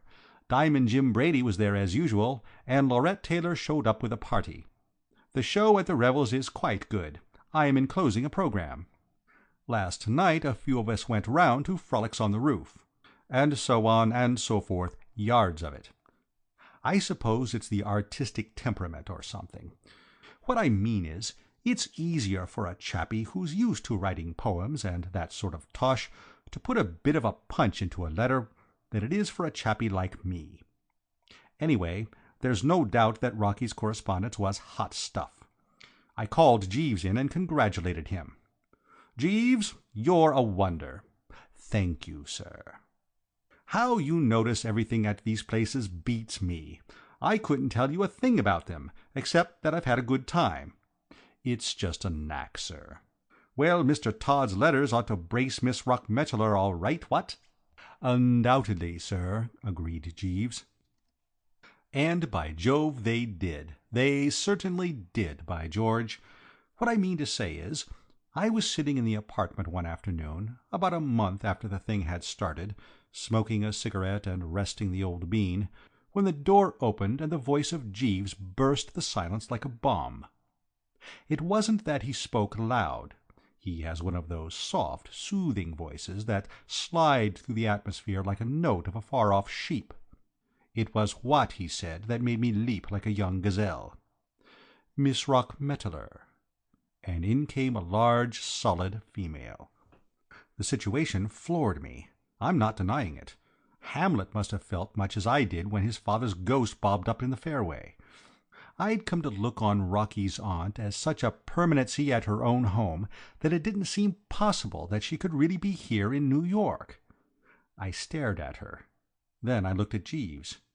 He was standing there in an attitude of dignified detachment, the chump. When, if ever he should have been rallying round the young master, it was now. Rocky's aunt looked less like an invalid than anyone I'd ever seen, except my Aunt Agatha. She had a good deal of Aunt Agatha about her, as a matter of fact. She looked as if she might be deucedly dangerous if put upon, and something seemed to tell me that she would certainly regard herself as put upon if she ever found out the game which poor old Rocky had been pulling on her. "Good afternoon," I managed to say. "How do you do?" she said. "Mr. Cohen?" No." "Mr. Fred Stone?" "Not absolutely. As a matter of fact, my name is Wooster, Bertie Wooster." She seemed disappointed. The fine old name of Wooster appeared to mean nothing in her life. "Isn't Rockmetaler home?" she said. "Where is he?"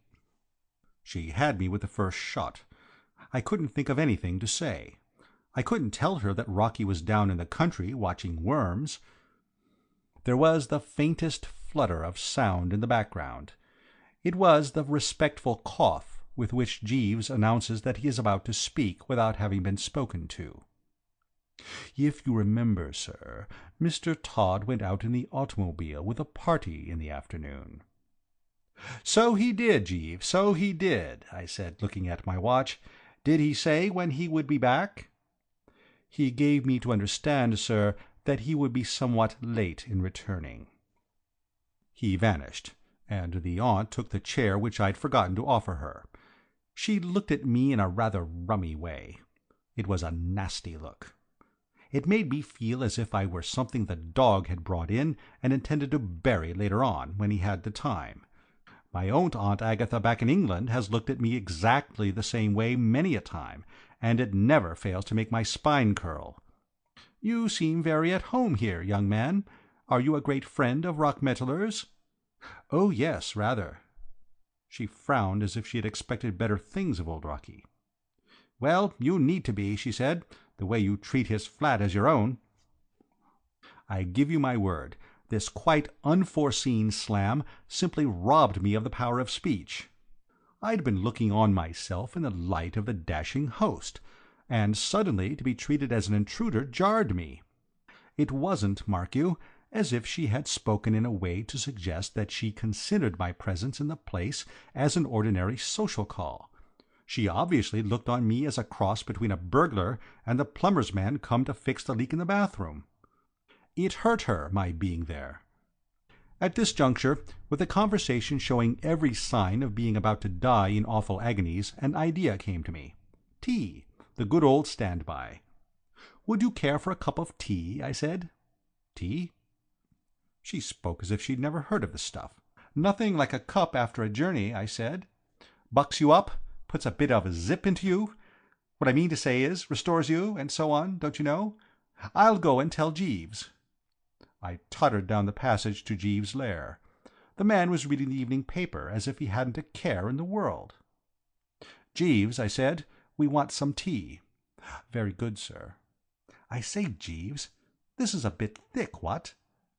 I wanted sympathy, don't you know, sympathy and kindness. The old nerve centres had had the deuce of a shock. "She's got the idea this place belongs to Mr. Todd. What on earth put that into her head?" Jeeves filled the kettle with a restrained dignity. "No doubt because of Mr. Todd's letters, sir," he said. "It was my suggestion, sir, if you remember, that they should be addressed from this apartment in order that Mr. Todd should appear to possess a good central residence in the city." I remembered. We had thought it a brainy scheme at the time. "Well, it's bally awkward, you know, Jeeves. She looks on me as an intruder.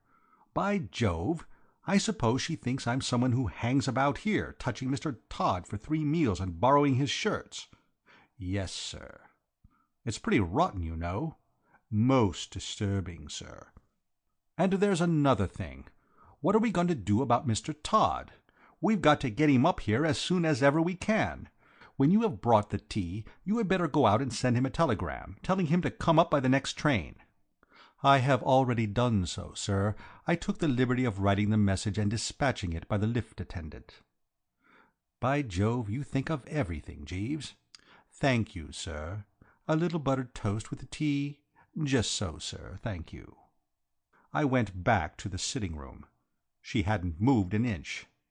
She was still bolt upright on the edge of her chair, gripping her umbrella like a hammer-thrower. She gave me another one of those looks as I came in. There was no doubt about it. For some reason she had taken a dislike to me. I suppose because I wasn't George M. Cohan. It's a bit hard on a chap. "This is a surprise, what?" I said, after about 5 minutes' restful silence, trying to crank the conversation up again. "What is a surprise?" "You're coming here, don't you know, and so on." She raised her eyebrows and drank me in a bit more through her glasses. "Why is it surprising that I should visit my only nephew?" she said. Put like that, of course, it did seem reasonable. "Oh, rather," I said. "Of course, certainly.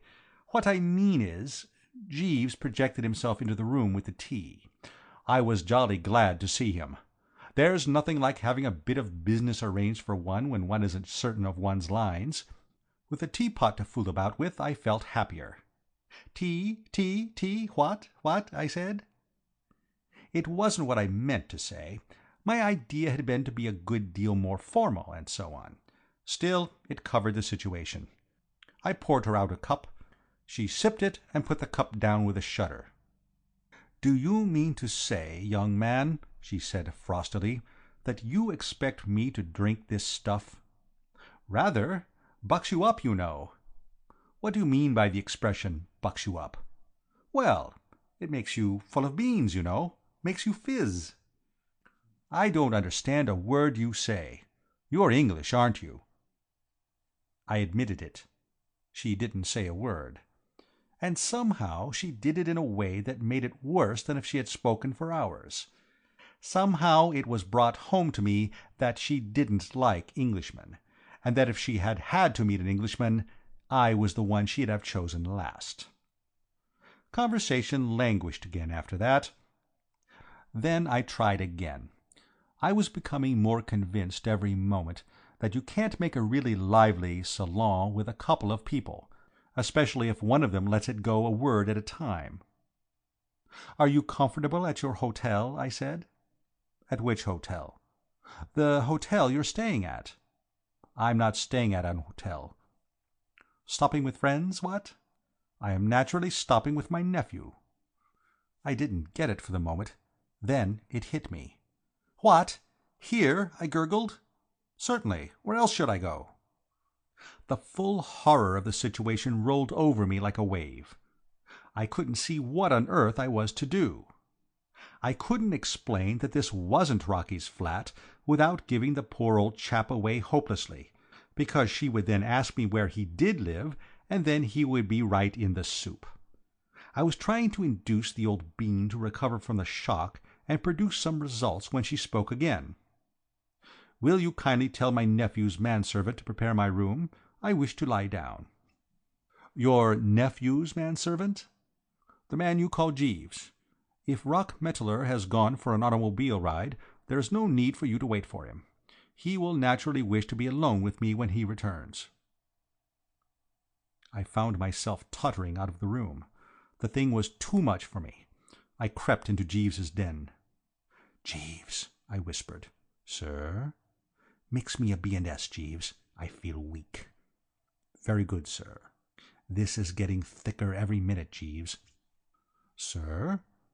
"She thinks you're Mr. Todd's man. She thinks this whole place is his, and everything in it. I don't see what you're to do, except stay on and keep it up. We can't say anything, or she'll get on to the whole thing, and I don't want to let Mr. Todd down. By the way, Jeeves, she wants you to prepare her bed." He looked wounded. "It's hardly my place, sir. I know, but do it as a personal favor to me. If you come to that, it's hardly my place to be flung out of the flat like this and have to go to an hotel, what?" "Is it your intention to go to an hotel, sir? What will you do for clothes?" "Good Lord, I hadn't thought of that. Can you put a few things in a bag when she isn't looking, and sneak them down to me in the St. Aurea?" "I will endeavour to do so, sir." "Well, I don't think there's anything more, is there? Tell Mr. Todd where I am when he gets here." "Very good, sir." I looked round the place. The moment of parting had come. I felt sad. The whole thing reminded me of one of those melodramas where they drive chappies out of the old homestead into the snow. "Good-bye, Jeeves," I said. "Good-bye, sir." And I staggered out. You know, I rather think I agree with those poet and philosopher Johnnies who insist that a fellow ought to be devilish pleased if he has a bit of trouble. All that stuff about being refined by suffering, you know. Suffering does give a chap a sort of broader and more sympathetic outlook. It helps you understand other people's misfortunes if you've been through the same thing yourself.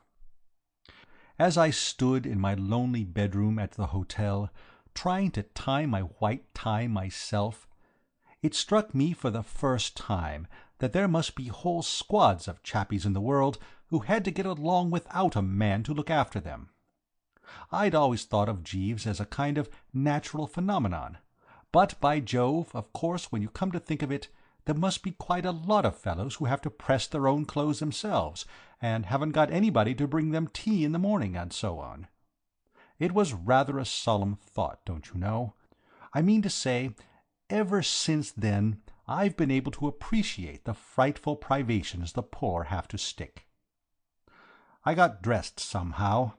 Jeeves hadn't forgot a thing in his packing. Everything was there, down to the final stud. I'm not sure this didn't make me feel worse. It kind of deepened the pathos. It was like what somebody or other wrote about the touch of a vanished hand.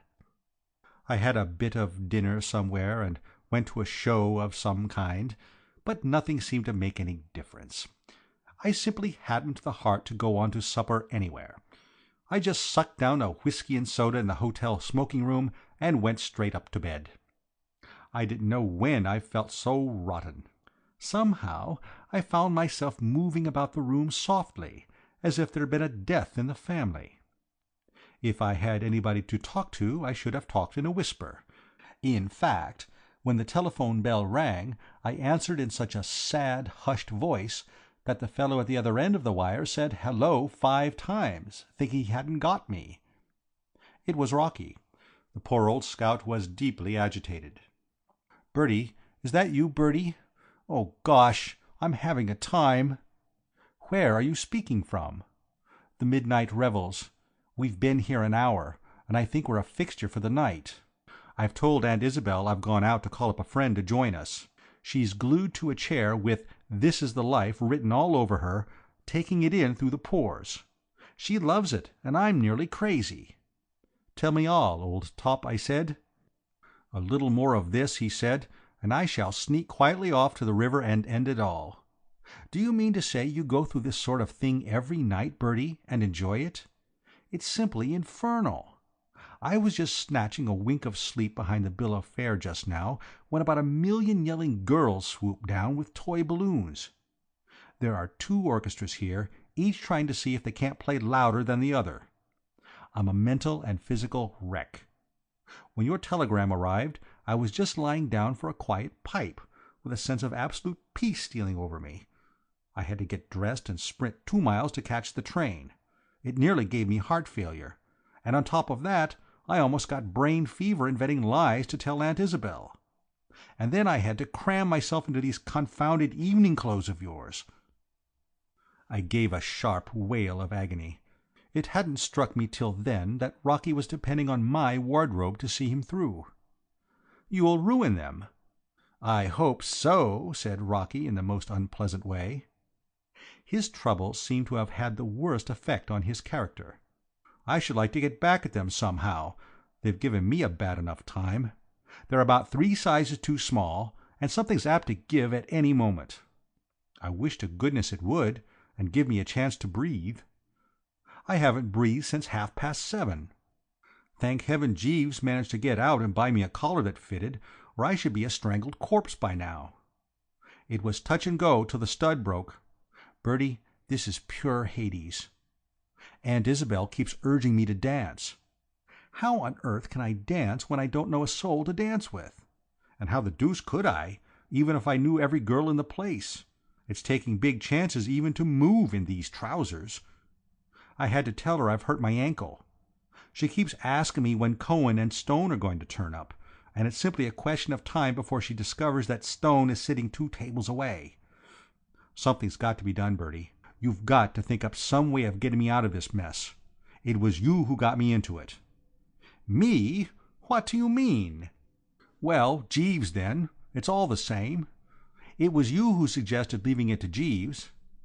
It was those letters I wrote from his notes that did the mischief. I made them too good. My aunt's just been telling me about it.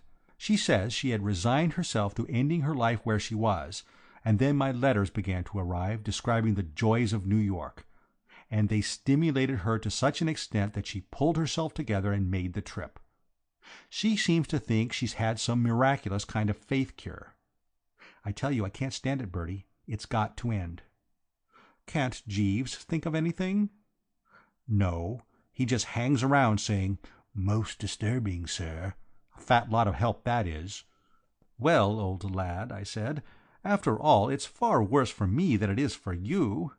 You've got a comfortable home, and Jeeves, and you're saving a lot of money." "Saving money? What do you mean, saving money?" "Why, the allowance your aunt was giving you. I suppose she's paying all the expenses now, isn't she?" "Certainly she is, but she stopped the allowance. She wrote the lawyers tonight. She says that now she's in New York there's no necessity for it to go on, as we shall always be together, and it's simpler for her to look after that end of it. I tell you, Bertie, I've examined the darn cloud with a microscope, and if it's got a silver lining, it's some little dissembler." "But, Rocky, old top, it's too bally awful. You've no notion of what I'm going through in this beastly hotel without Jeeves. I must get back to the flat." "Don't come near the flat." "But it's my own flat." "I can't help that.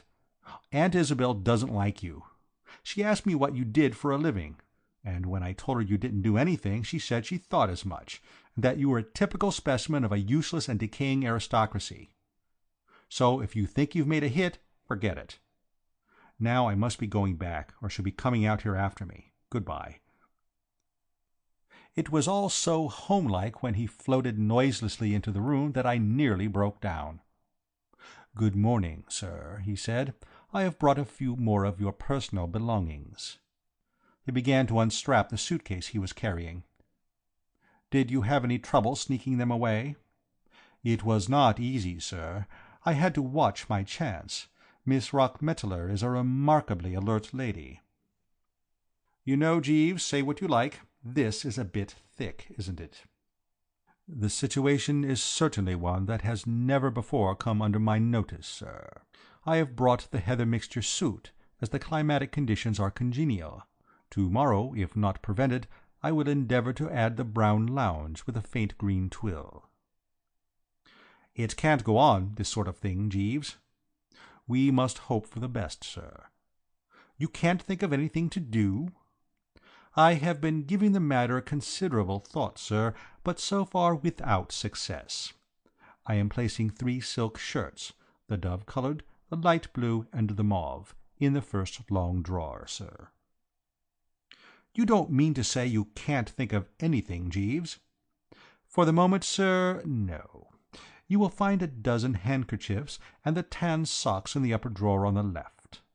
He strapped the suit-case and put it on a chair. A curious lady, Miss Rockmetaler, sir. You understate it, Jeeves.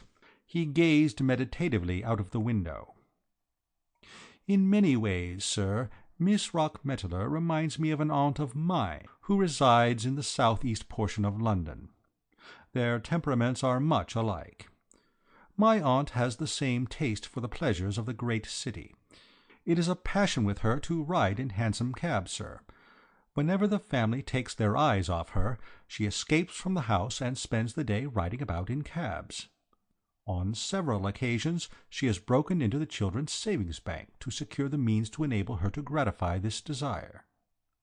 I love to have these little chats with you about your female relatives, Jeeves, I said coldly, for I felt the man had let me down, and I was fed up with him.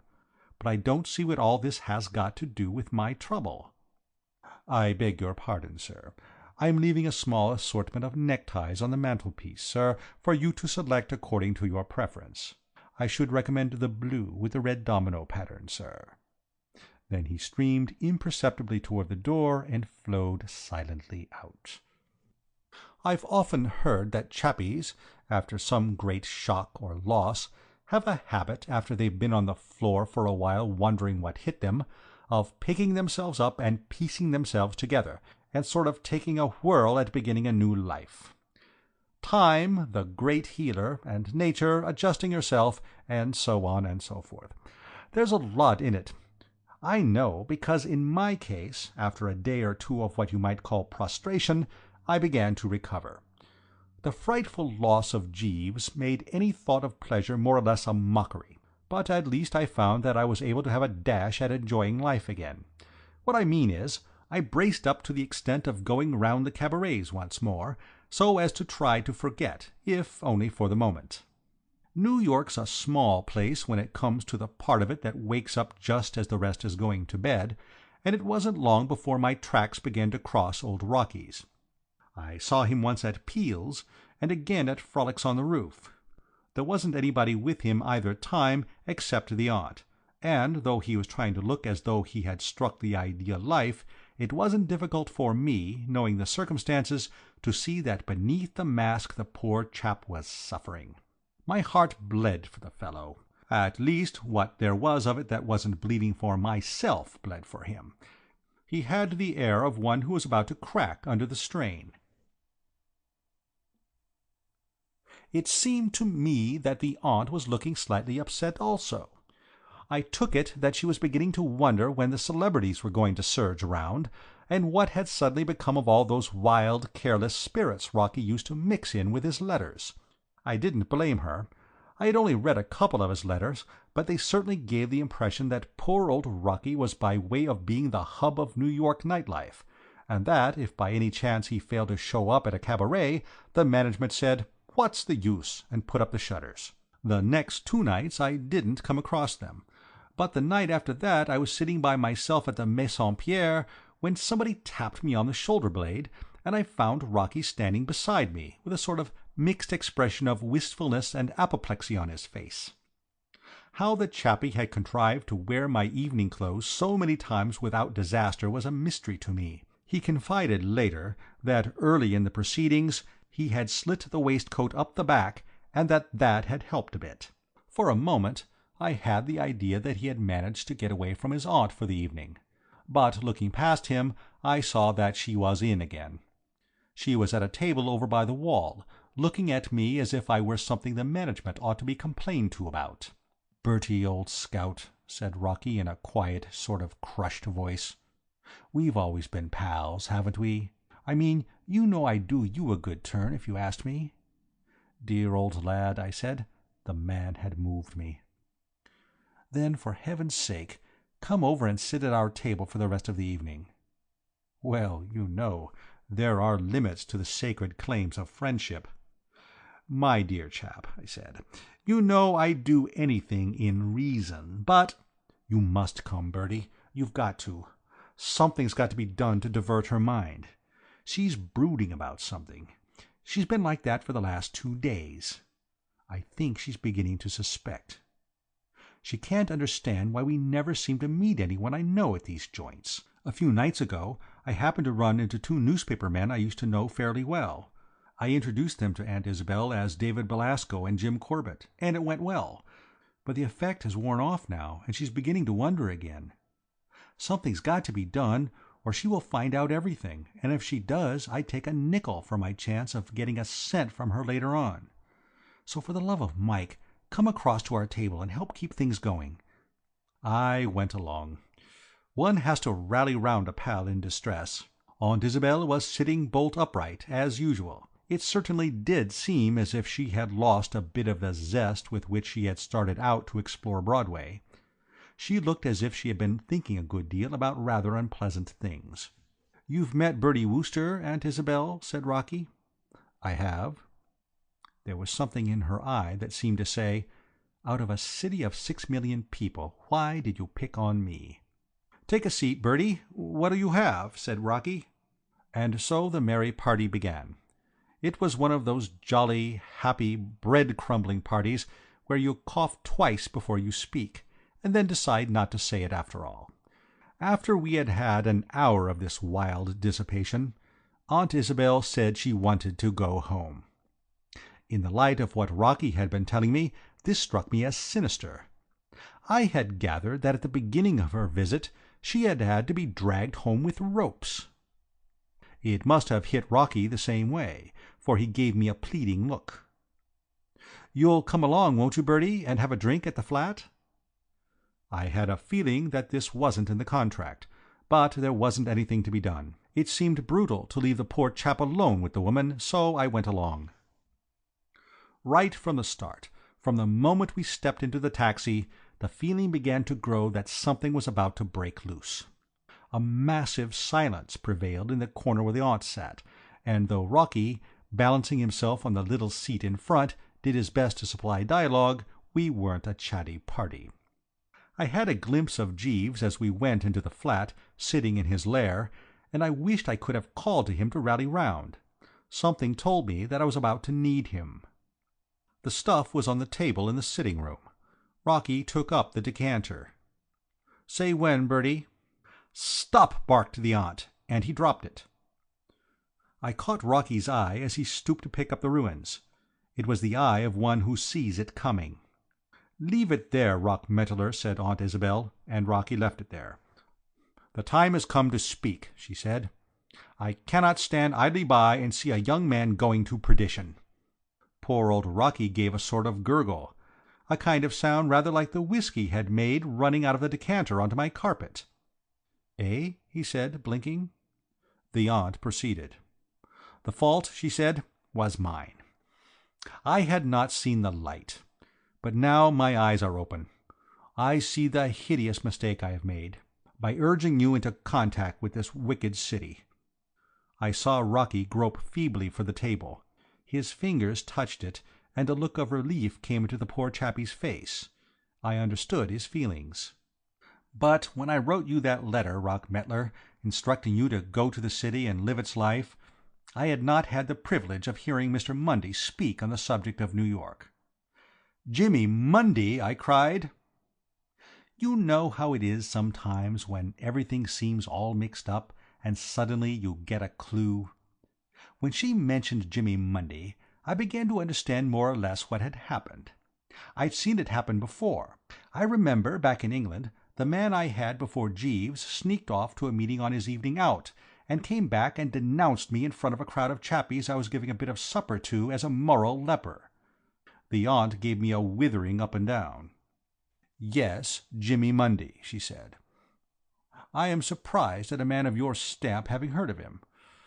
There is no music, there are no drunken, dancing men, no shameless, flaunting women at his meetings, so for you they would have no attraction. But for others, less dead in sin, he has his message. He has come to save New York from itself, to force it, in his picturesque phrase, to hit the trail. It was 3 days ago, Rockmettler, that I first heard him. It was an accident that took me to his meeting. How often in this life a mere accident may shape your whole future. You had been called away by that telephone message from Mr. Belasco, so you could not take me to the Hippodrome as we had arranged. I asked your manservant, Jeeves, to take me there. The man has very little intelligence. He seemed to have misunderstood me. I am thankful that he did. He took me to what I subsequently learned was Madison Square Garden, where Mr. Mundy is holding his meetings. He escorted me to a seat and then left me, and it was not till the meeting had begun that I discovered the mistake which had been made. My seat was in the middle of a row. I could not leave without inconveniencing a great many people, so I remained. She gulped. Rockmettler, I have never been so thankful for anything else. Mr. Mundy was wonderful. He was like some prophet of old, scourging the sins of the people. He leaped about in a frenzy of inspiration till I feared he would do himself an injury. Sometimes he expressed himself in a somewhat odd manner, but every word carried conviction. He showed me New York in its true colors. He showed me the vanity and wickedness of sitting in gilded haunts of vice, eating lobster when decent people should be in bed. He said that the tango and the foxtrot were devices of the devil to drag people down into the bottomless pit. He said that there was more sin in 10 minutes with a Negro banjo orchestra than all the ancient revels of Nineveh and Babylon. And when he stood on one leg and pointed right where I was sitting and shouted, "This means you," I could have sunk through the floor. I came away a changed woman. Surely you must have noticed the change in me, Rockmettler. You must have seen that I was no longer the careless, thoughtless person who had urged you to dance in those places of wickedness. Rocky was holding on to the table as if it was his only friend. "Yes," he stammered, "I thought something was wrong." "Wrong? Something was right. Everything was right. Rockmettler, it is not too late for you to be saved. You have only sipped of the evil cup, you have not drained it. It will be hard at first, but you will find that you can do it if you fight with a stout heart against the glamour and fascination of this dreadful city. Won't you, for my sake, try, Rockmettler? Won't you go back to the country tomorrow and begin the struggle? Little by little, if you use your will—" I can't help thinking it must have been the word will that roused dear old Rocky like a trumpet call. It must have brought home to him the realization that a miracle had come off and saved him from being cut out of Aunt Isabel's. At any rate, as she said it he perked up, let go of the table, and faced her with gleaming eyes. "Do you want me to go back to the country, Aunt Isabel?" "Yes." "Not to live in the country?" "Yes, Rockmettler." "Stay in the country all the time, do you mean? Never to come to New York?" "Yes, Rockmettler, I mean just that. It's the only way. Only there can you be safe from temptation. Will you do it, Rockmettler? Will you, for my sake?" Rocky grabbed the table again. He seemed to draw a lot of encouragement from that table. "I will," he said. "Jeeves," I said. It was the next day, and I was back in the old flat, lying in the old armchair, with my feet upon the good old table. I had just come from seeing dear old Rocky off to his country cottage, and an hour before he had seen his aunt off to whatever hamlet it was that she was the curse of. So we were alone at last. "Jeeves, there's no place like home, what?" "Very true, sir." "The jolly old roof-tree and all that sort of thing, what?" "Precisely, sir." I lit another cigarette. "Jeeves." "Sir?" "Do you know, at one point in the business I really thought you were baffled." "Indeed, sir." "When did you get the idea of taking Miss Rockmettler to the meeting? It was pure genius." "Thank you, sir. It came to me a little suddenly one morning when I was thinking of my aunt, sir." "Your aunt, the hansom cab one?" "Yes, sir. I recollected that, whenever we observed one of her attacks coming on, we used to send for the clergyman of the parish. We always found that if he talked to her awhile of higher things it diverted her mind from the hansom cabs. It occurred to me that the same treatment might prove efficacious in the case of Miss Rockmetaler." I was stunned by the man's resource. "It's brain," I said. "Pure brain. What do you do to get like that, Jeeves?